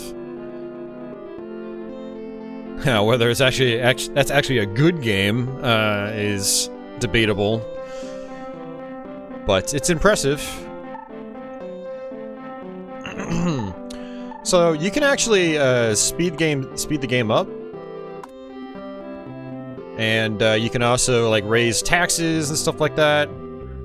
You do have opinions from your people. Apparently, taxes that is the current biggest problem right now. Oh yeah, Crestline, for sure. Like some of those polygonal games, like Doom, I'd say are pretty impressive.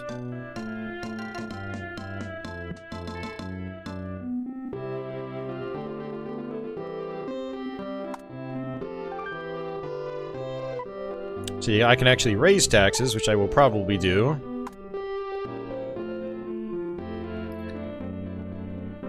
Leah says, a tip he never knew about until recently is if you don't connect power to your seaport, you'll have all the advantage of it, but no ships sailing around. So no shipwreck risk. They have a tough time navigating electricity lines strung across the water. Huh. Interesting.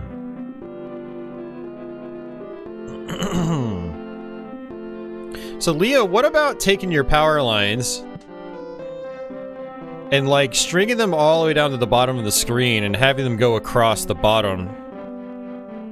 Because do the ships ever go off the screen? Because if they never come to the bottom of the screen, you could route your power that way.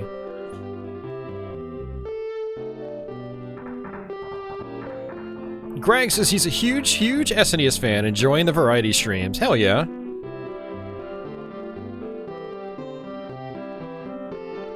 Pearl Jammer bought Earthworm Jim. Hell yeah.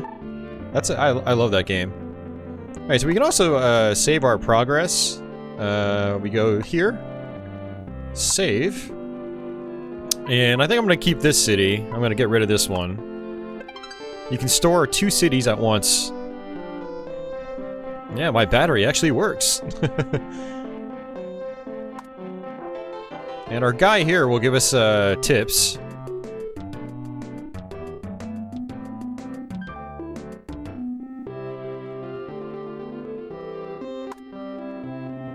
And these are disasters. We don't want to activate those. Maybe we'll activate them later.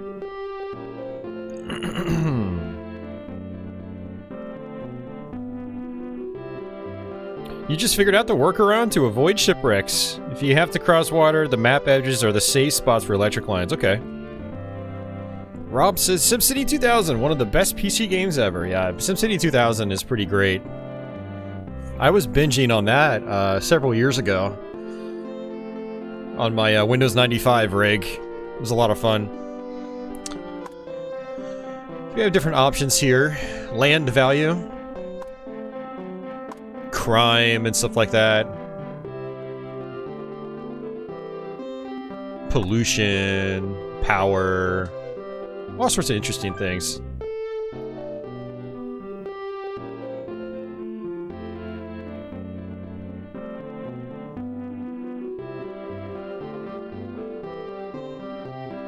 Yes, I think I actually lost money. I need to get some special things like casinos and stuff like that, and I can make some money. Okay, let's get out of this.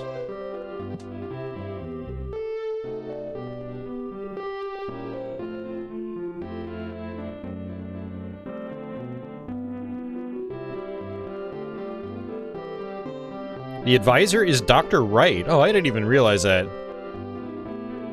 Named after Will Wright. That's very cool. The zoo! Yeah, so you definitely want stuff like zoos.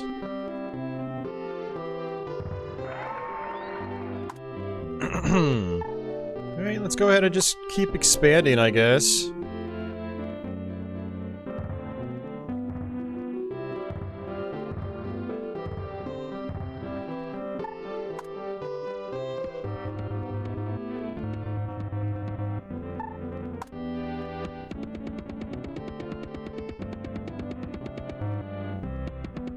See, we'll eventually get to a point where we're gonna run out of money, and so then you have to really wait for, you know, like tax time, and hopefully that you're actually bringing in money.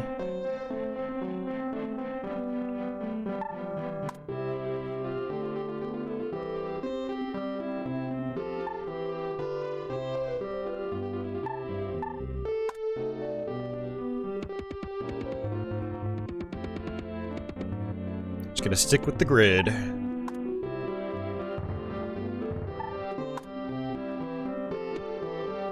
And Leo taught me something interesting a few weeks back, and that is residential zones can turn into schools, and you actually kind of want them.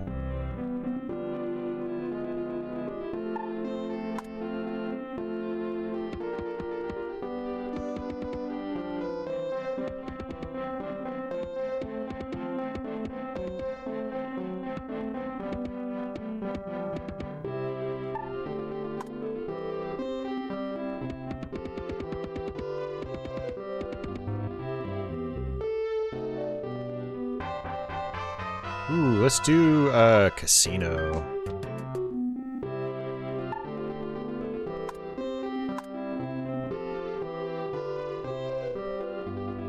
I'll put it right next to my house so I can do blow and pick up hookers whenever I want.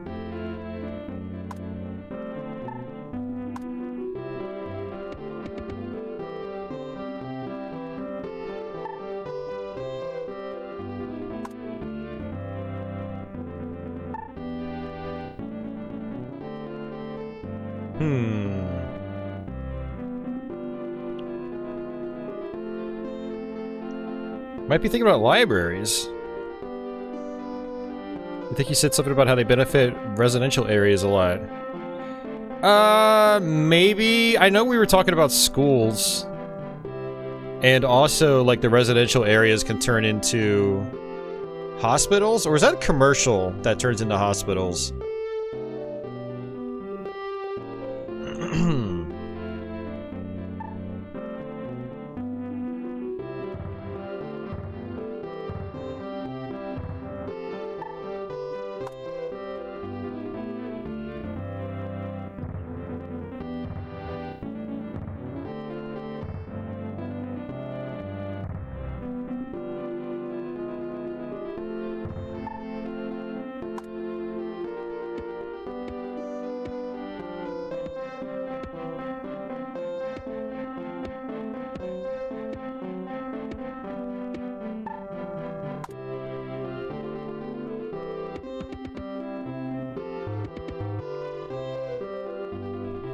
Hospitals form out of residential zoned areas too. Okay.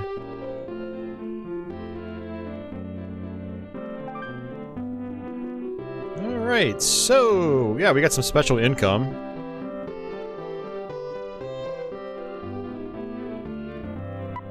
Well, I'll raise the taxes a little bit. We'll see what happens to people. So, you'll notice that there's these, there's basically the population count up top. This is 5760. Now it's 6080. If you raise your taxes too much, that number will start dropping. You want that number to keep growing.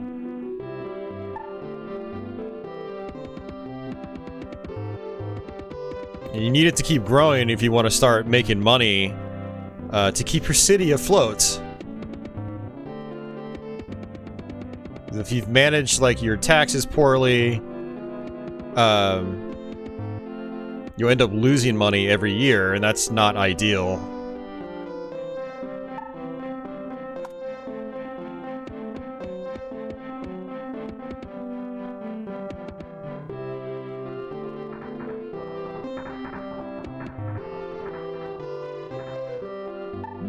I might be able to... Yep. Nice.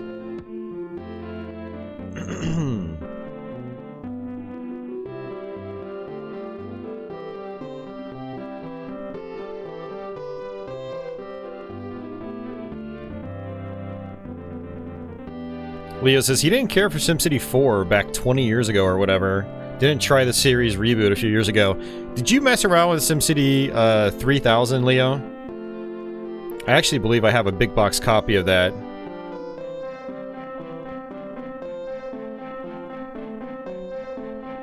So at this point, it's kind of like I should probably bank my money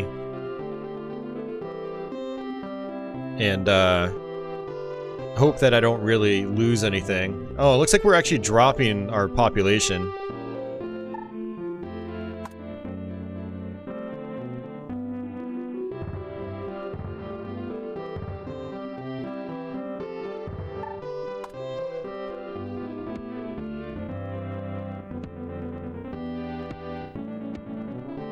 But I'm almost completely out of cash. Yeah, people probably think taxes are way too high. Look at that. It's dropping and dropping, dropping. Ugh. Alright, I have to adjust taxes. Where is it? Yes, he's got a voice. Yeah. Taxes are too high. That's not good.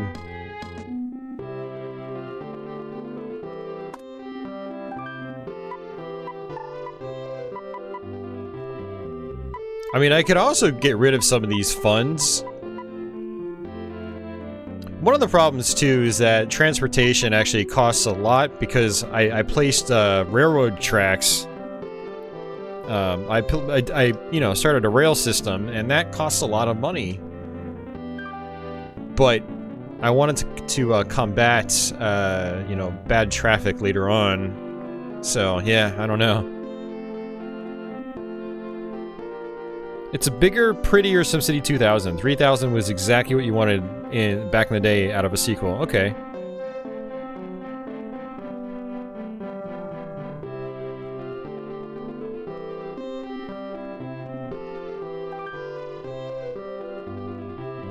Alright, almost at tax time. Yeah, you can see more people are coming back now because the taxes are lower.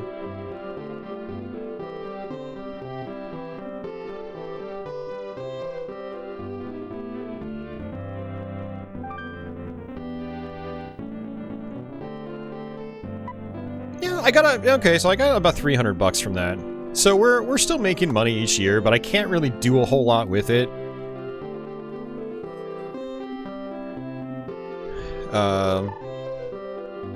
So I'll try to do you know, some commercial.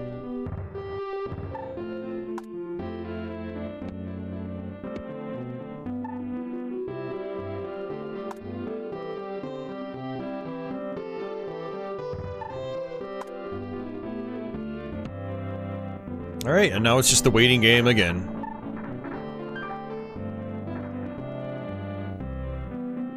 Probably a good time to save it. Haven't saved in a little while. Alright, there we go. 3 years in. I do wish there was a way to speed up the time even faster. It's one thing I liked about PC SimCity is you could have it go by in like 5 seconds. Like a whole year. It's crazy.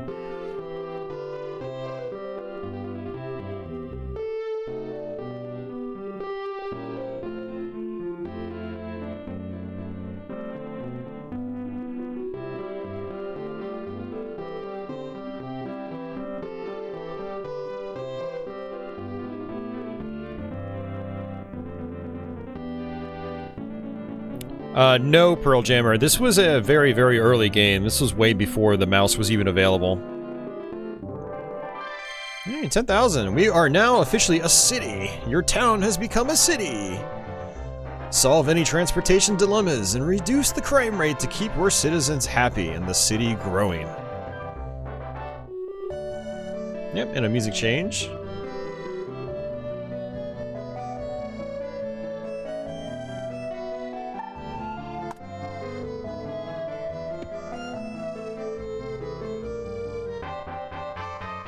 Bank.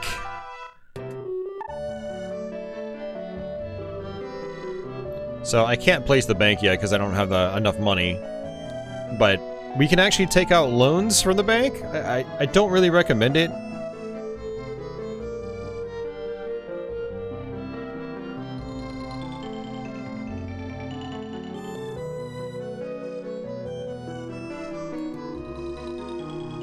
Yeah, this game plays great with the D-pad. I really feel like there's no need for a mouse.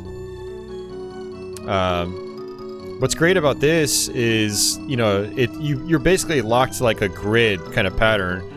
So it's very difficult to be inaccurate with this.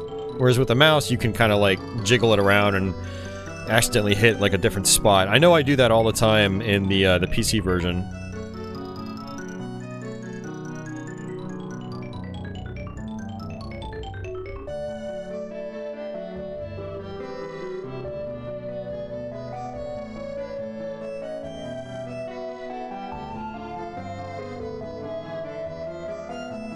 Leo, is the prototype unfinished? I thought it was finished.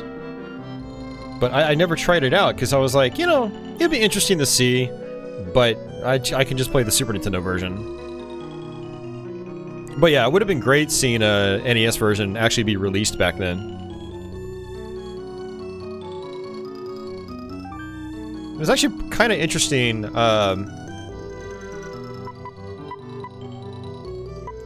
was kind of interesting,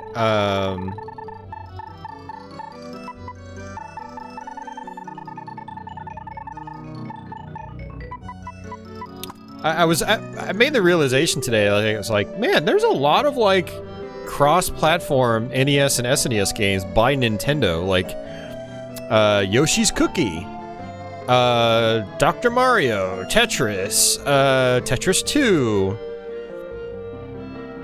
I'm trying to think of what's another one. Wario's Woods. Basically, like, a lot of, like, NES games that also got released on Super Nintendo. So people could enjoy the games on either platform. And the games were, like, mostly the same. It's just Super Nintendo always had, you know, much better music and visual enhancements and whatever. And so SimCity would have been one of those games that was on both systems.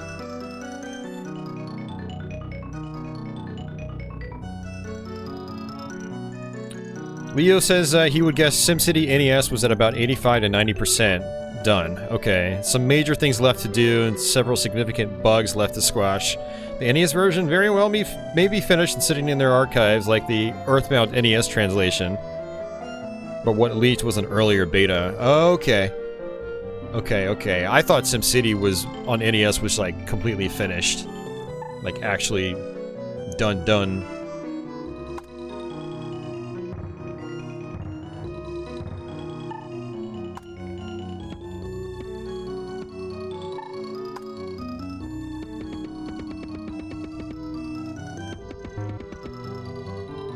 Alright, that's that.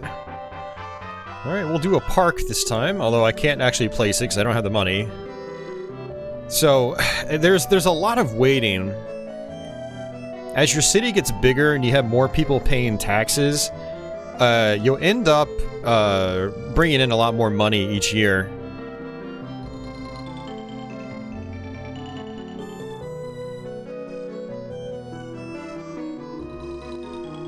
Simon says, wow, it really looks a lot like the SNES version. Are you talking NES SimCity? Yeah. Wouldn't surprise me.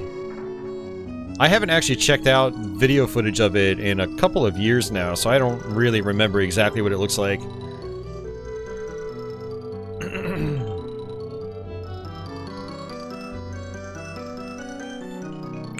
Oh, okay. Maybe I'm gonna raise my transportation back up. My roads are deteriorating already.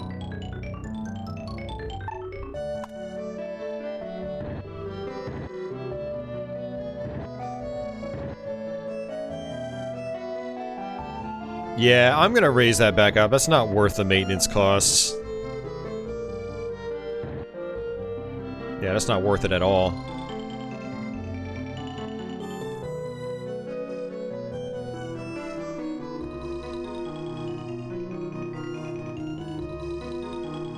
Why was SimCity on NES left unfinished? I don't know. I'm not Nintendo. I can't tell you. And I don't think anybody knows. Probably what happened is they just...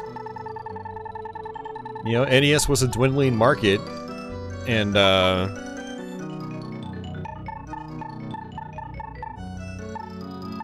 Alright, we're just going back to 100 across the board.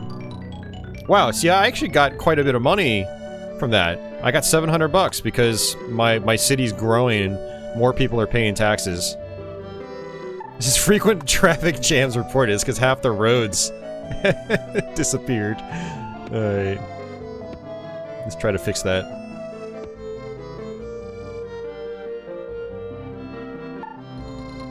Yeah, see, now it's gonna cost me more to repair my rail system. It's like... I don't think it's worth skipping on transportation at all.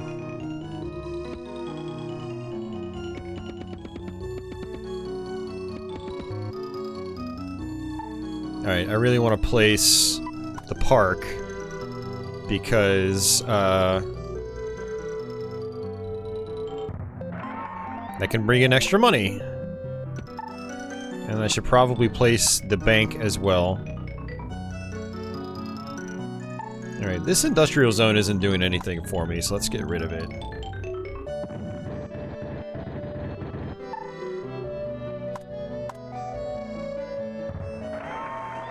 Everyone cheers so that they can go into debt. Yay! Yeah, it's not... I don't know, taking out a loan is really dangerous in this game. It takes forever to pay it off. I used to take out the loans all the time when I was younger. I didn't really understand the consequences of doing so.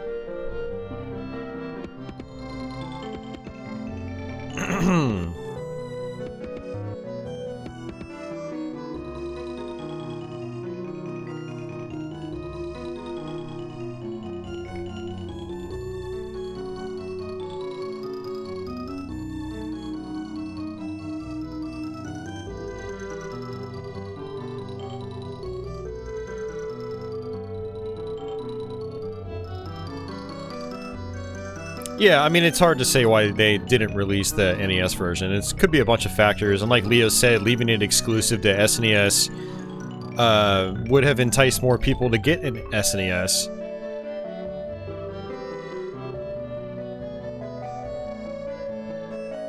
I don't know, it makes sense to me.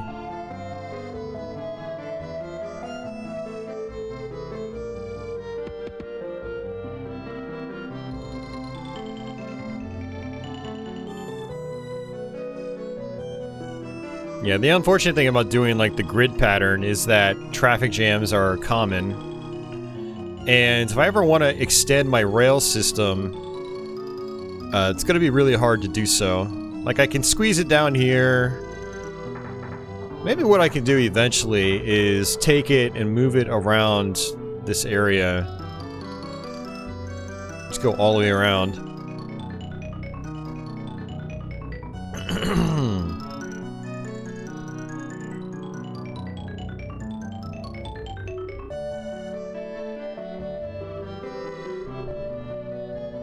Yeah, and yeah, Leo, you know, some of those multi-platform titles, Nintendo titles I was talking about, they were a little bit later. They weren't like launch window for Super Nintendo. It was like they came in like 93, 94, stuff like that, you know. When was Yoshi's Cookie made? Let's see. Got plenty of time to look it up. 1992.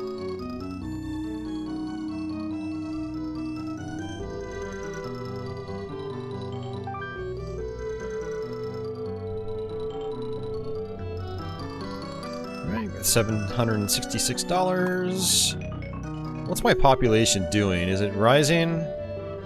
Or is it dwindling? It's dwindling. God damn it. It's dwindling way too much.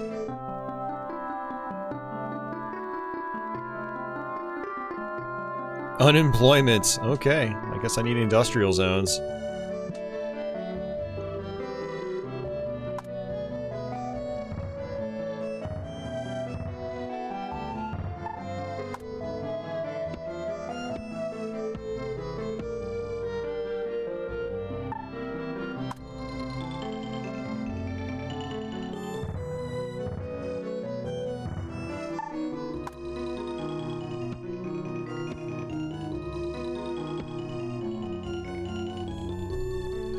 Yeah, Yoshi's Cookie was 92. Tetris 2 is much later. 1993 was Tetris 2.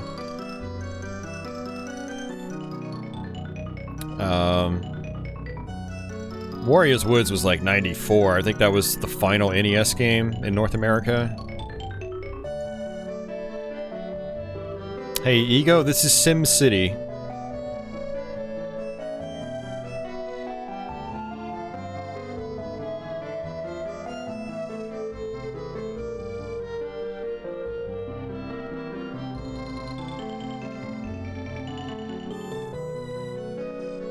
Yeah, the thing about rail, though, Leo, is that it's so expensive.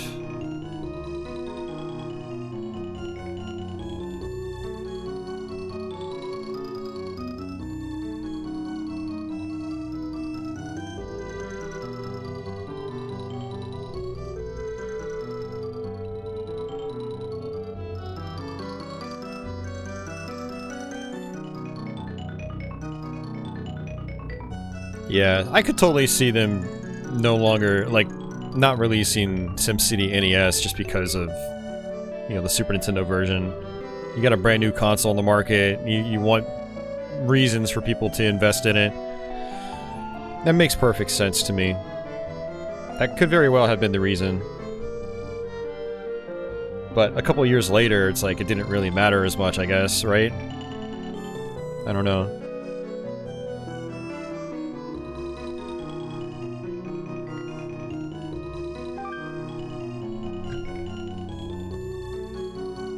I've got $1,000. Cool. Traffic jam warning.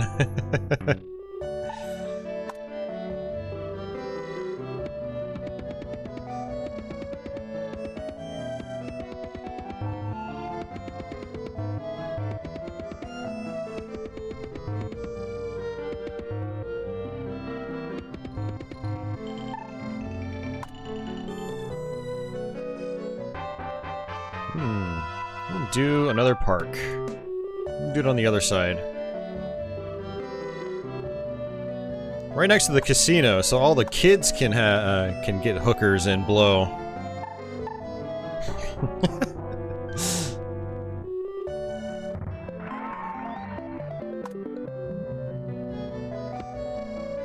Hey, Purpler, welcome.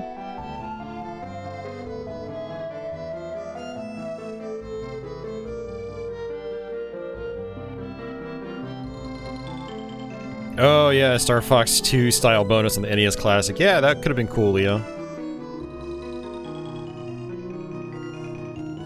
It sounds like a good family town, right? Yeah, I probably need the I'll probably actually put like a police station and fire department right here in these spots.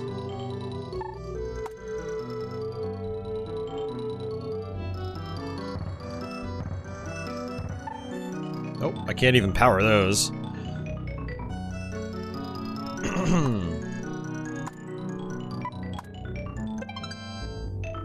I forgot I named my other town Twin Peaks. I'm so clever. Yeah, we're just playing the waiting game. We can't really do anything else. But at least we're getting some decent money. Oh, the population's dropping again, man. Come on.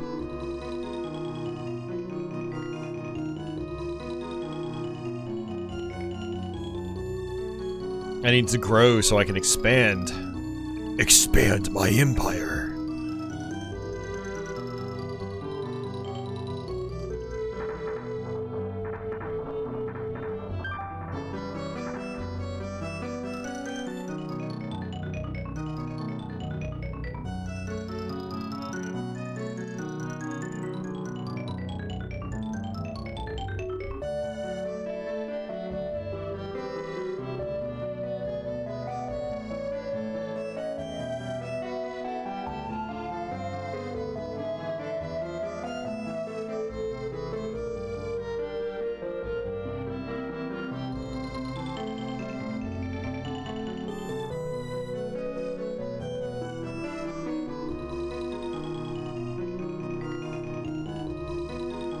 Explain your donut pattern, Leo.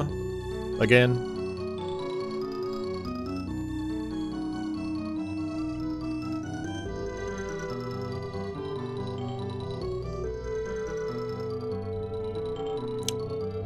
Also, question, actually, if I,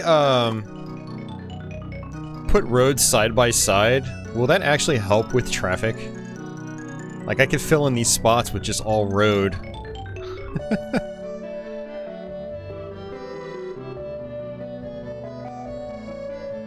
Nearby 3 grid of touching zones surrounded. You'd have to send a picture, man. I can't imagine. I'm trying to imagine that description, and it's not registering for me. Alright. It's almost money time. Let's get paid. Yeah, 1,300. That's more.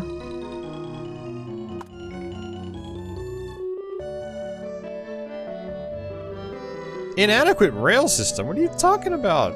This is a banging rail system. Look at this. Doesn't get much more, doesn't get much better than that.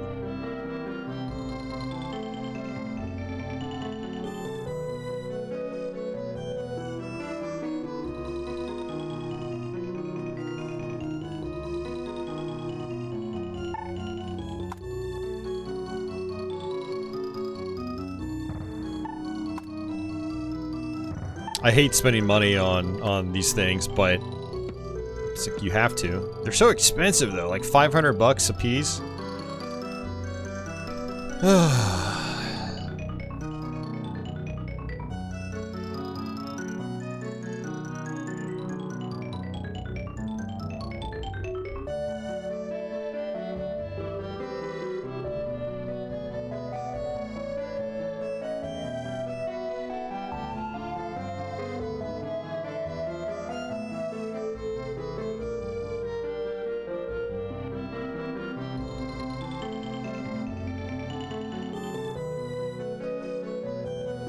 So basically, you make... Okay. Well, I can try that when I have some money. So you say you actually squeeze them together.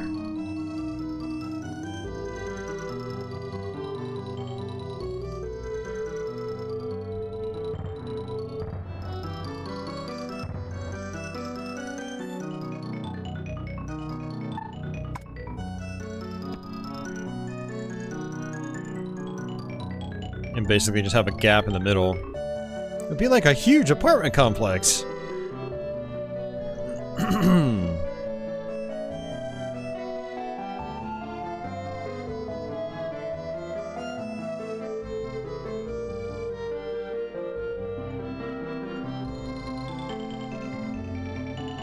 Alright, see you, Zanctum. Have a good night.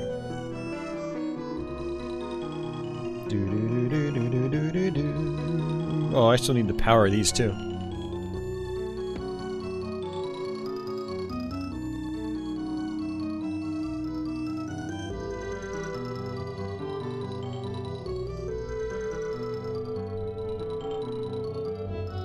Dragon View. Yeah, that's a pretty cool game.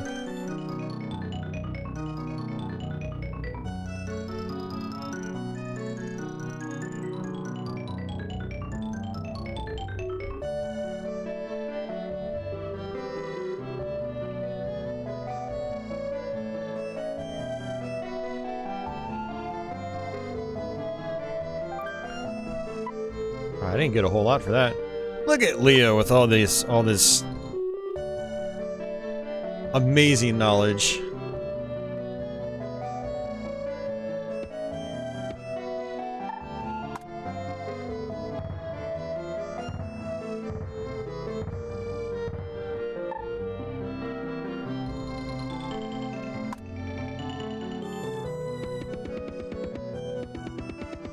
So basically like that, Leo.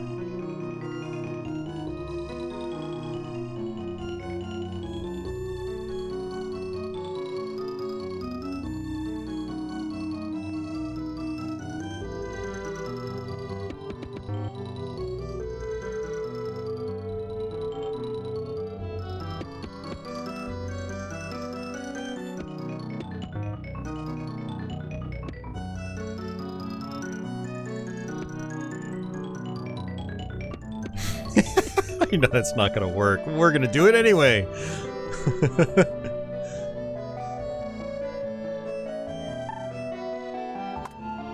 I like that it's like, oh, you need industrial zones. And like, none of my industrial zones are being used.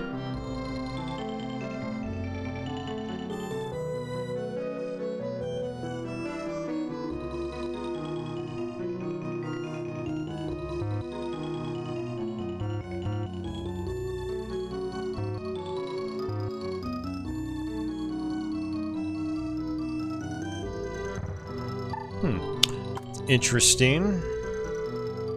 Guess I had to bulldoze these trees. It wasn't letting me place it on top of them. World's most confusing intersection. Yep.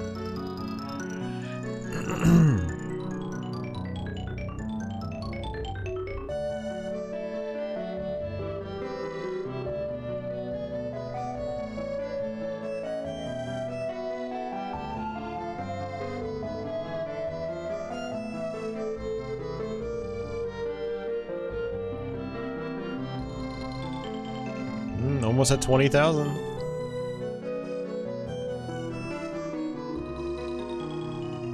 Nope, we're dropping.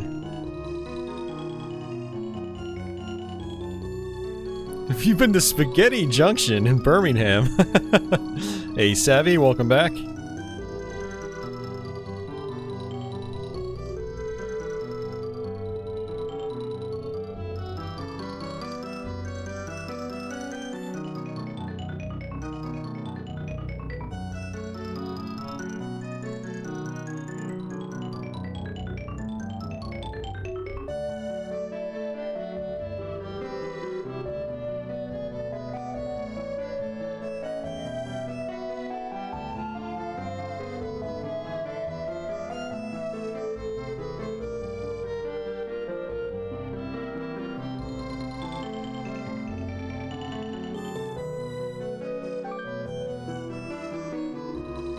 Interesting, Leo. Can I rebuild my house if I destroy it? Is that something that works?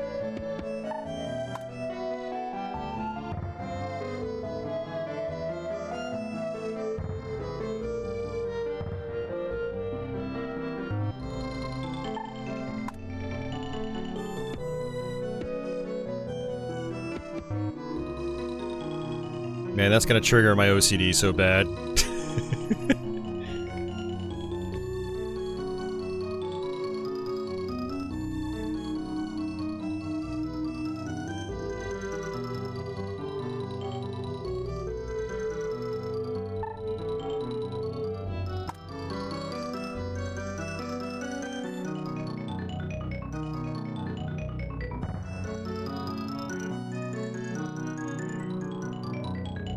Actually...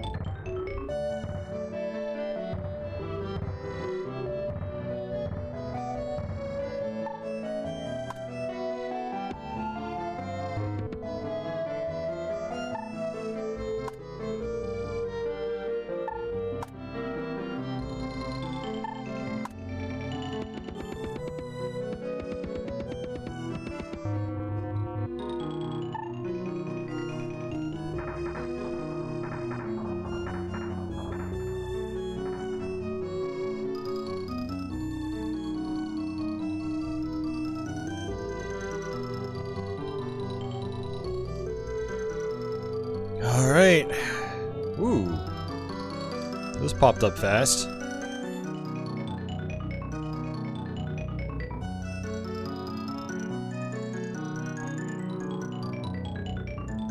Commercial on the waterfront also is the way to go. Touching water almost guarantees a commercial zone fully.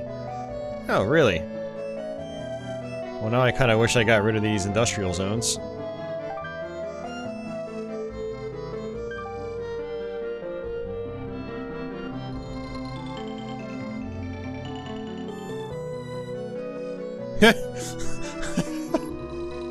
Look at that traffic.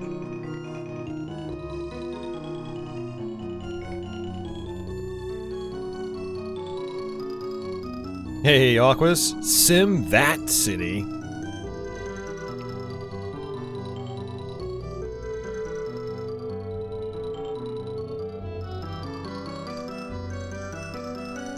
Getting close to 30,000.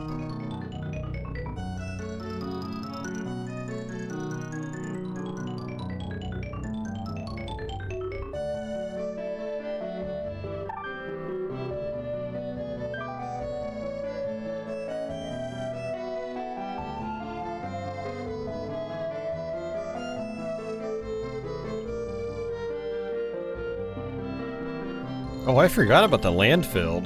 Or landfill. I haven't seen that in a long time.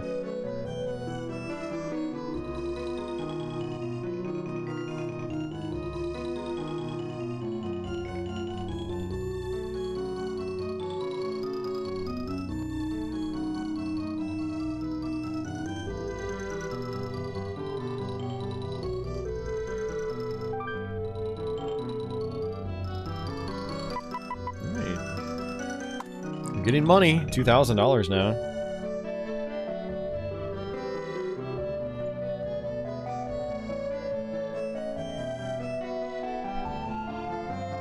All right, let's finish up this stretch.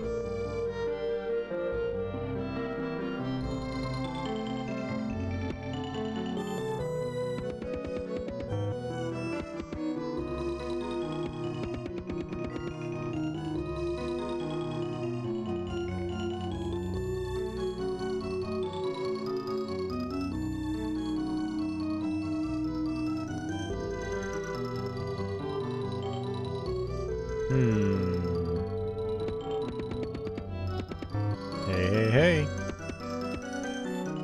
Actually works. Surprised.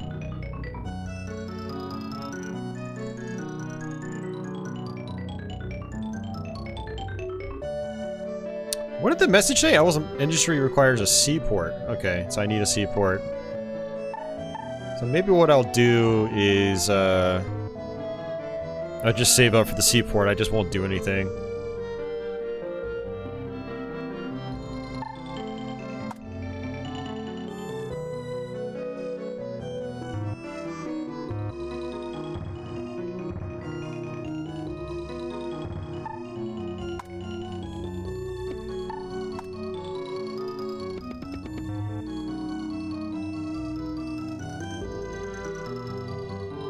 This crime is very high. Alright, where is crime high? Map. Hey, Mark. Guns and knives for crime. This is a dangerous city to live in.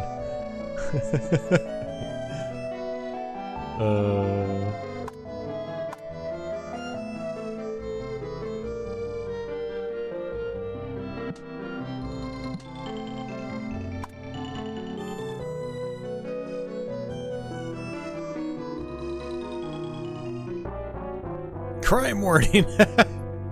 Crime alert! The crime rate in the city is beyond acceptable levels. The residents want to reclaim their neighborhoods and are willing to take matters into their own hands. You better build some police stations fast. I want to build a seaport, not police stations.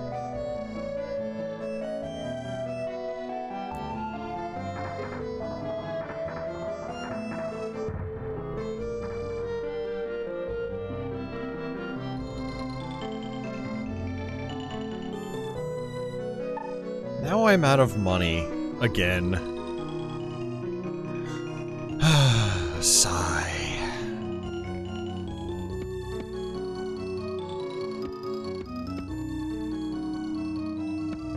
Yeah, that technically doesn't work. I don't think they actually connect. Oops.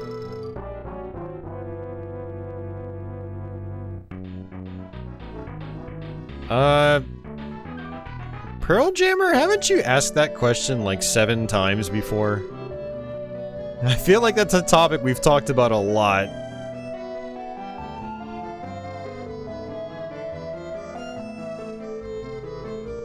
I think it looks pretty cool.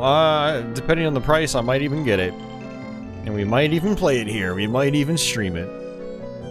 We'll see. I'm not sure. First, we need an actual release date, which I don't... You asked it twice. Okay. Well, twice feels like 1,000 times.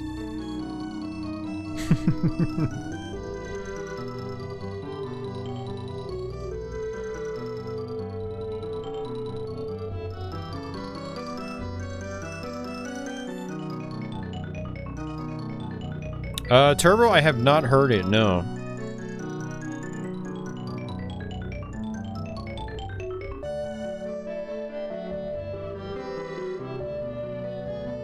When you get rolling with a bigger city of, say, 100,000 or more, money problems seem to disappear. Your problem then is to keep people happy and maximize your land usage. Yeah, that makes sense.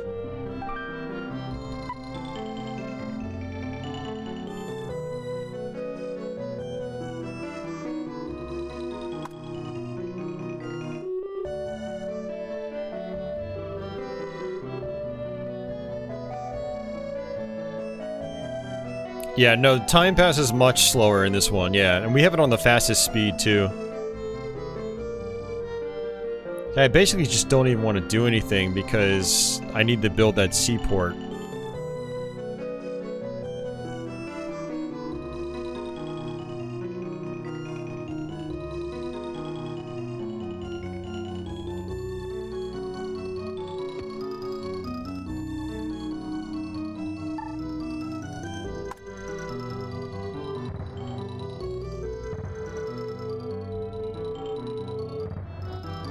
Leos is building these on water. They're pretty much guaranteed to be successful.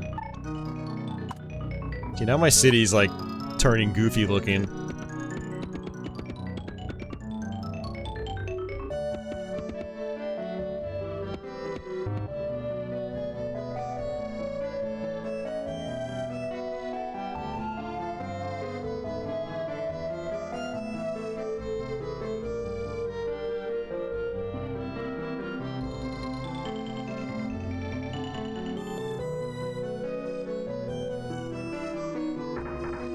Yeah, look at that. Perfecto.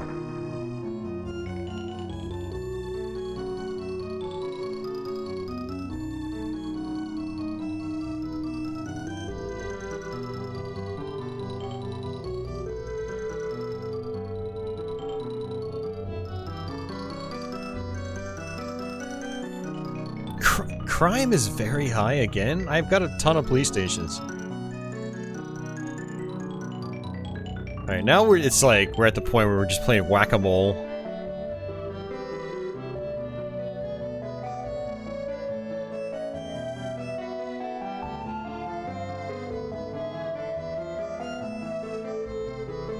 This one right here, Leo?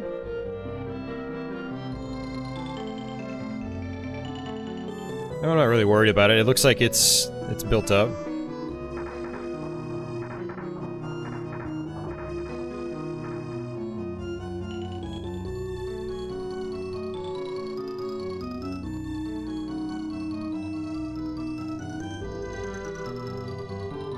Oh, I guess you mean this one. But, I mean, I'm not really worried about it. It's populated. So... yeah, I should just rename this city the Chicago.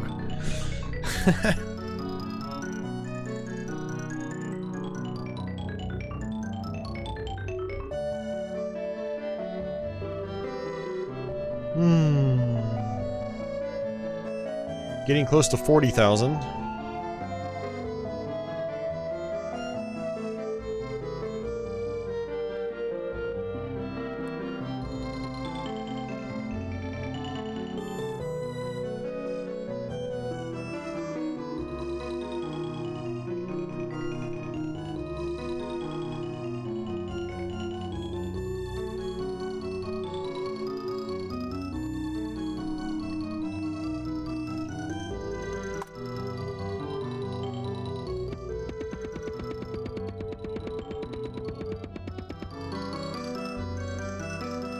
Just setting myself up for later, so I don't build in a way that makes that really hard to do.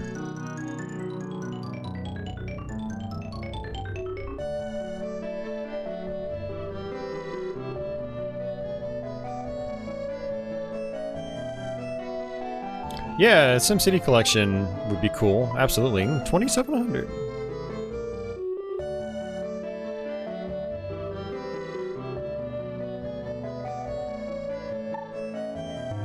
Seaports, I think, are at least 3,000? We're gonna have to wait another year.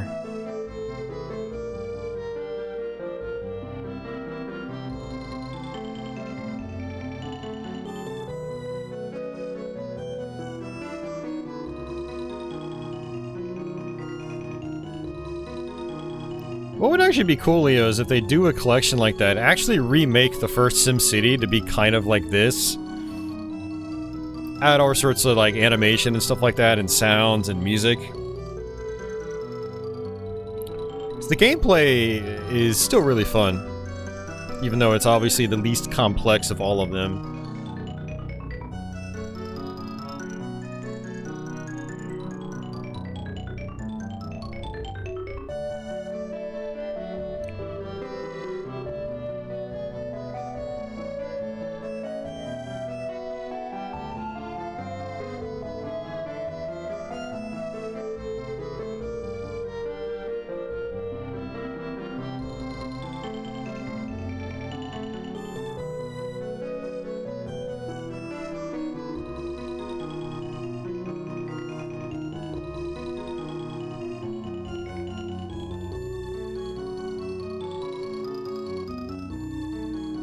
Yeah, companies like EA should be into their legacy releases because, like, I don't know. It just, like, forms customer goodwill, especially for us older folks. The issue is that they can make so much more money focusing on their bigger titles.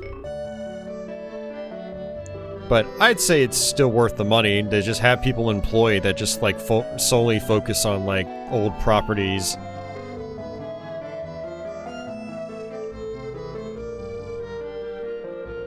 Again, customer goodwill. I remember in the late 90s, EA was all about like PC re-releases.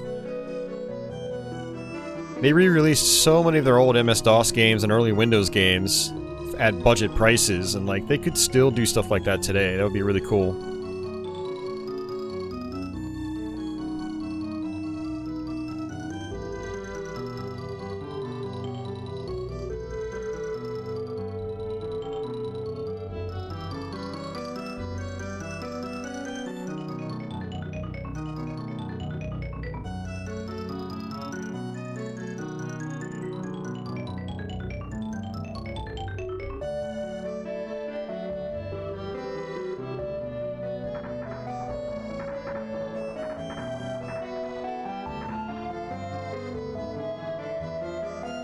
Oh, the time is passing so slowly.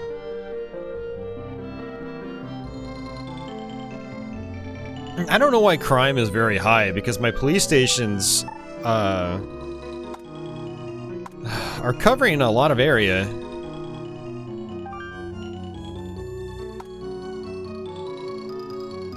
Yeah, like, I don't know why crime is so high.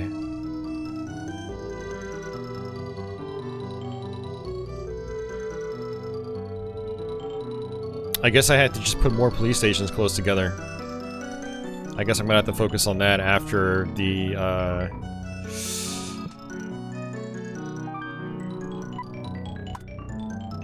after the seaport.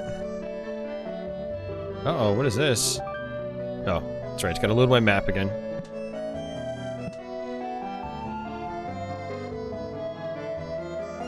Oh my god, I still can't do a seaport. It's gotta be $5,000. Ugh, we have to wait another year. Hey, Fat Shark. Patchville looks great today.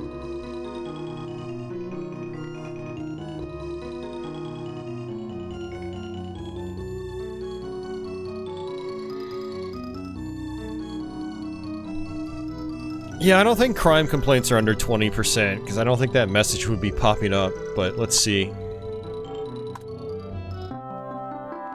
No, it is under 20%.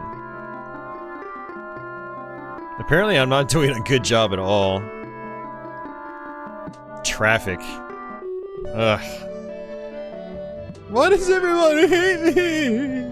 Why?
Alright, let's leave it at that for a little bit.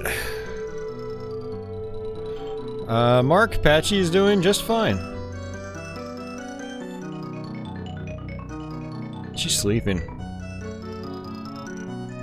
Enjoying the soothing music that she actually can't hear.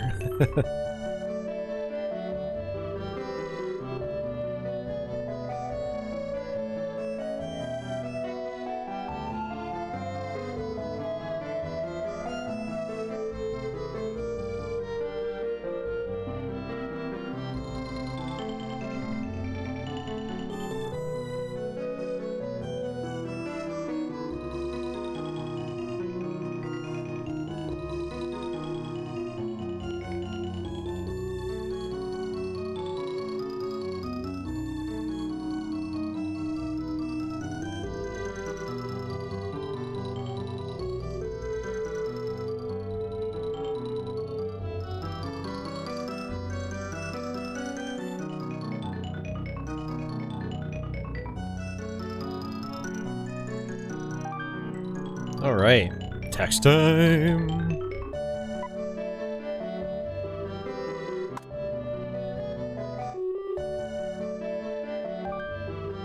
Seaport time! What, no one cheered for a seaport? That thing was $5,000, people!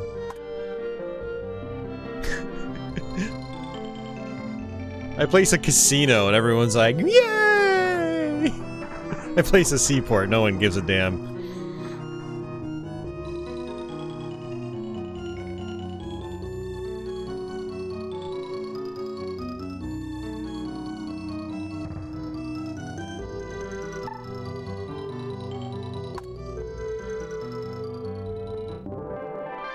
We're a capital! 50,000 people.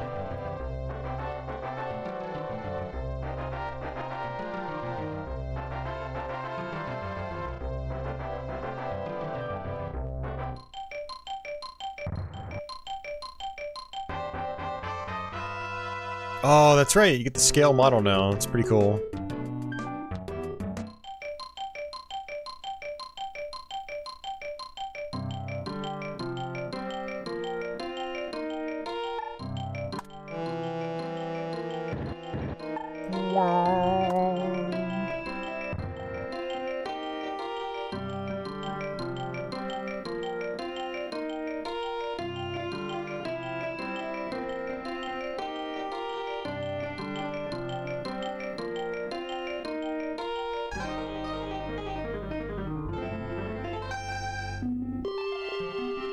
Pretty cool.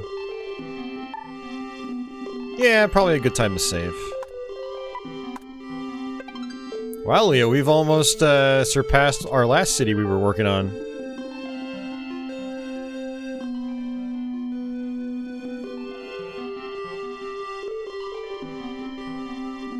So having multiple seaports is a bad idea, Leo says.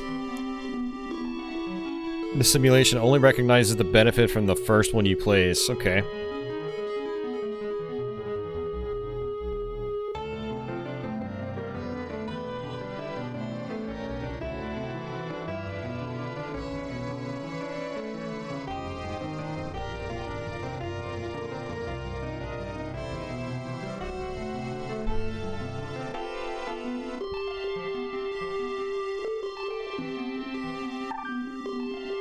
Halfway through the year.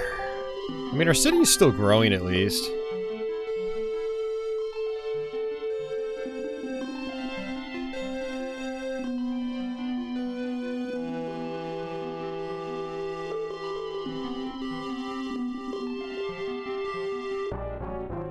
Traffic jam warning again.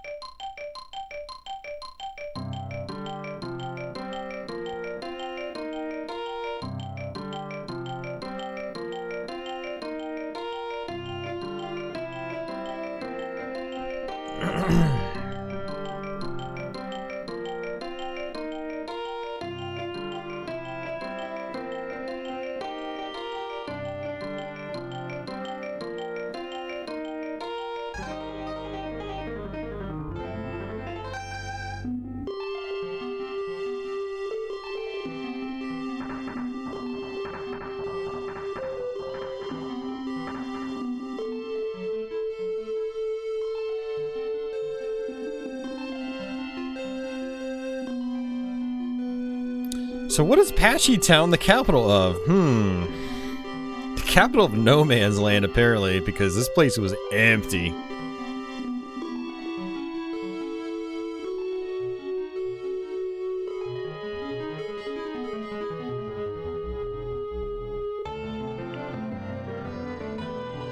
Yeah, one of the things about playing a game like this on stream is that there's so much downtime, I just get distracted.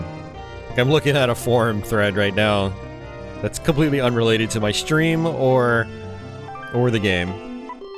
Like up to 2,500. It's like Las Vegas, yeah. Well, you got casinos and hookers and blow. So, yeah, maybe I should rename it to Vegas. Although we don't have a Pinball Hall of Fame in here, though, so,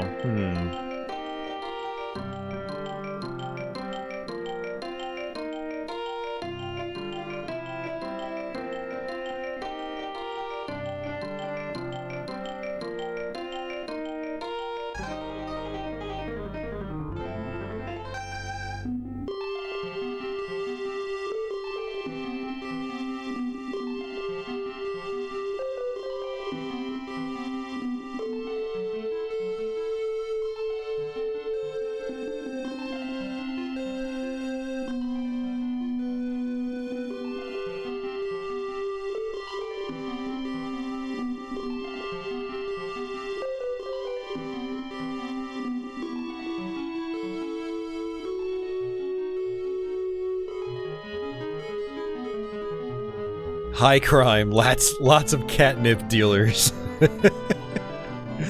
Alright,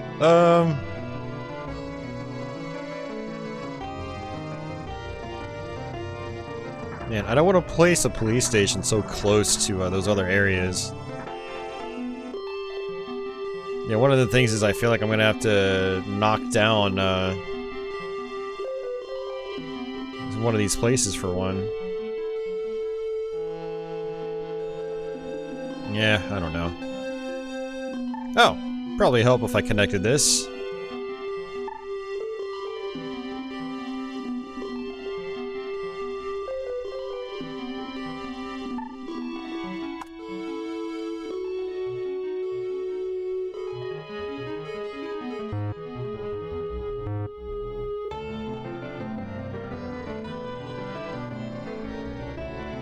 Leo, can I do the donut thing with other things? Or does it have to just be, This is probably a bad idea.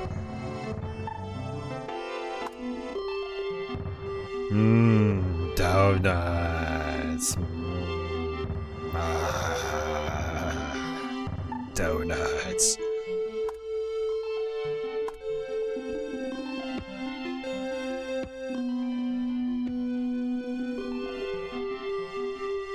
What's the bridge connected to? It's connected to nothing.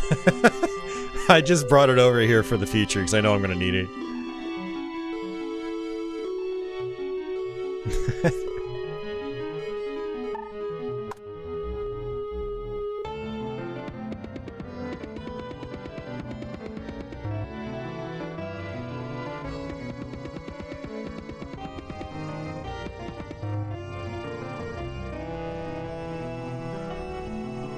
Donut scheme works for all 3 zone types. Okay.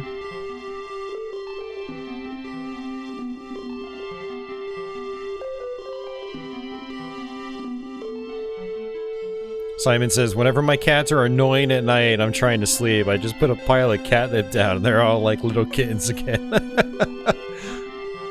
That's actually a good idea. I should keep some catnip in my bedroom because Patchouli sometimes gets like restless. Usually she'll just sleep with me the whole night, but sometimes, like, she's uncooperative. Sometimes. I need to have a backup plan like that.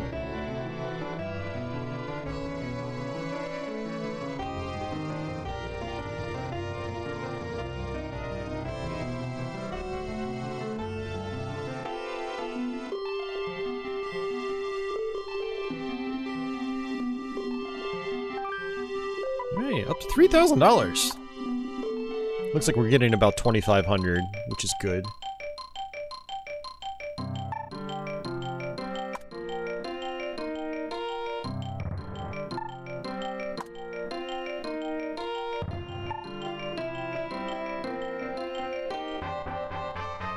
Police headquarters, hell yeah. That's actually exactly what I wanted. I was wondering when that was gonna be available. So I'm gonna put it right here. In the middle of the donut hole.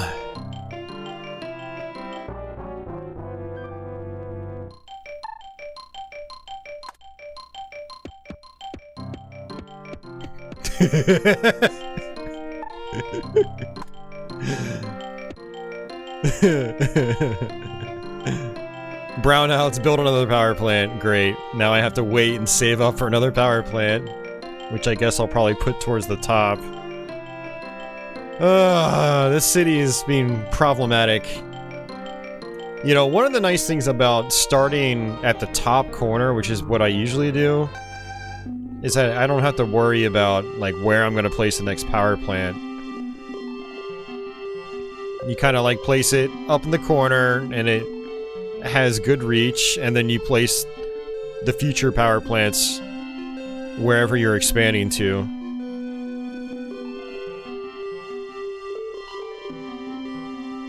Do I give Patchy catnip? Sometimes. Not as often as I should.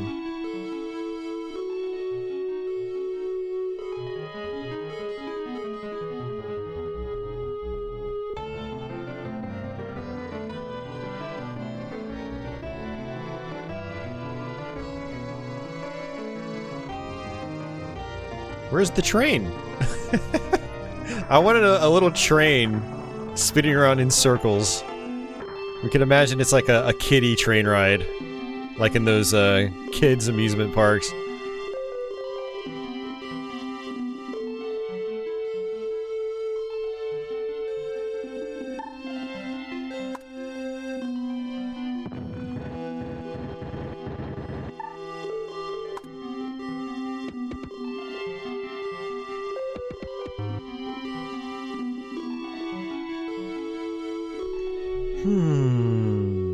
Yeah, I think we'll probably swap games here in a few minutes, because we've been at this for quite a while now. And it's been fun, but it's also, you know, it's a relaxing thing, but it's also kind of more the same. It's probably not that interesting to watch.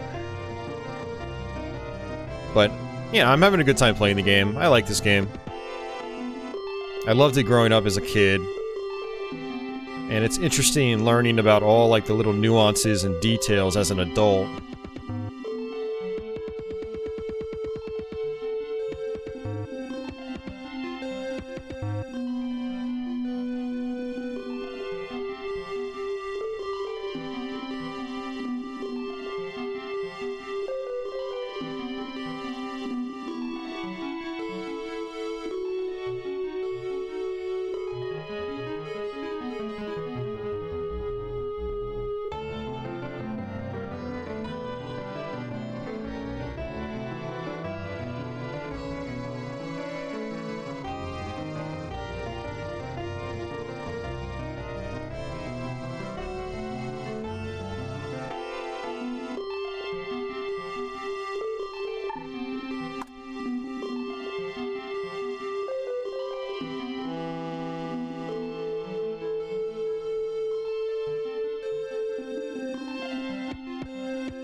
Alright, we'll let this year pass, and then we'll switch games.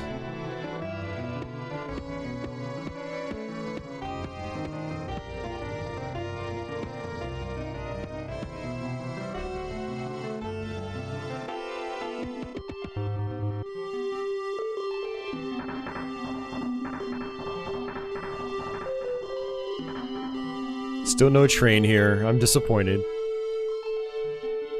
I guess you probably, there's probably only one train. And so, like, yeah, this track would have to connect. Commerce requires an airport! I don't have enough money for these things. I'm basically just watching. You know what? I'm going to do something I did not do in my other save file, and I'm going to take out a loan. Let's do that. Let's take out a loan.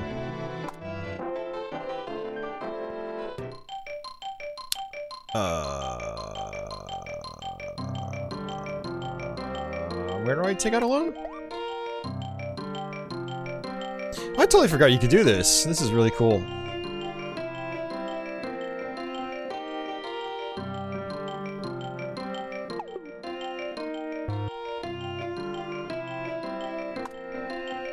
Bank.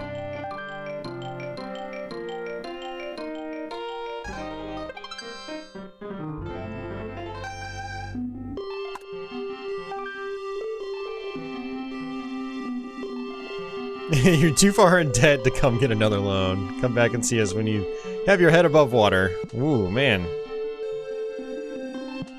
Okay, so... $10,000 for an airport! Come on, game! Why are you so damn expensive?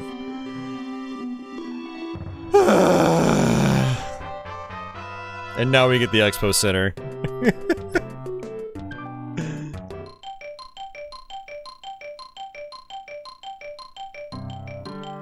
Crime is still very high.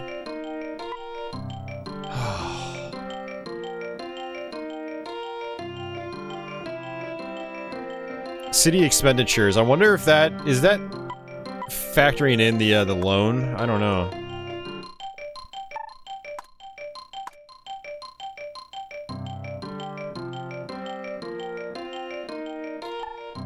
Sorry. Donut hole train tracks. We gotta build an expo center. I don't know if that's gonna actually work, but those people are gonna hate it. It's gonna be loud.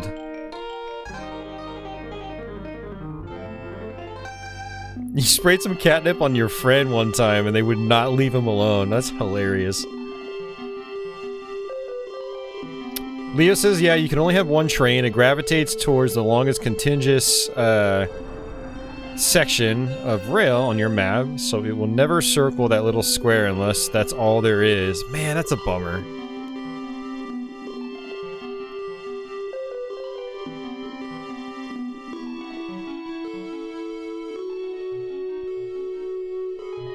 It is definitely a bustling city now, though. We got the Expo Center, we've got helicopters and airplanes, we've got boats.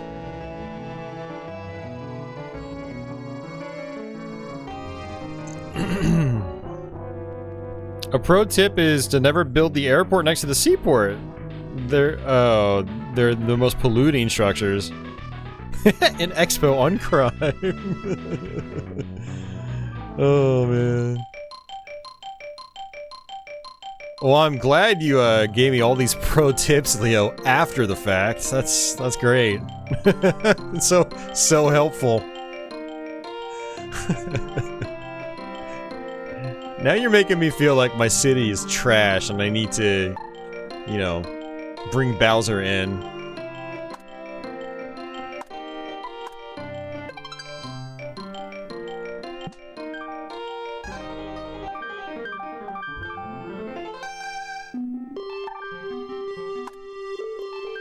I have to start calling this Donut Island.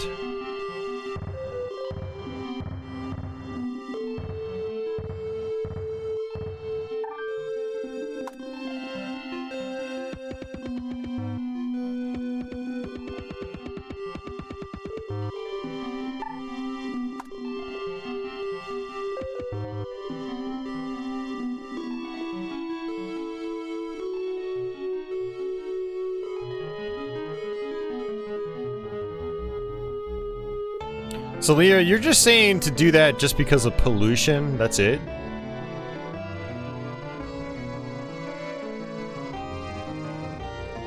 The seaport doesn't need to touch water to work. Oh, I didn't know that.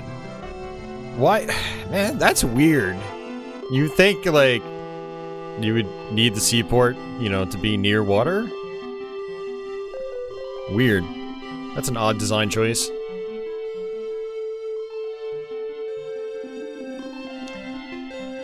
Alright, let's go ahead and save it. That was actually kind of a long session. You know, I actually kind of regret playing this game right now because I had thought about doing a dedicated stream of it, but now that I played it for like an hour and a half here, I'm probably not going to do a stream of SimCity. But, oh well. Yeah, look at those brownouts.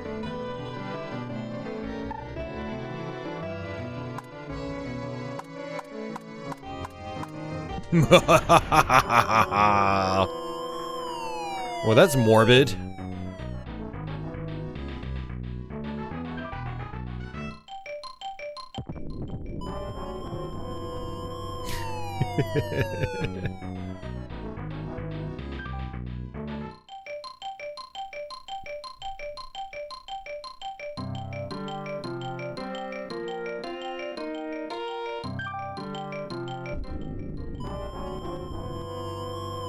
Flood warning.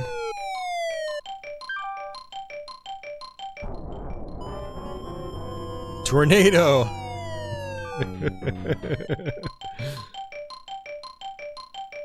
Oh man, look at it go. Uh-oh.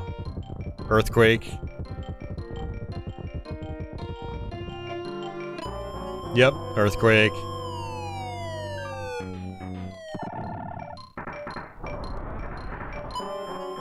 Bowser attack. The King of the Koopas has invaded our city. While looking for Mario and Luigi, Bowser has destroyed everything in sight. Contain the fires he has set and repair the damage. Oh, man. He's not even in the right place. Where is he? There he is. No, where are you going? The city's down here. Bowser, come on. Okay, there you go.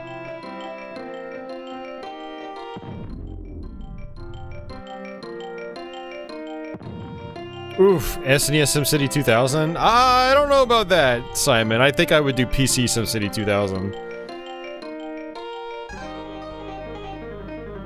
Yeah, the SNES version I remember being like really slow. Not a great experience.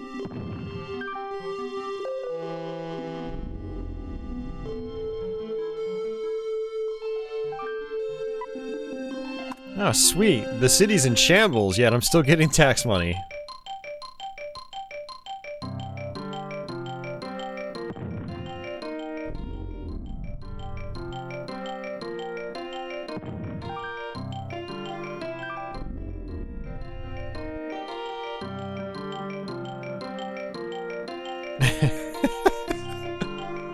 Oh, did it destroy the power plant? No. I think traffic jams are the least of our worries right now, dude.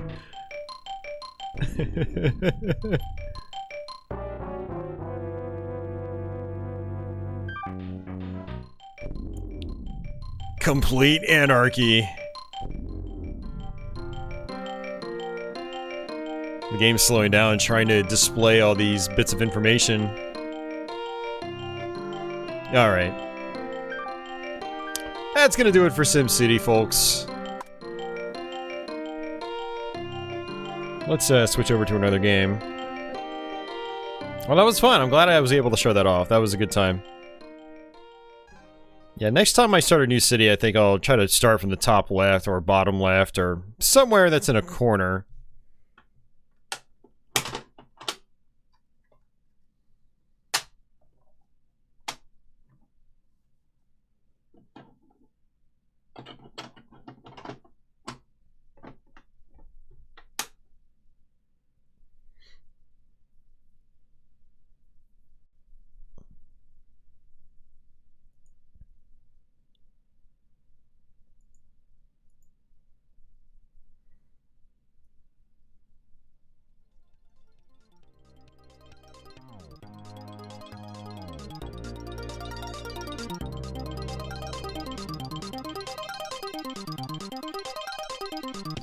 Alright, this is Leo's favorite.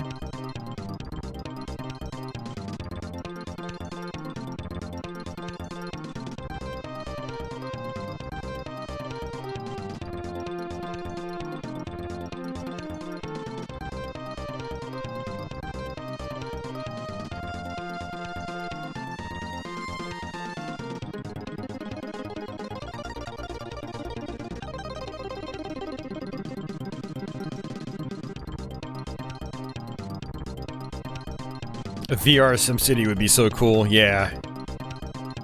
Yeah, this is Top Gear. This is a really awesome racing game. We'll probably play like a country or two. Let's go ahead and jump into it.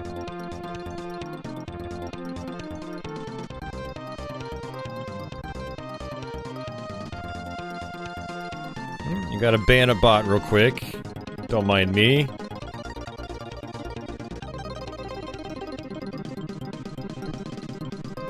Alright, skill level, amateur, 1 player, and we get to select a car.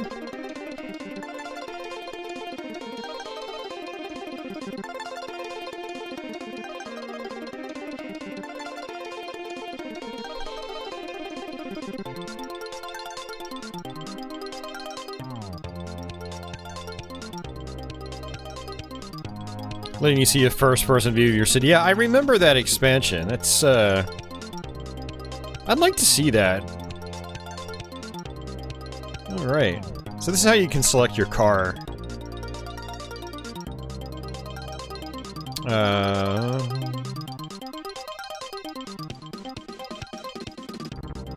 gonna try a different car, Leo.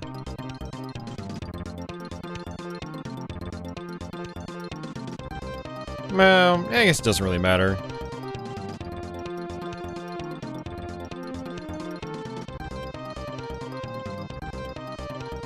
Let's jump right in.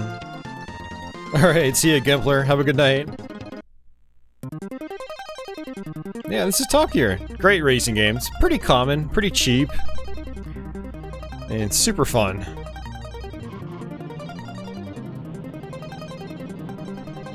So you have nitros. You press A to activate them. I like to save them for later on in the race. You do have fuel consumption. And so you can run out of gas. So there are races where you absolutely have to pit.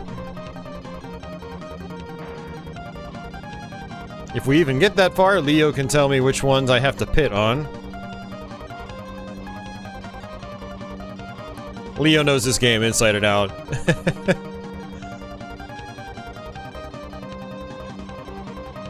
Yeah, it's like, it's a little bit like Outrun, but you have laps. And you do get points for every race, just like in, I don't know, like F-Zero X, Mario Kart, I believe, you know, stuff like that. So it's a cool hybrid. It's like a line-scrolling racer, like Outrun, but it's actual racing, not just driving from point A to point B.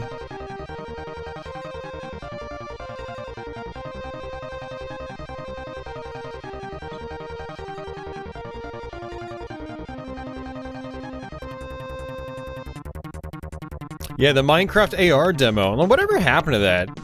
Does that even, like, exist for consumers? Because that looked really cool to me.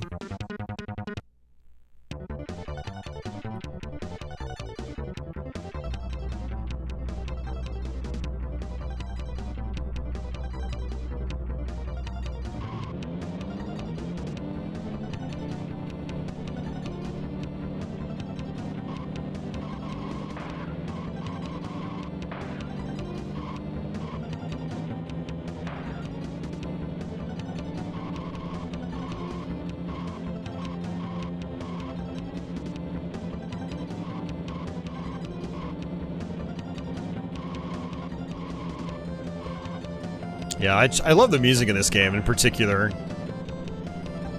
It's good stuff.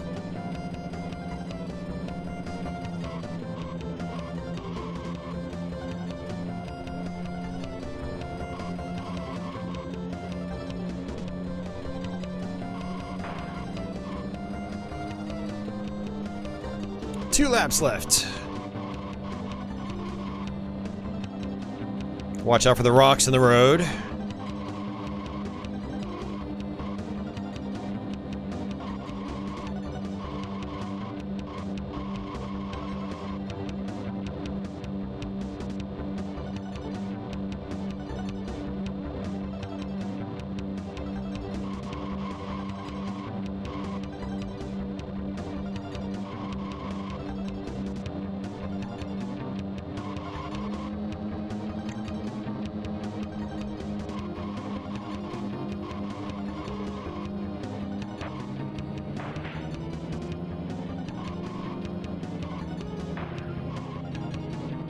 You can actually get bumped into from behind, and they'll actually boost you. It's kind of nice. Yeah, so far so good.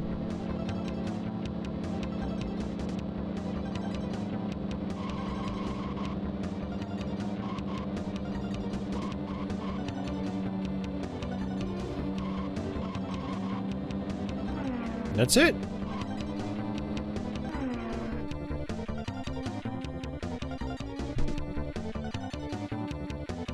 If you hit the start-finish pylon just right at the end of a race, it'll bounce you back slightly, let you get first and second.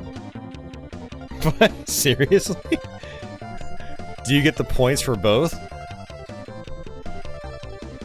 That's definitely cheating, but that sounds like a fun exploit. Alright, nighttime.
Surprised he's speeding up past me.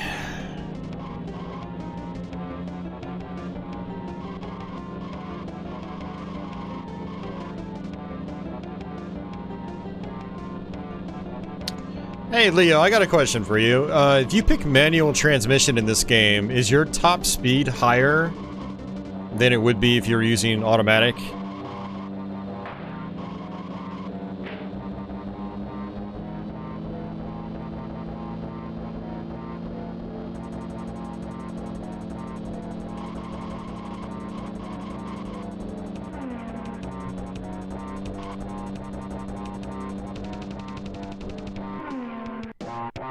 Richard Simon says, apparently that Minecraft HoloLens demo was misleading and PR smoke and mirrors. Really? Because that, I mean, what they showed off was super impressive. Leo asks, ever see Top Gear 2 and 3000 at your local stores? I've seen Top Gear 2 a few times, but 3000 I haven't seen in person in a long time.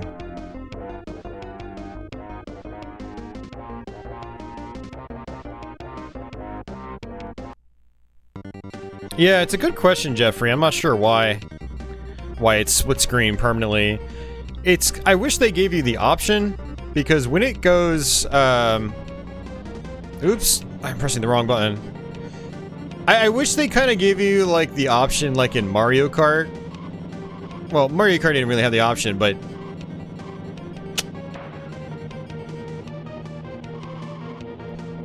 Mario Kart doesn't, you know, it's got like a map screen on the bottom, right? And if this game had done something similar, it would have run so much better. Because when the AI goes into like the pit and it stops having to render all like the sprites and stuff like that, the frame rate speeds up and it's like 60 FPS. It's like, whoa. Or it feels like it's 60. It's a much higher frame rate. We might even see it on this track. I'll point it out when it happens.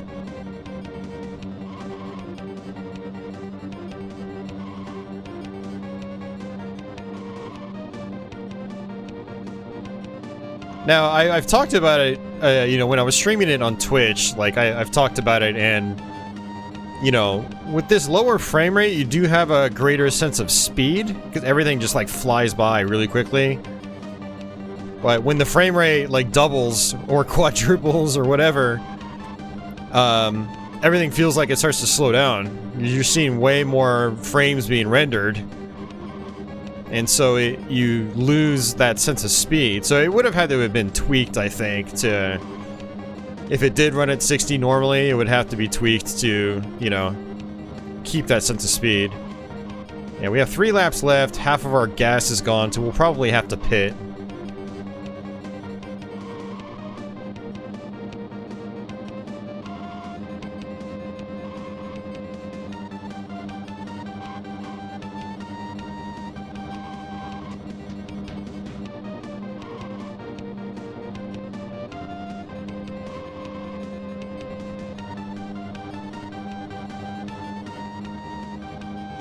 Two laps left.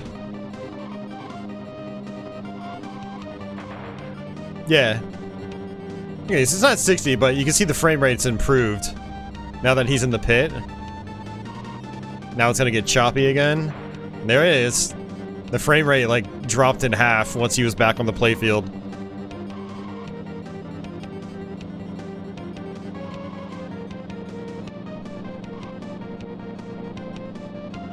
See, now I'm gonna have to pit.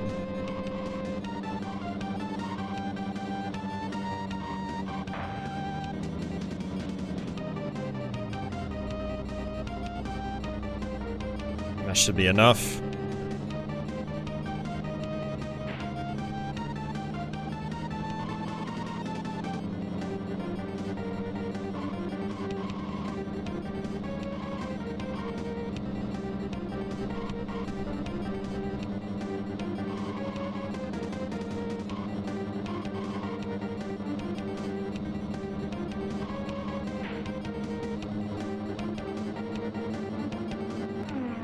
Got it. Yeah, it's kind of weird, Simon. Like, the bots, they weren't there for like the first 3 or 4 hours, and they just recently started popping back in.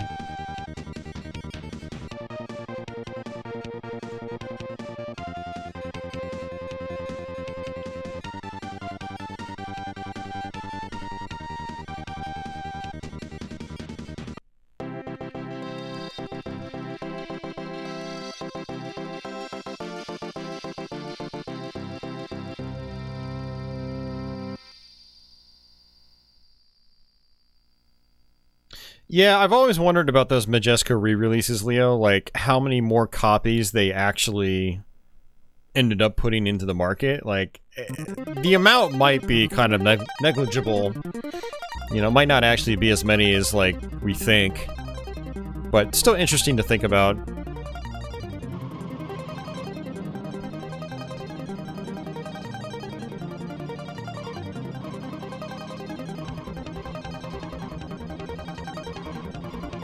And yeah, Pearl Jammer, I'm there with you. I prefer Top Gear 1 over 2. It feels a lot better to me. It looks less generic. And, yeah, I just think generally it's more fun to play. It's also got a better soundtrack.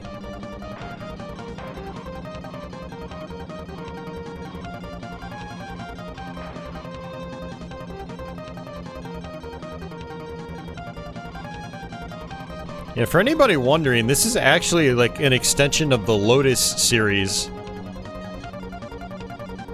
And some of this music is actually in the original Lotus game on computers.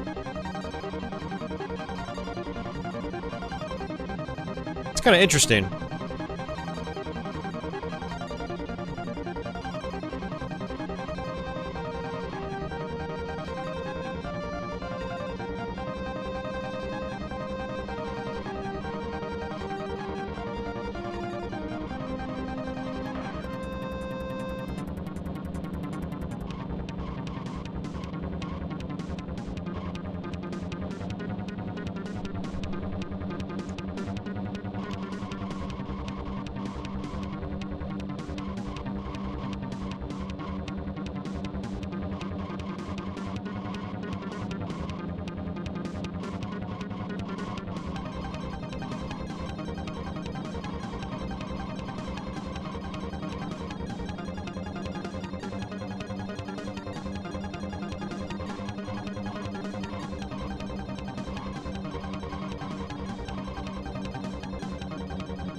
Hey, Saboteur.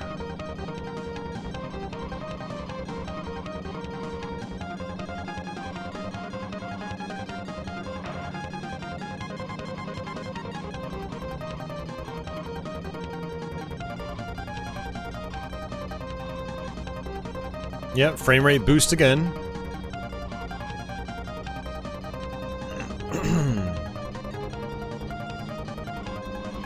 Frame rate drop again.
Saboteur says he hooked up his original and television for the first time in 25 years. It still works. Very nice.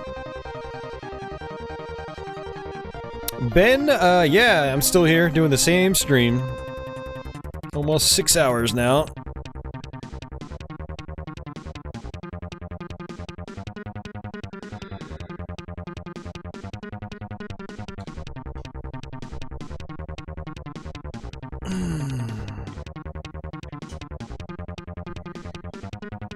There is a SA1 hack of hard driving on SNES, or race driving, and it makes the game like really good. It gets the game running at 30 FPS consistently, and it becomes like insanely playable.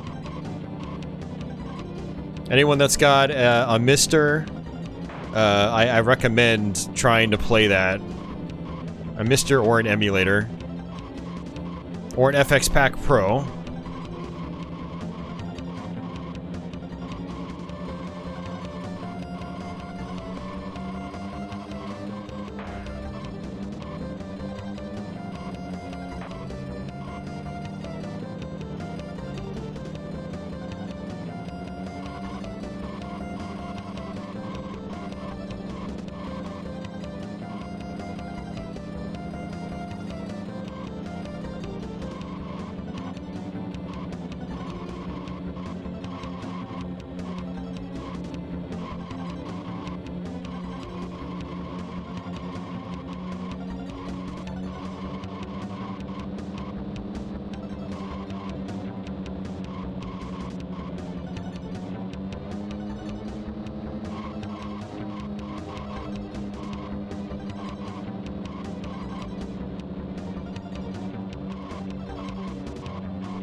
Lots of twists and turns.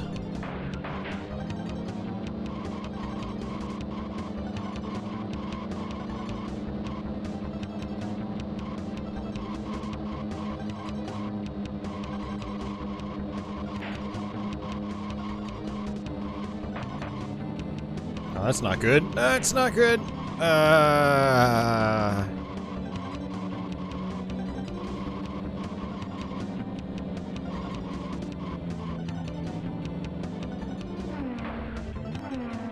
Nah, that didn't work. I didn't do it just right. Leo says you can smack into it and you get first and second, or second and third.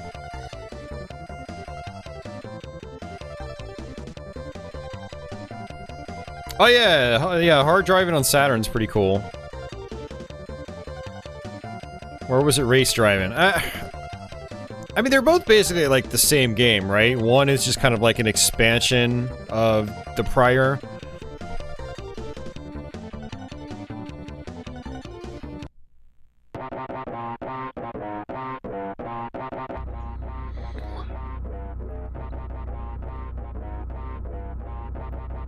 SNES EverDrive X6. I don't even know what an X6 is. I thought they just said X3, X5, and X7.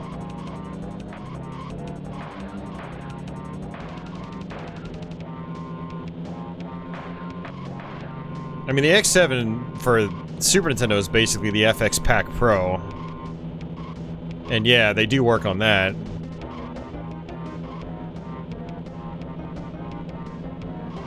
Alright, see ya, Savvy.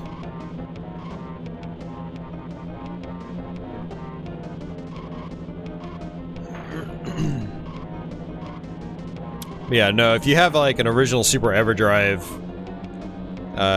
yeah, the X2 and X3 will not work on it, period. But yeah, they work on a Super NT's jailbreak. They work on a FX Pack Pro. It used to be called SD to SNES.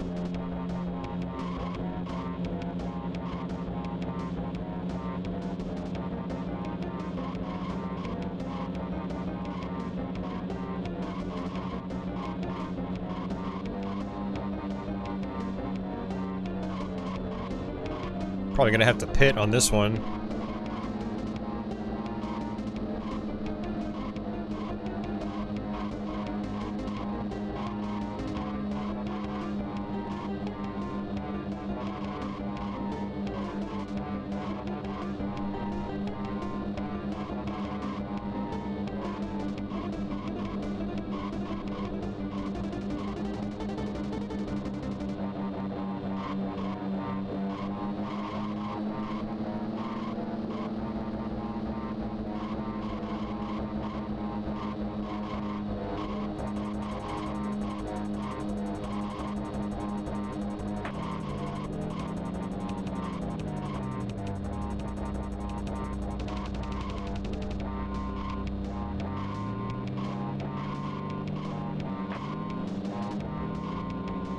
Two laps left. Yeah, I'm gonna have to pit.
Oh, come on, cars!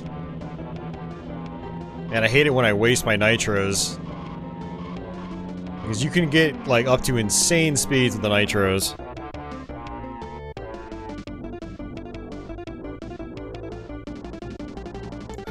Yeah, Leah, that's exactly what they are. SD to SNES and FX Pack Pro. It's basically the same thing. They renamed it for some odd reason. It's not even just because of the new FPGA in it. I don't know why they renamed it, but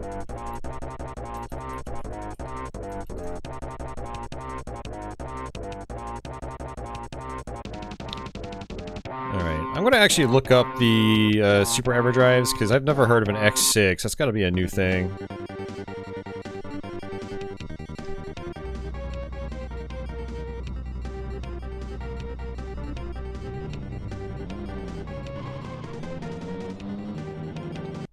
Okay, pausing it. Yeah, Super EverDrive X6. Yeah, it's only 80 bucks. Why is there an X5 and an X6 for Super EverDrive now? That doesn't make any sense to me. Alright. I'm looking at both of them.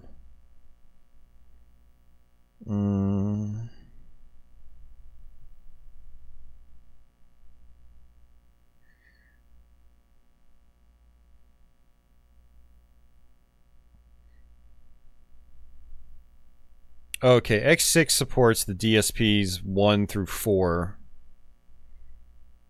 Yeah, your Mega Man X 2 and 3 is not going to work because that uses a different chip that's not in the cartridge. So you can't get it. You can't get those working. Yeah, and the X. See, I don't know. I feel like that's kind of dumb, not allowing. Like, why even have an X5 for $55? Like, you should really just sell the X6 and that's it. You know, it's a $25 difference, and you want the DSP. You really do. Like, when you can't play, like, Pilotwings and stuff like that, it makes you wish that you paid the extra 25 bucks for the capability, you know, so.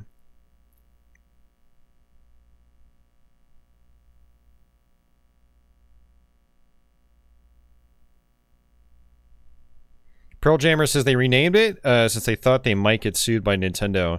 I guess for having SNES in the name. Yeah. I mean, I could see that being the reason why they renamed the flash cart.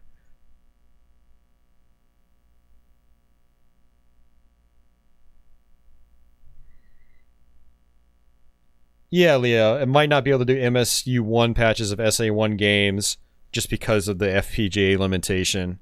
Yeah, because the FX Pack Pro now has an updated FPGA. So technically it's capable of a little bit more.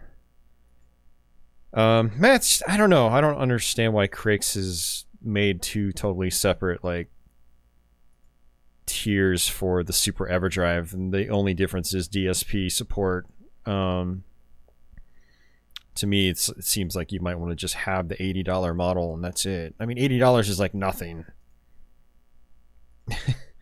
Like, if you're going to skip out on, I don't know.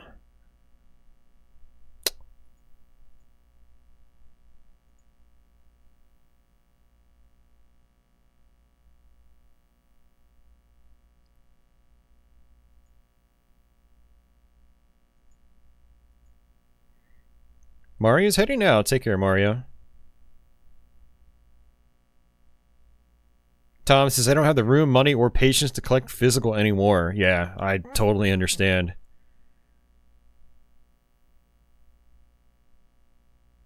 He says, I just emulate, don't have to deal with any of that stuff, though I get the attraction to real hardware. I just don't care anymore. Yeah, I mean, the whole thing for me is like, you know, as a streamer, it's people like to know you're on real hardware. Because anybody can emulate, and when you're streaming and you're on real hardware and you can show it off and you have, you know, the physical thing there, you know, there's more of an allure to that streamer, I believe.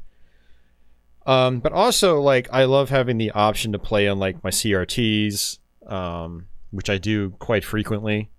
Yeah, I've got several CRTs in my apartment, and you know, it's a lot harder to do that with an emulation device, an emulation box. I mean, I could like hack a Wii or something like that, but it's not the same, you know. Also, having the ability to use your original controllers, that's a huge part of the experience for me too. So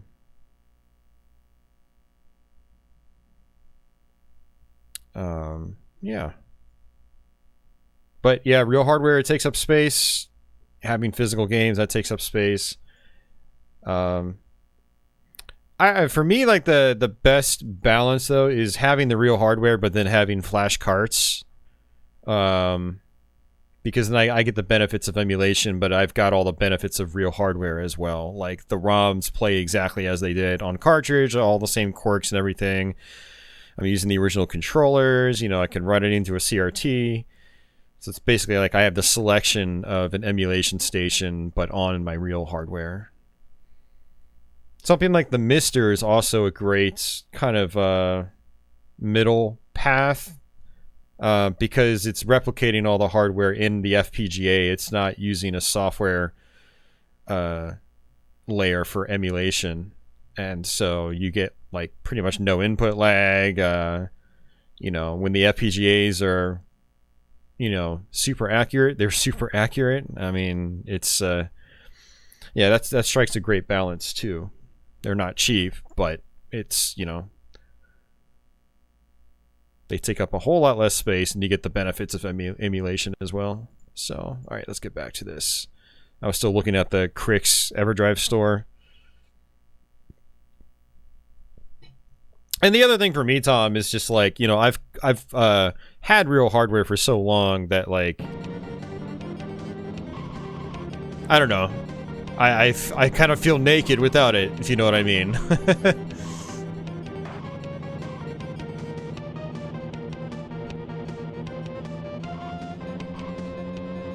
I mean, there might be a point in time down the road where, like, I start selling off a lot of stuff, but I'm definitely not there right now.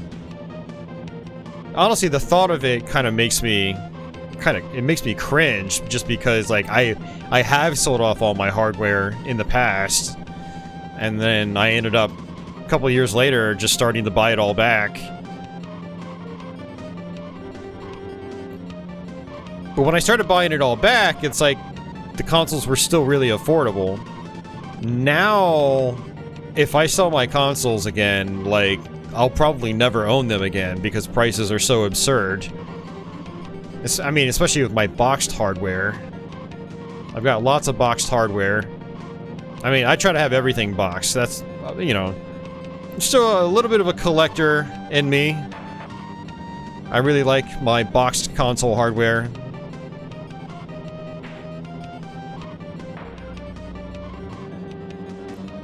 And especially my boxed stuff, like, I'll probably never have that stuff again if I ever sell it. Because the prices just keep going up, and up, and up, and up, and it's too cost prohibitive to get a lot of these consoles physically now, like these add-ons even. Like the Sega CD. A nice boxed Sega CD is like stupid expensive right now. You know, my Jaguar is stupid expensive right now. So like, I saw those consoles, I'll never get them back again.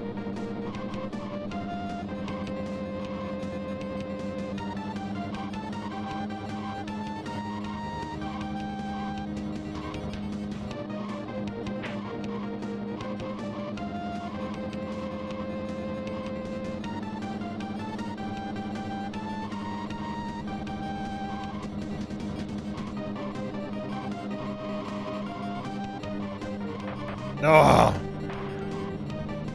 I'm dead. I'm dead again, man.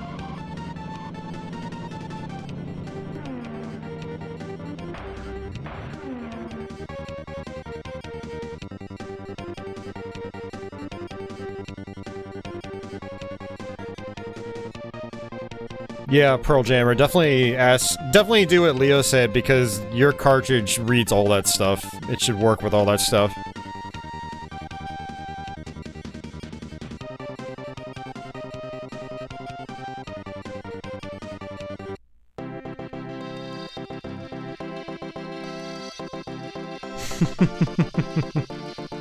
Patchy! Speaking of Patchy, I think it's time to switch games. I'm not sure how much longer I'm going to go because it's almost 4 a.m. already, and like I said, I got a super late start today.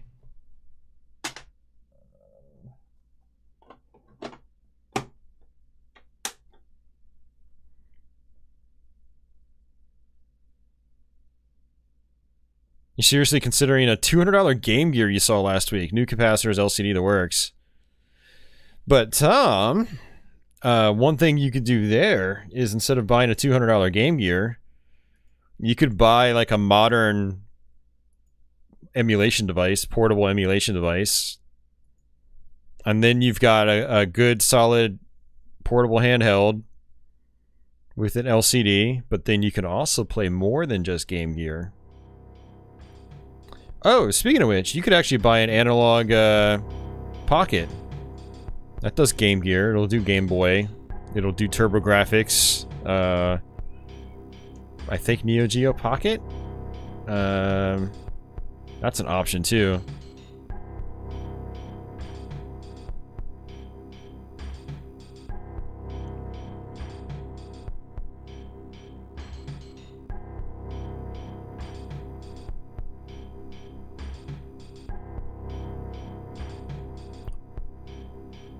Crestline, it is Ultimate. This is another one I got, probably about a month ago. Less than a month ago. This is actually another birthday present. My brother was like, hey, do you have Ultimate MK3? And I was like, no. And he ended up buying it for me for my birthday. It's supposed to get Neo Geo Pocket and Lynx as well, yeah. The only issue with the Analog Pocket right now is that it's... like, you won't get it until 2023 if you pre-order one right now. So, buying that $200 Game Gear, you'll be able to play it right now. But then you might want a flash card for it. Let's see what the Game Gear flash cards cost.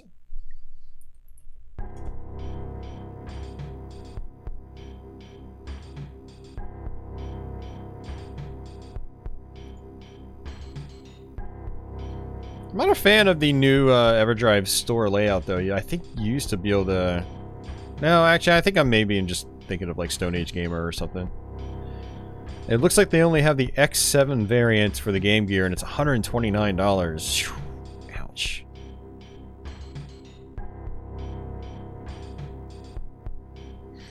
probably that expensive because he probably doesn't make as many of these. Like, he probably gets a bigger discount on like the Super Nintendo carts. There's more demand for SNES flash carts, I'm guessing.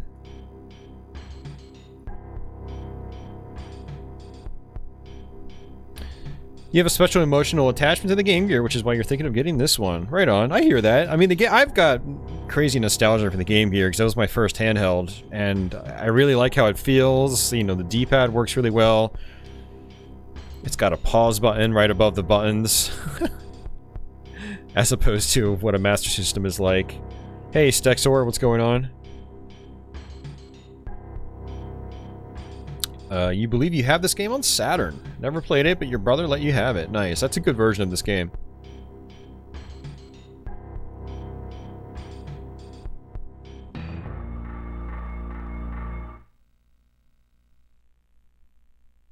Round one.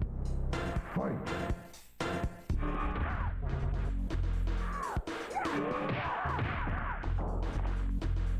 Has the Pocket been jailbroken yet, Leo? I assume not.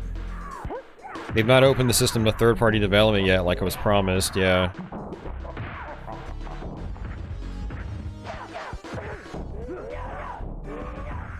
Alright, let's do this. Alright, Ultimate MK3. It's basically MK3 on Super Nintendo, but with, you know, some of the added features from Ultimate, like brutalities, I think,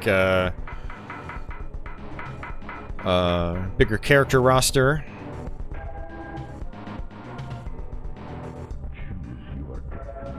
You know, some of the new Ultimate backgrounds are in here as well.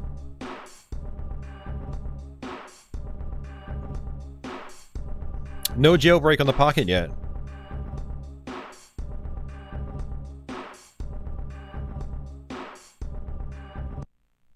Round one. Fight.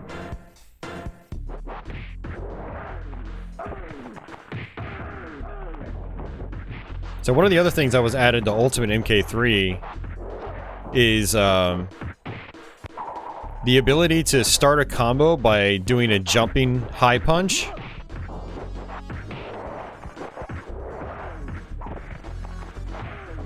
So kind of like this. Whoops. That was the last hit. Jeffrey says Ultimate MK3 SNES has pretty extensive cheat menus. Interesting.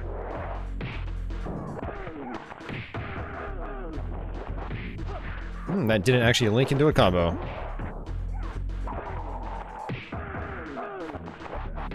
Yeah, oops. Oh, I messed that up. Oh, it looks like R is run. I'm used to R being block.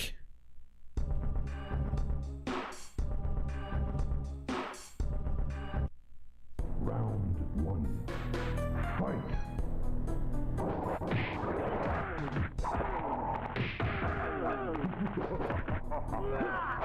Whoa, what was that?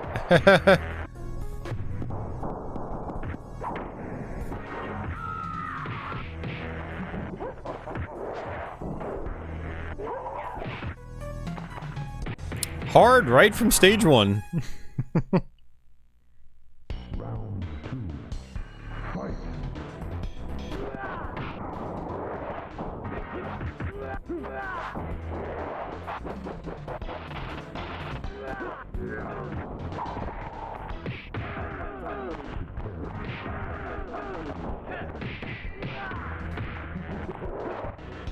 Ooh, that was lucky.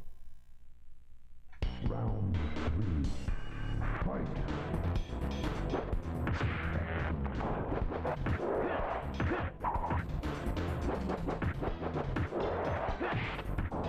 Seems like it's hard to bait the opponents.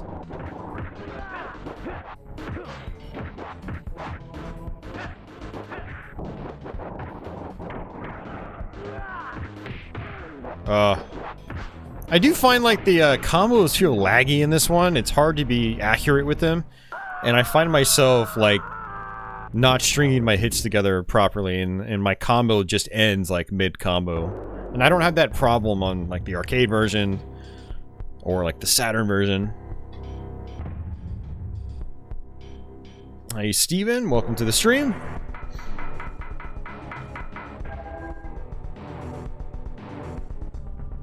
No, it is still ridiculously hard, Jeffrey. You see, I'm getting wrecked.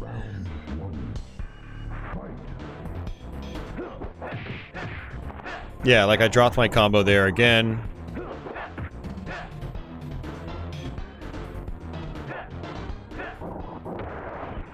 Oops.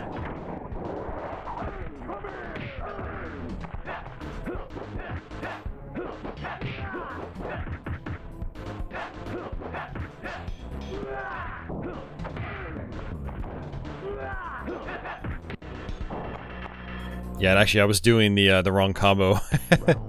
Actually, the combo I was trying to do is the combo you do with Cyrax.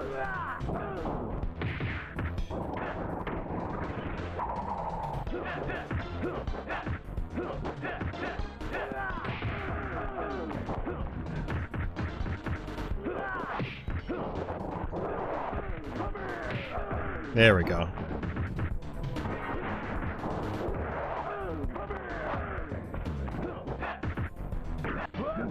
Ooh. I don't remember his fatalities in this.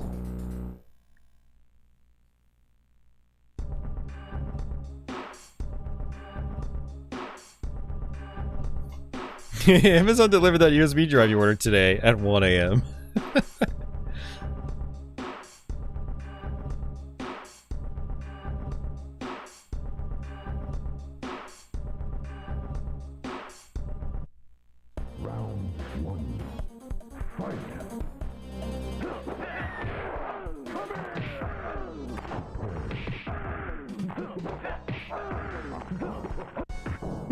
Nice. Victory.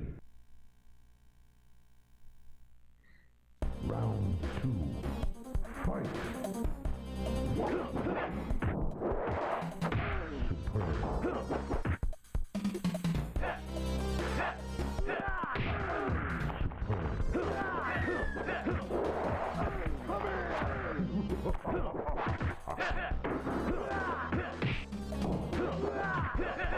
Ah.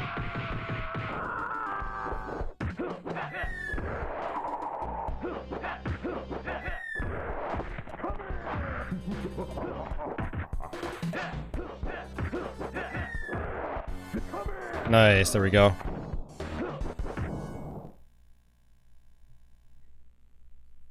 Yes, Dexor, the thing about the Mortal Kombat games is that they've always been notoriously difficult in single player. Like, they actually read your inputs and things like that, and then they can also do things that isn't physically possible as a human player.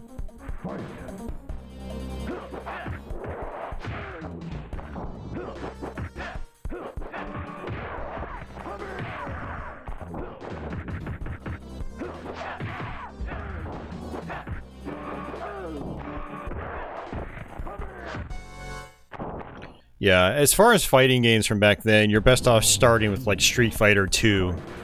Much more balanced difficulty. Street Fighter 2 is still a ton of fun to play in single player.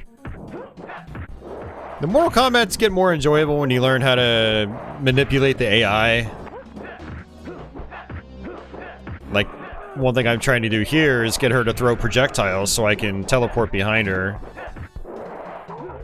Ugh.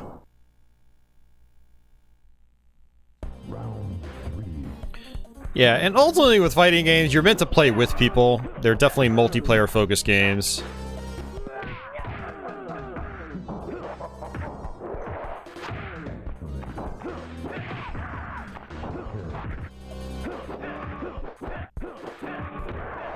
Oh, that was my fault for not linking my projectile.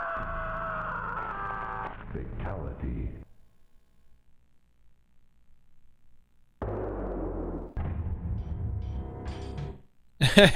No, I mean, I understand Crestline. I mean, I played Mortal Kombat 2 in particular so much back in the day that, like, I still remember, like, just about everything I knew from back then. I just played it so much. So, like, no, it makes sense that you still know the brutalities.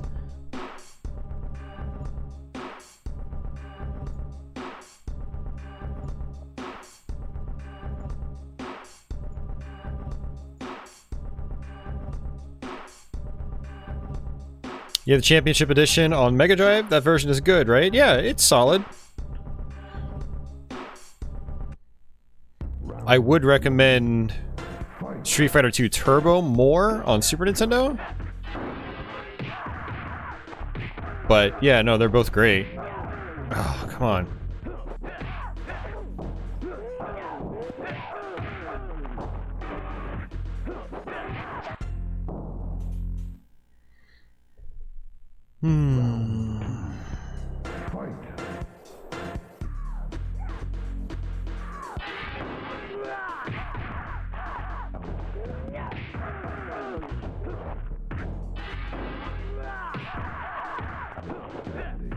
One thing that's kind of interesting to me, and I'm surprised they still dithered the health bars up top. It feels kind of unnecessary. I wonder why they didn't just make them solid red.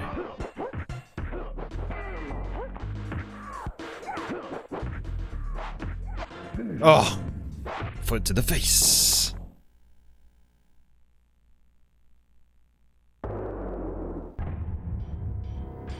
Street Fighter 2 Turbo? I don't know. I'm pretty consistent at that game. Hell,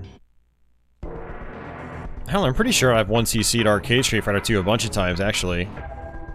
And there are some exploits in that game, too, like against Zangief. You can throw a Hadouken with Ken, and then just do a standing fierce kick, and you can just loop that endlessly, basically. Round one. Fight.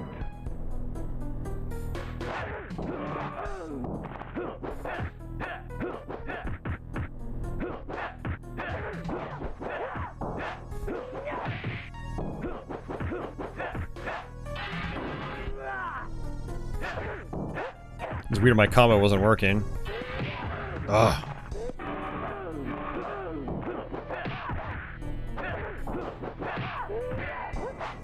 Yeah, my combos keep dropping out. It's so aggravating.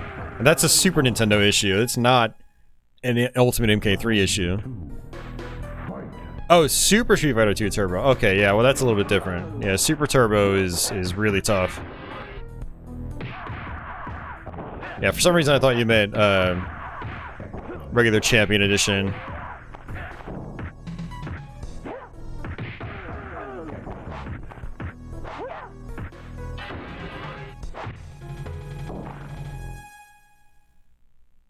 Round three. Fight. Well, I mean, Stexer, if you haven't gotten into fighting games at this point, you probably won't, but I do recommend stuff like Street Fighter 2.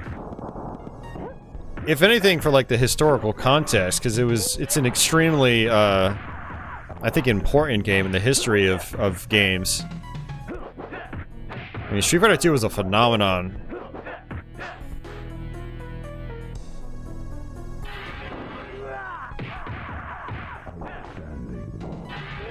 Oh, I had a feeling that was going to happen.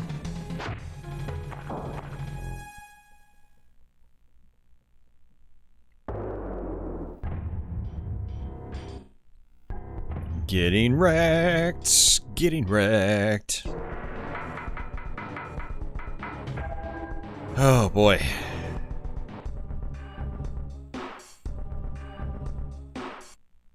Round one. Fight.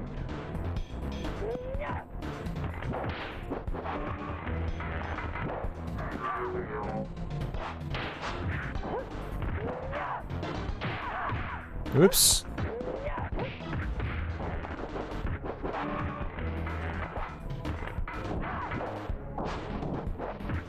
Well, that backfired.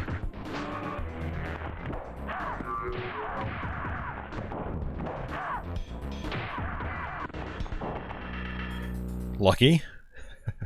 Very lucky. Fight.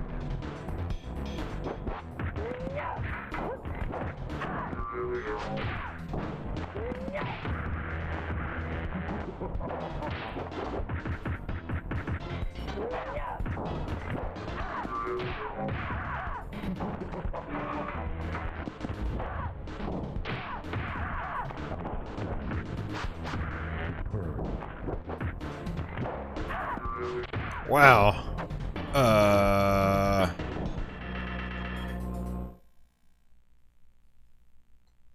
totally forgot one of his fatalities. I'm blanking out. It's your mom's birthday. Right on. Happy birthday, Mark's mom. Round one. Fight. Oh, that.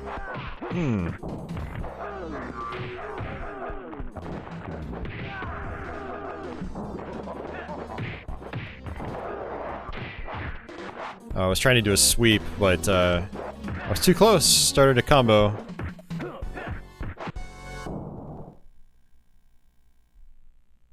Round two. Fight.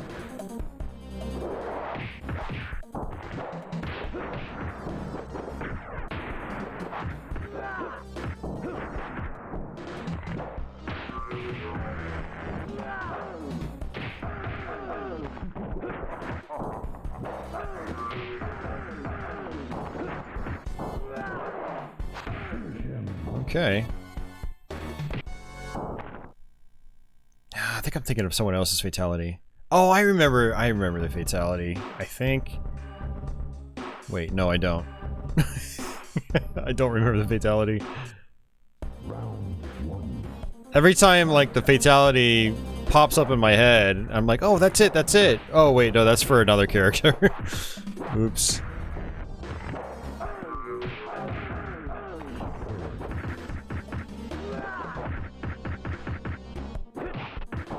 And the chip damage for the combos is not very much in this.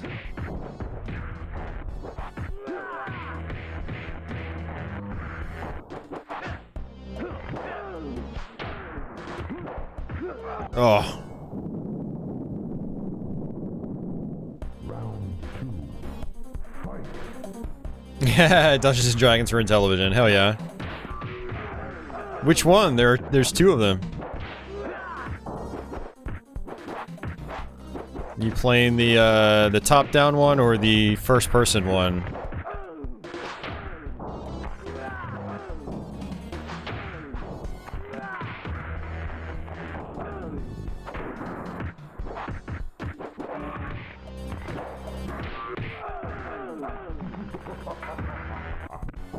Ugh. You might be out of continues, actually. Nope, last one.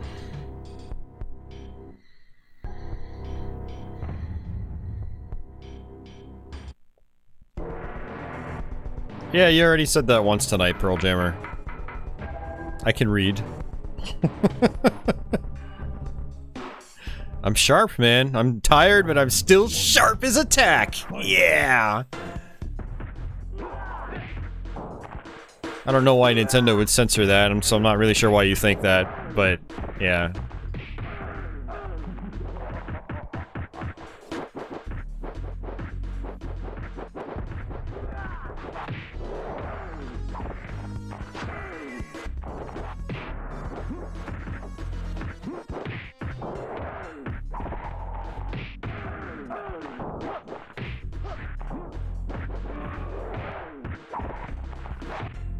Alright, there we go. Round two. Fight.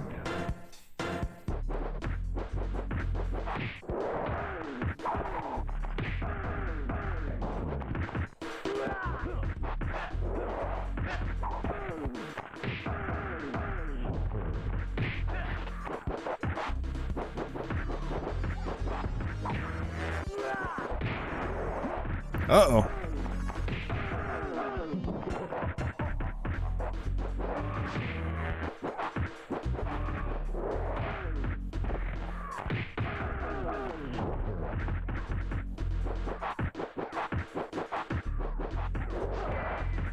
Alright, alright. Finally! We got it at least once.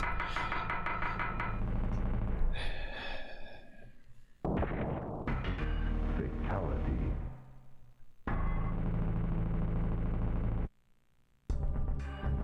Alright. We're gonna get wrecked here so badly.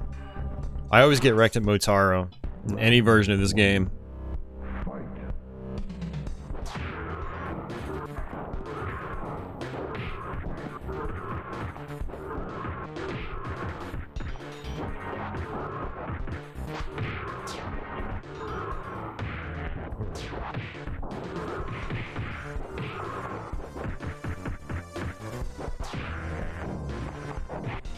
Wow. Round 2. Fight.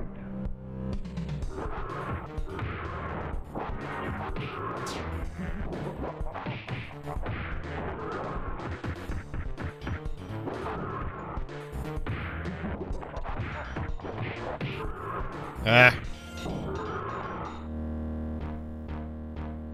Round 3. Fight.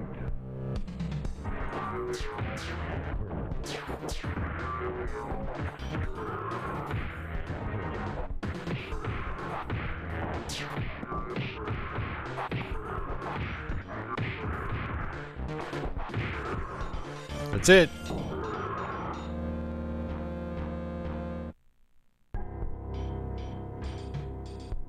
That was Ultimate MK3. Still brutal. Yeah, I do find I struggle with my combos on this version. Every time you start a combo, like, the frame rate starts acting up, and I think, like, that added lag is what's causing it. But like I said, I don't have that problem in, you know, like the 32-bit versions or the arcade version.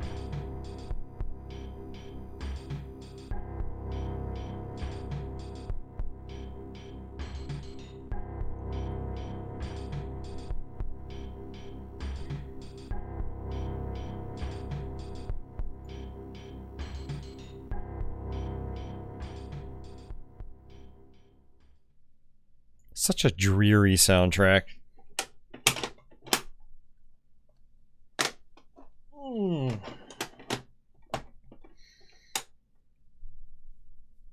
Alright, we're gonna do one last game. I probably should just go to bed now.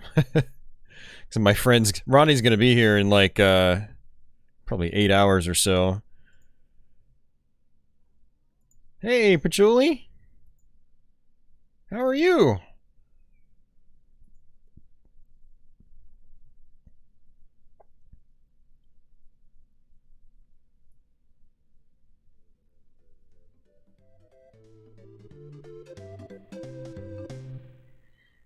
I do not have any boxed SNES games, no. Just a boxed console. Patchouli.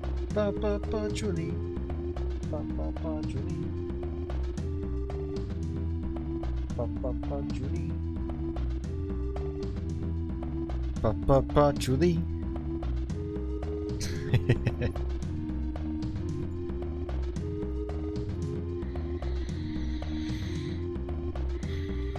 Alright, this is Joe and Mac for Super Nintendo. It's alright.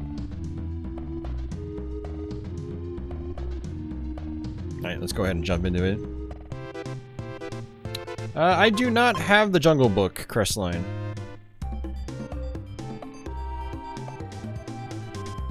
You know, I've never tried hard mode on this. I wonder what it's like.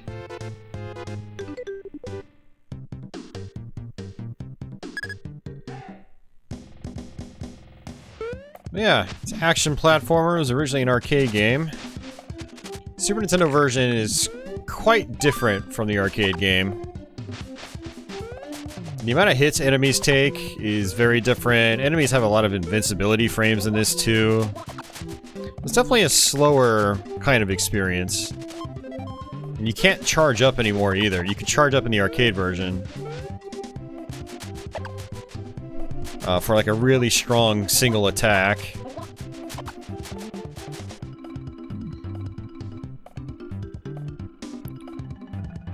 I don't know why these bots just like come out of the woodwork in like the middle of the night.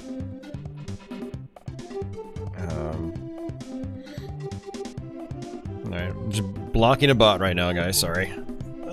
Alright. Food gives you health back.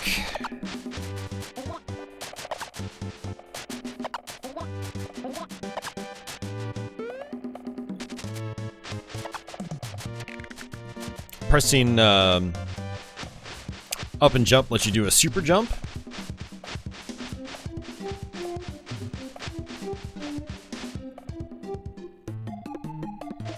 Wait, this is a little bonus area. You You can usually get extra lives at the end of these.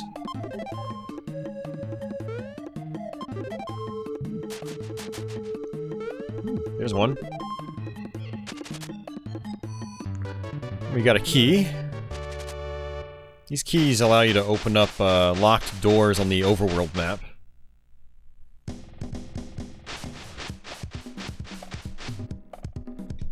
The art and the label is a little generic. Yeah, I see what you mean. The box art's pretty good though. I like the box art. That's fire. I don't really like it.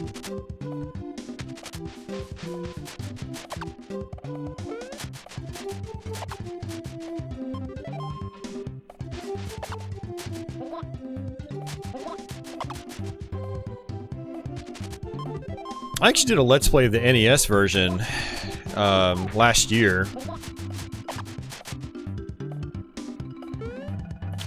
It's a little more like the arcade version and Mega Drive version, where you can still charge up.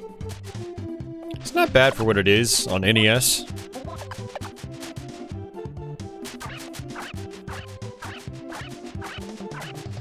I like the boss fights in the NES version. They're pretty fun to play.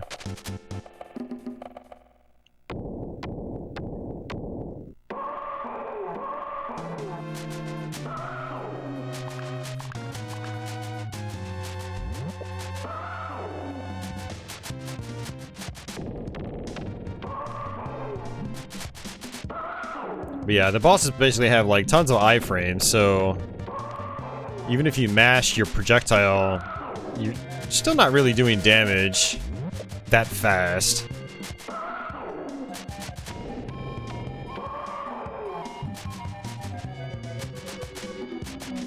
I mean, I don't know. Now I'm doubting myself.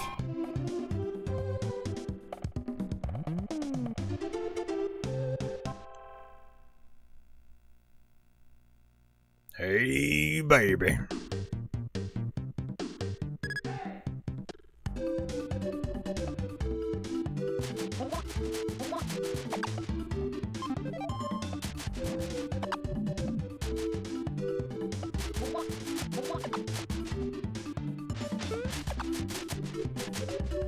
One thing I've always loved about Joe and Mac, though, is it's got a good sense of humor. It's got some charm with, like, its, you know, its animation. You know, the expressions characters make.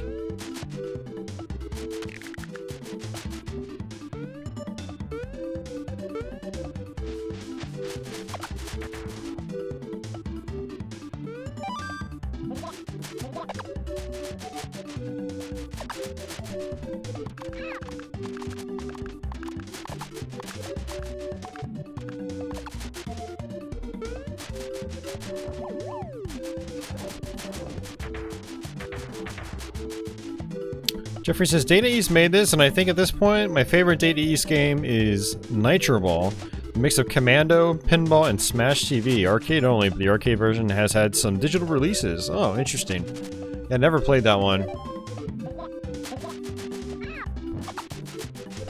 Yeah, I didn't really realize it until much later in life, but Data East was actually a really cool company. They made a lot of really cool games.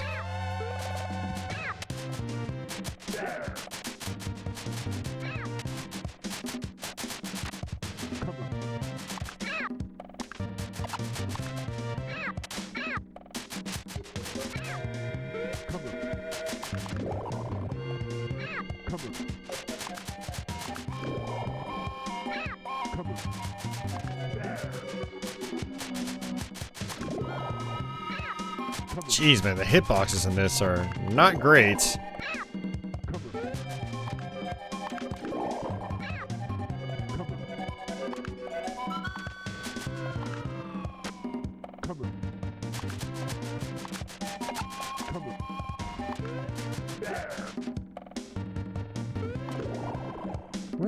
Come on, man.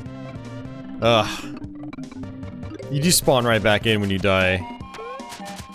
I have 2 lives left.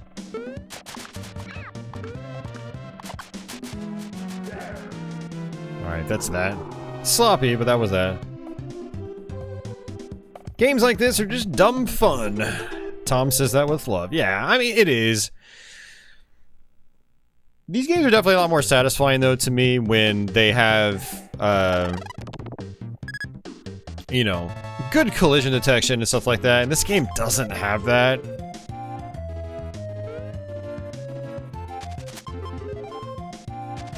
Like, I kept constantly trying to jump over the boomerangs that were being spat back out at me, but it just wasn't working. Even though it looked like it should have worked. Yeah, you can also dash in this. I totally forgot.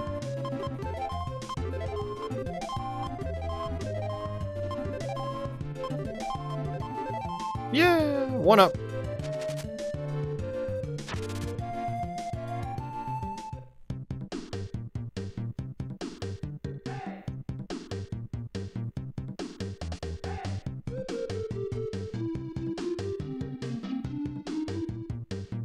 You think it's a deer? Oh, that sounds creepy, Leo.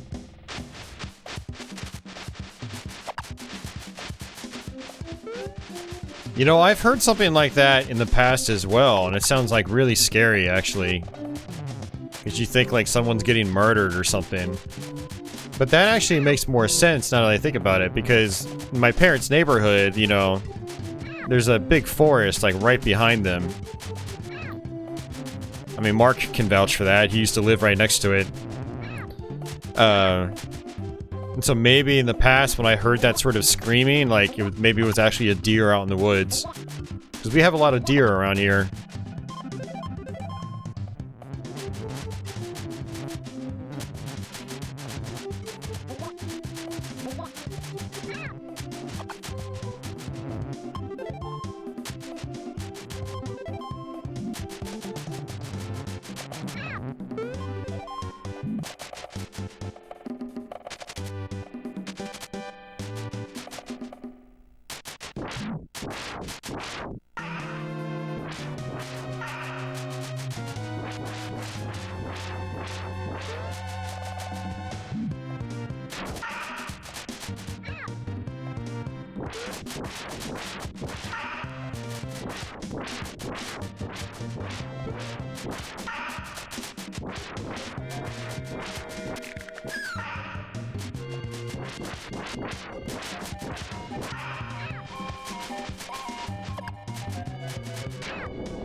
Ugh.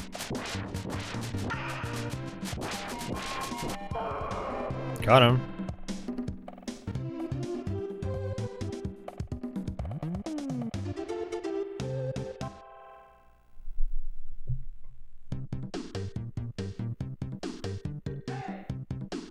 Alright, I don't have any more keys.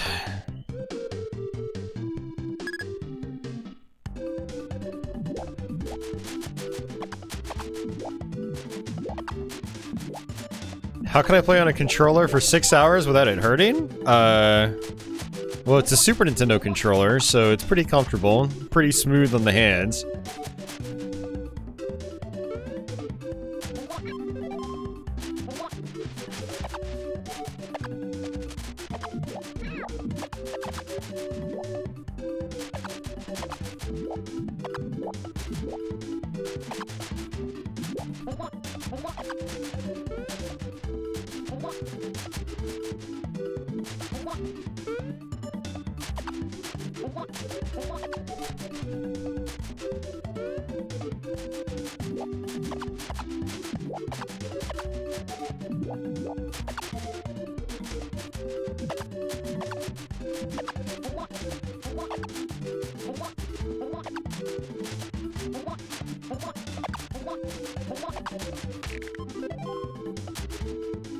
Alright, I don't want the bone. I don't think it's very powerful.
that boss is kind of a crapshoot.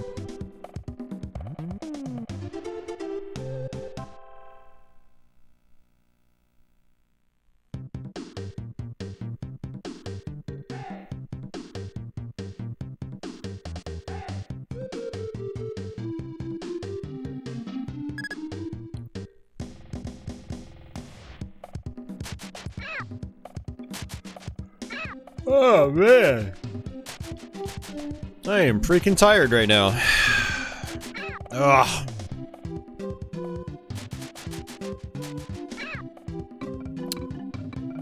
It's rough.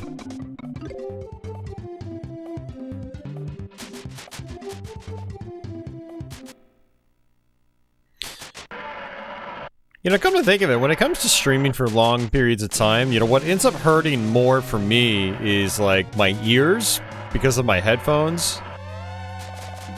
Like, my ears start to get really sore. Also, my back, because I'm sitting down in a chair the whole time. Like, my upper back in particular starts to get really sore. Like, it's really sore right now.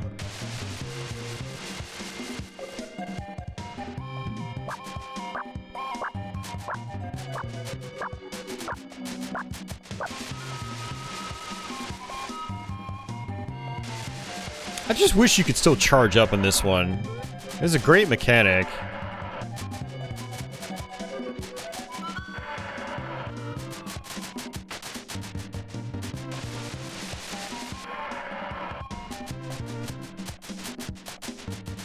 I'm almost beginning to wonder if all these extra hits are actually still doing damage even though he's not blinking every time.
Oh, man.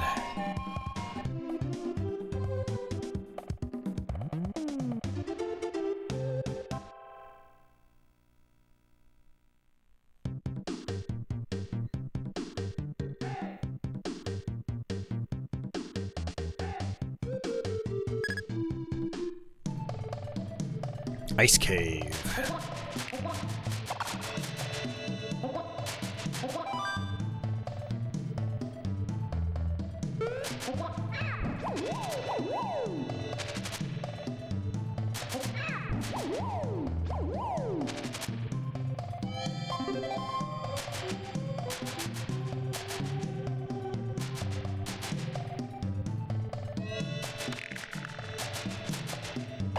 The wheel.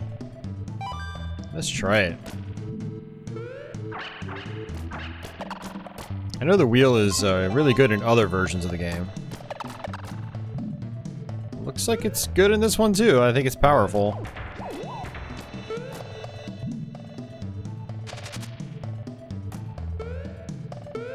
It also rolls along the ground, which is nice.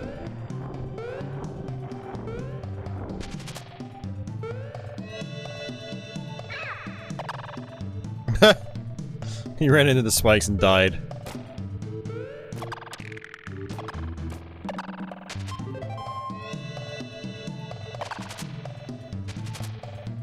Ah, it's got the extra life.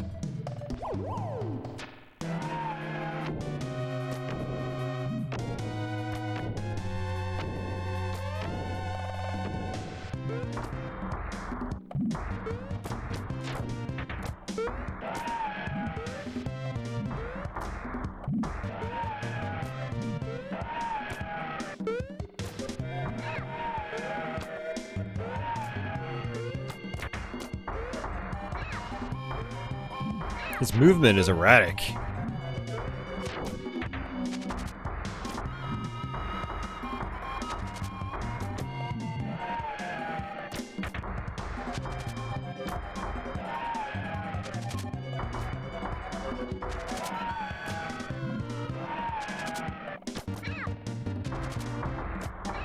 Ugh.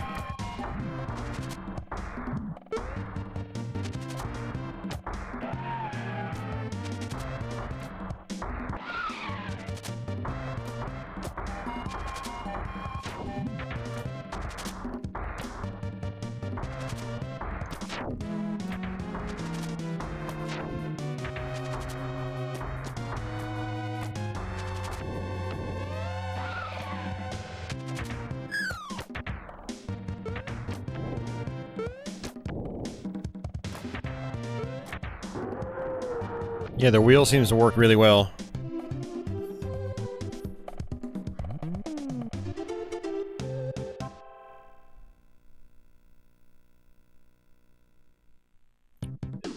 Ever played the Flintstones platformer? Which one, Leo? I mean, I think there's a few of them. Are you talking Super Nintendo, or are you talking something else?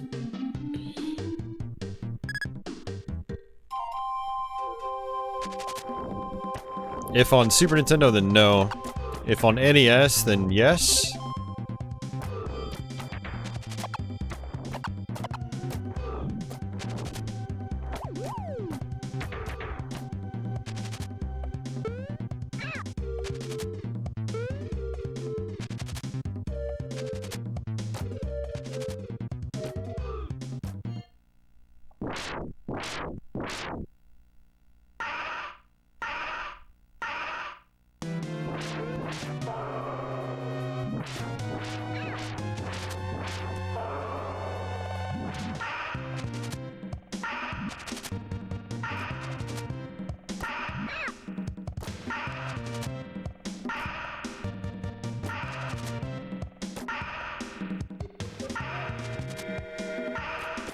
Seriously, dude.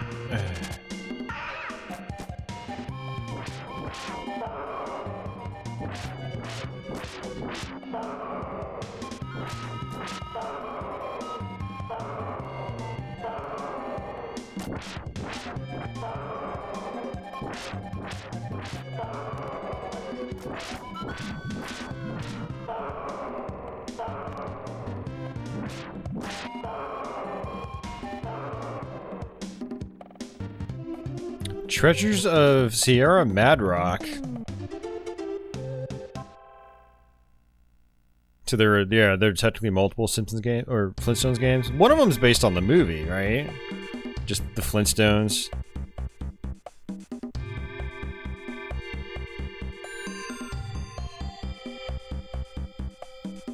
Treasure of Sierra Madrock. It's pretty decent. Okay. Yeah, no, I had no idea about that.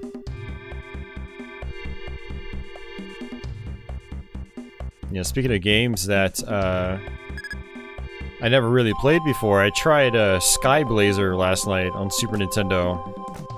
That was actually pretty decent. I was surprised. I don't know if any of you guys have played that.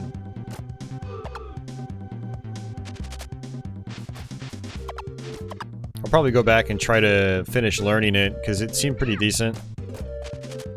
That's not good. Yeah, this part is kind of a pain.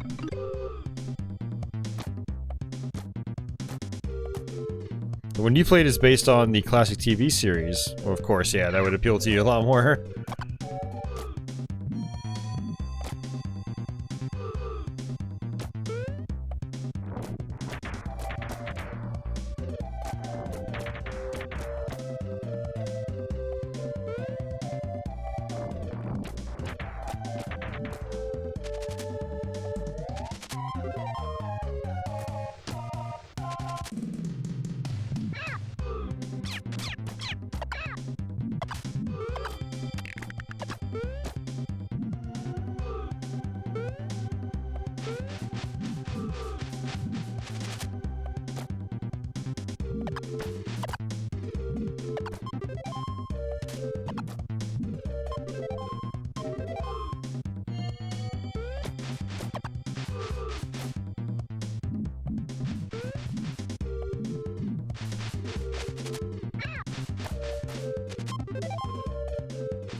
platform is a little rough.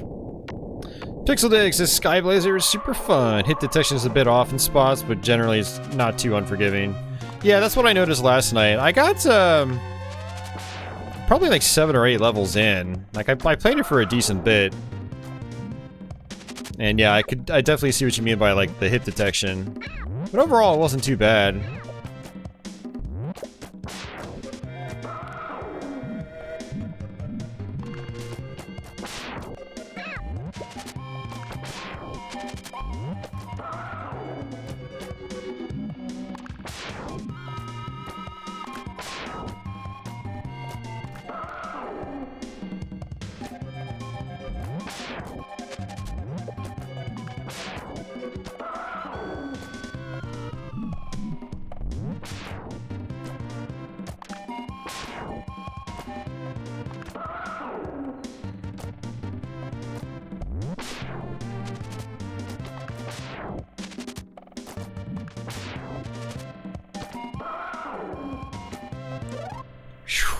This guy is so tanky. Oh, is it? Was Skyblazer inspired by Indian mythology?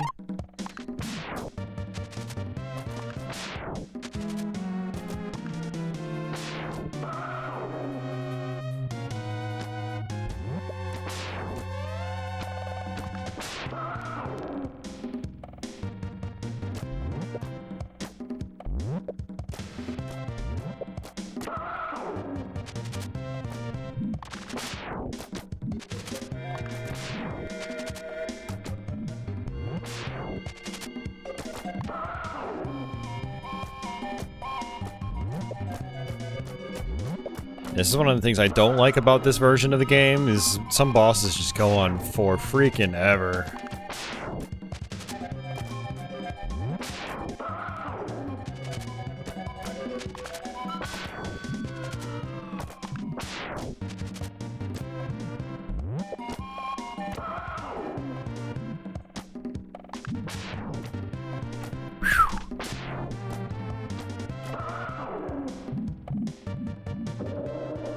There it is.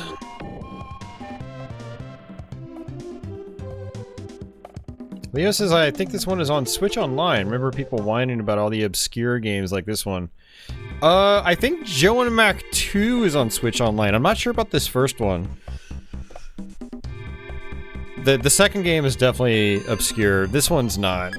This is not obscure. It's a fairly common game on Super Nintendo. But part 2 is, yeah, part 2 is actually an expensive game.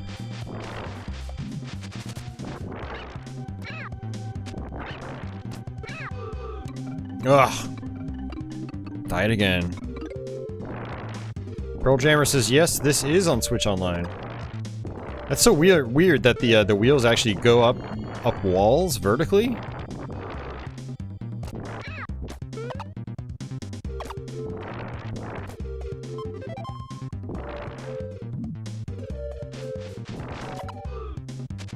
Oh no, I don't want that.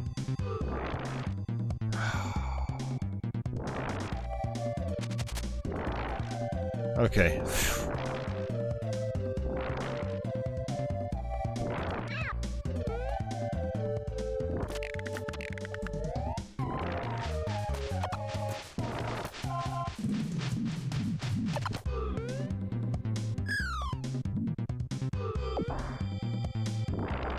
Yeah, these wheels completely traveling along the ground is making it harder on me. So I can only have 2 projectiles on screen, at least with the wheel.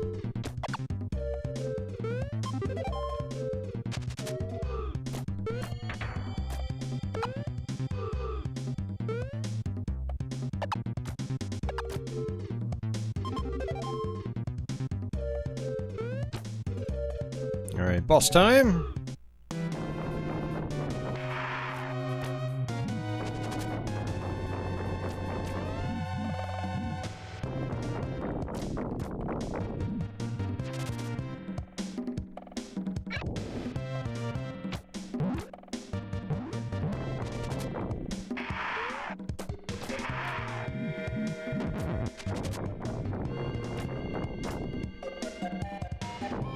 Leo says these were idiots at Nintendo Life, whining about stuff like Joe and Mac.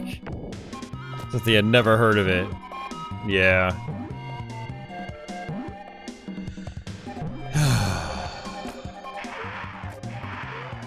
People frustrate me.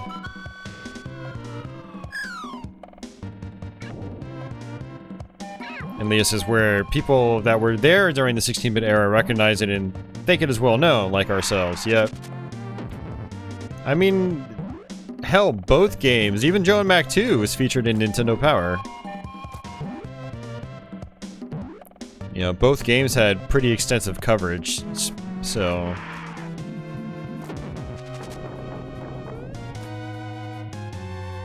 And Nintendo Power is where I remember seeing Joe and Mac 2 for the first time, but I never actually got to play it until more recently.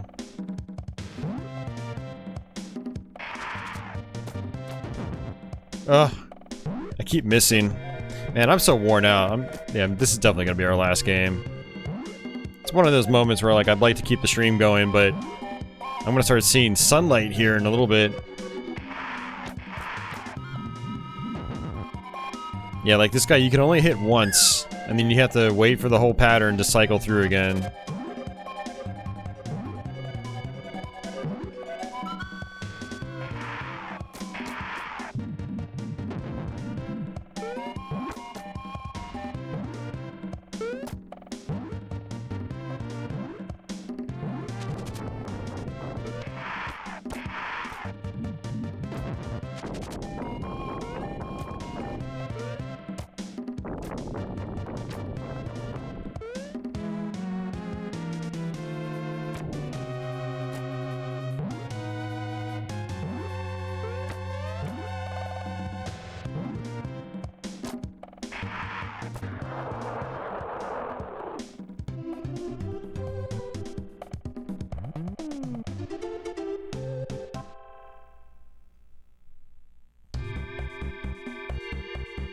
Oh, man.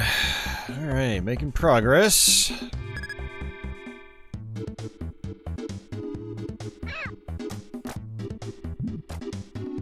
Hey, Micah. It's pretty cool, some games you never thought would... oh, yeah.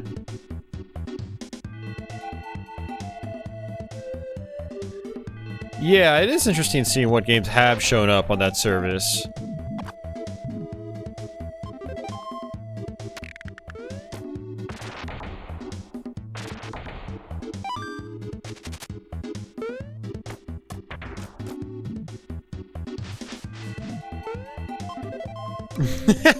Not worth it.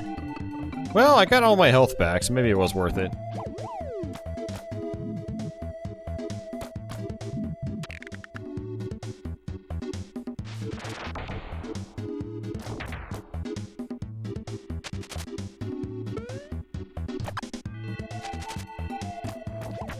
Some of this level design is just so weird, though.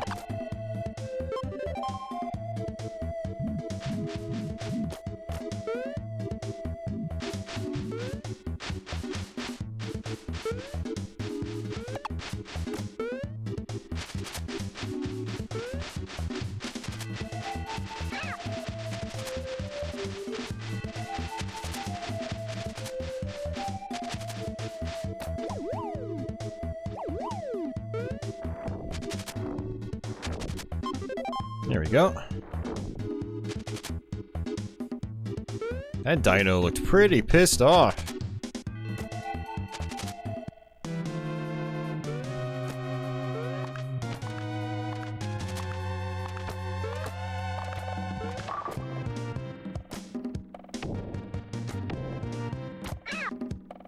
Yeah, Stexer. I mean, Joe and Mac, to me, it's, on Super Nintendo, it's just okay. It's nothing too special.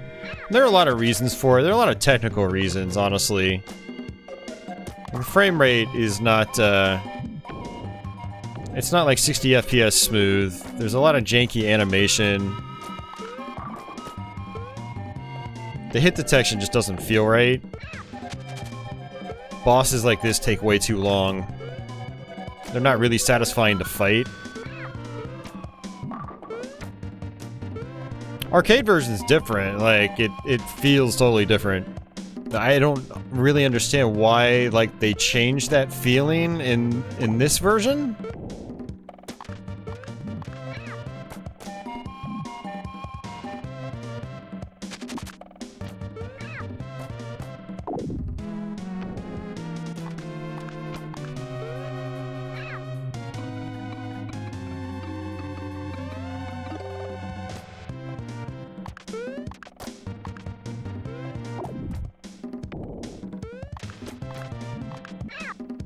Like, the fact like my wheels just went through him and did absolutely nothing, it's just frustrating.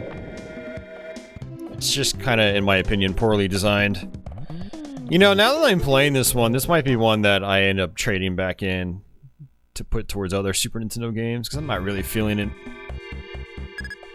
I guess we can get our health back.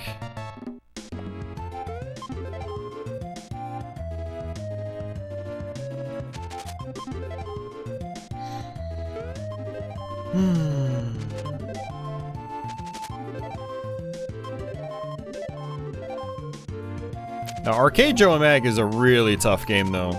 Like, it's really challenging. This is just kind of like, eh. I'm like really sloppily playing through this, but I'm still not really struggling with it all that much. You know what I just realized on the map? Oops, I did not want to do that. It almost looks like I could select my weapons on the map. I wonder if that's actually the case. Hey, I just learned something. You can actually select weapons on the fly.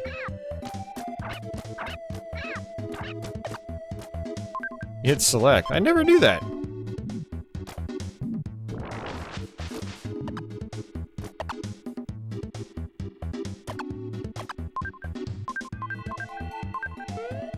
I wonder if certain weapons are better in certain situations. Maybe certain weapons are better on certain bosses.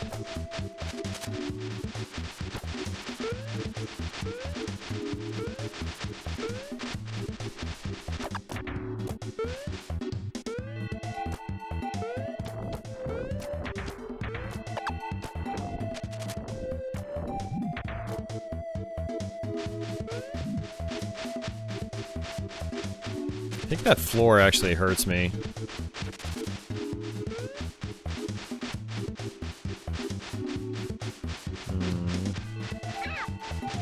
Yep. Janky design.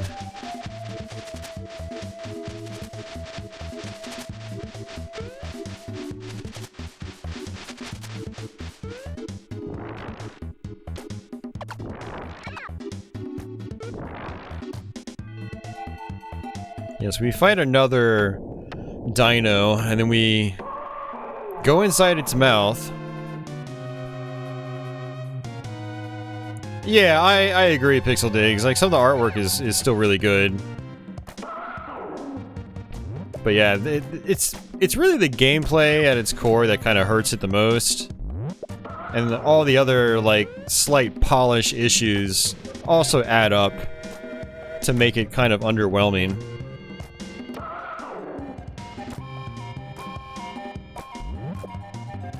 Yeah, I'll have to revisit the Genesis Joe and Mac, because it's basically a port of the arcade game. Like, it tries to be really faithful to the arcade game.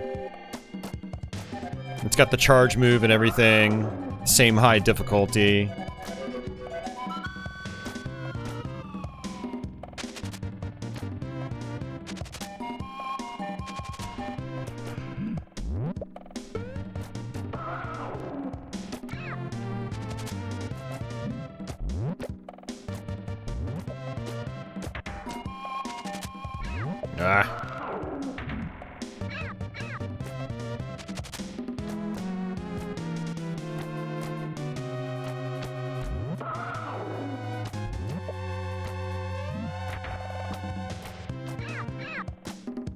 Just look at how many hits he takes. Let's cycle over to a different weapon, see if anything else happens. I'm dead.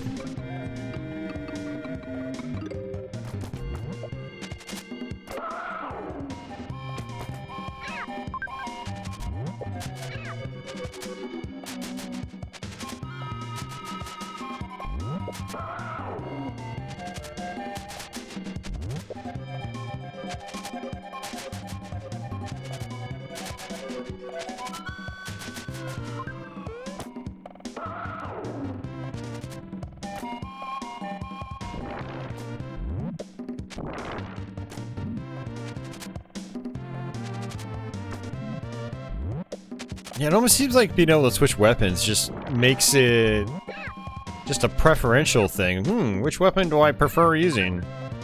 None of them are appearing to do any more damage than the others. No, I'm not feeling this. Not feeling it.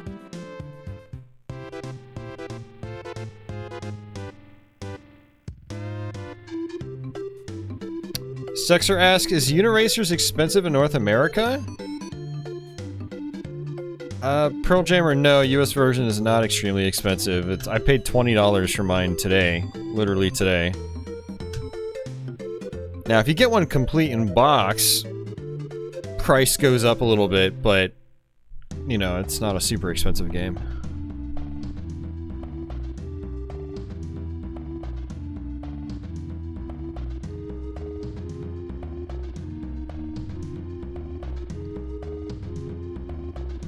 Yeah, like I said, Stexor, it's not expensive here. Oh, man.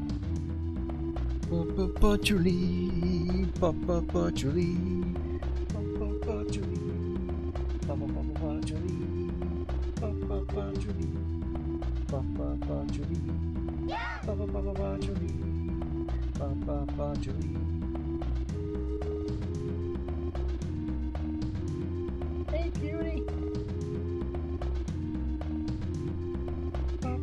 Julie. Julie.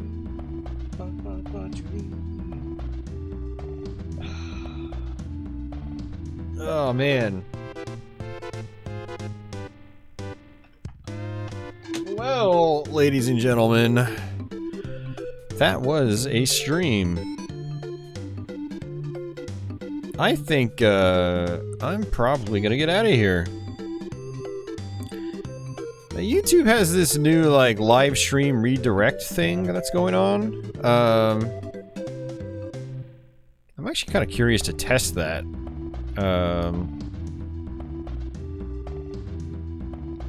No one I'm following is streaming right now. Let's, let's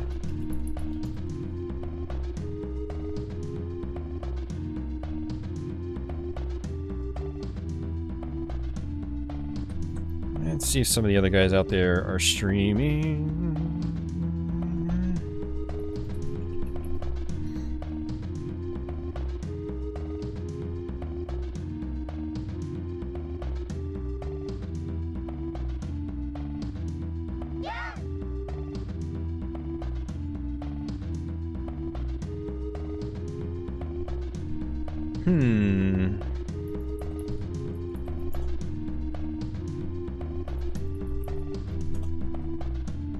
Does anybody follow any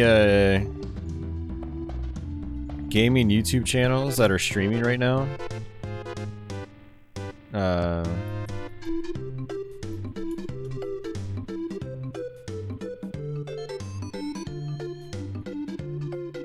Yeah, I'm not seeing anybody.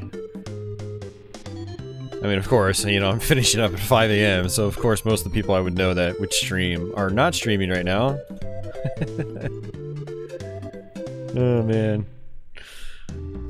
Yeah, you're welcome, guys. Thanks for hanging out with me. This is a fun stream. We played some cool games.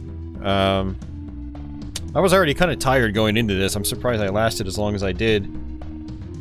So...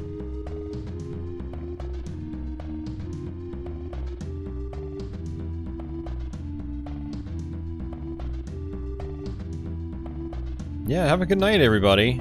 Yeah, much appreciated. Thanks for hanging out. Thanks to everybody that joined up as channel members tonight and, you know, pitched in monetarily as well. It definitely helps out a lot. I just bought a Mega SG again. I had sold my original for a Mister a couple years ago. So the YouTube payments definitely helps. It helps fund pieces of hardware like that. So we'll be doing some streams from that, which will be great. And yeah, so much appreciated. Ugh. Oh man, I'm freaking tired. I'm so freaking tired right now. Channel members and Patreon backers, I'm going to try doing a backer-only stream on Tuesday, assuming my Mega SG shows up on Tuesday. If it shows up on Tuesday, then we'll definitely do it. If it doesn't show up, then we'll postpone it. But watch out for that. I'll make a community post that you should hopefully get a notification on. And yeah, so watch out for that. And yeah, good stuff. It's always fun, you know, playing these on real hardware, showing off some of the games in my collection. And yeah, it's good times. But alrighty guys, that's gonna do it for me. Have yourselves a fantastic day or night, and I guess until the next one, take it easy.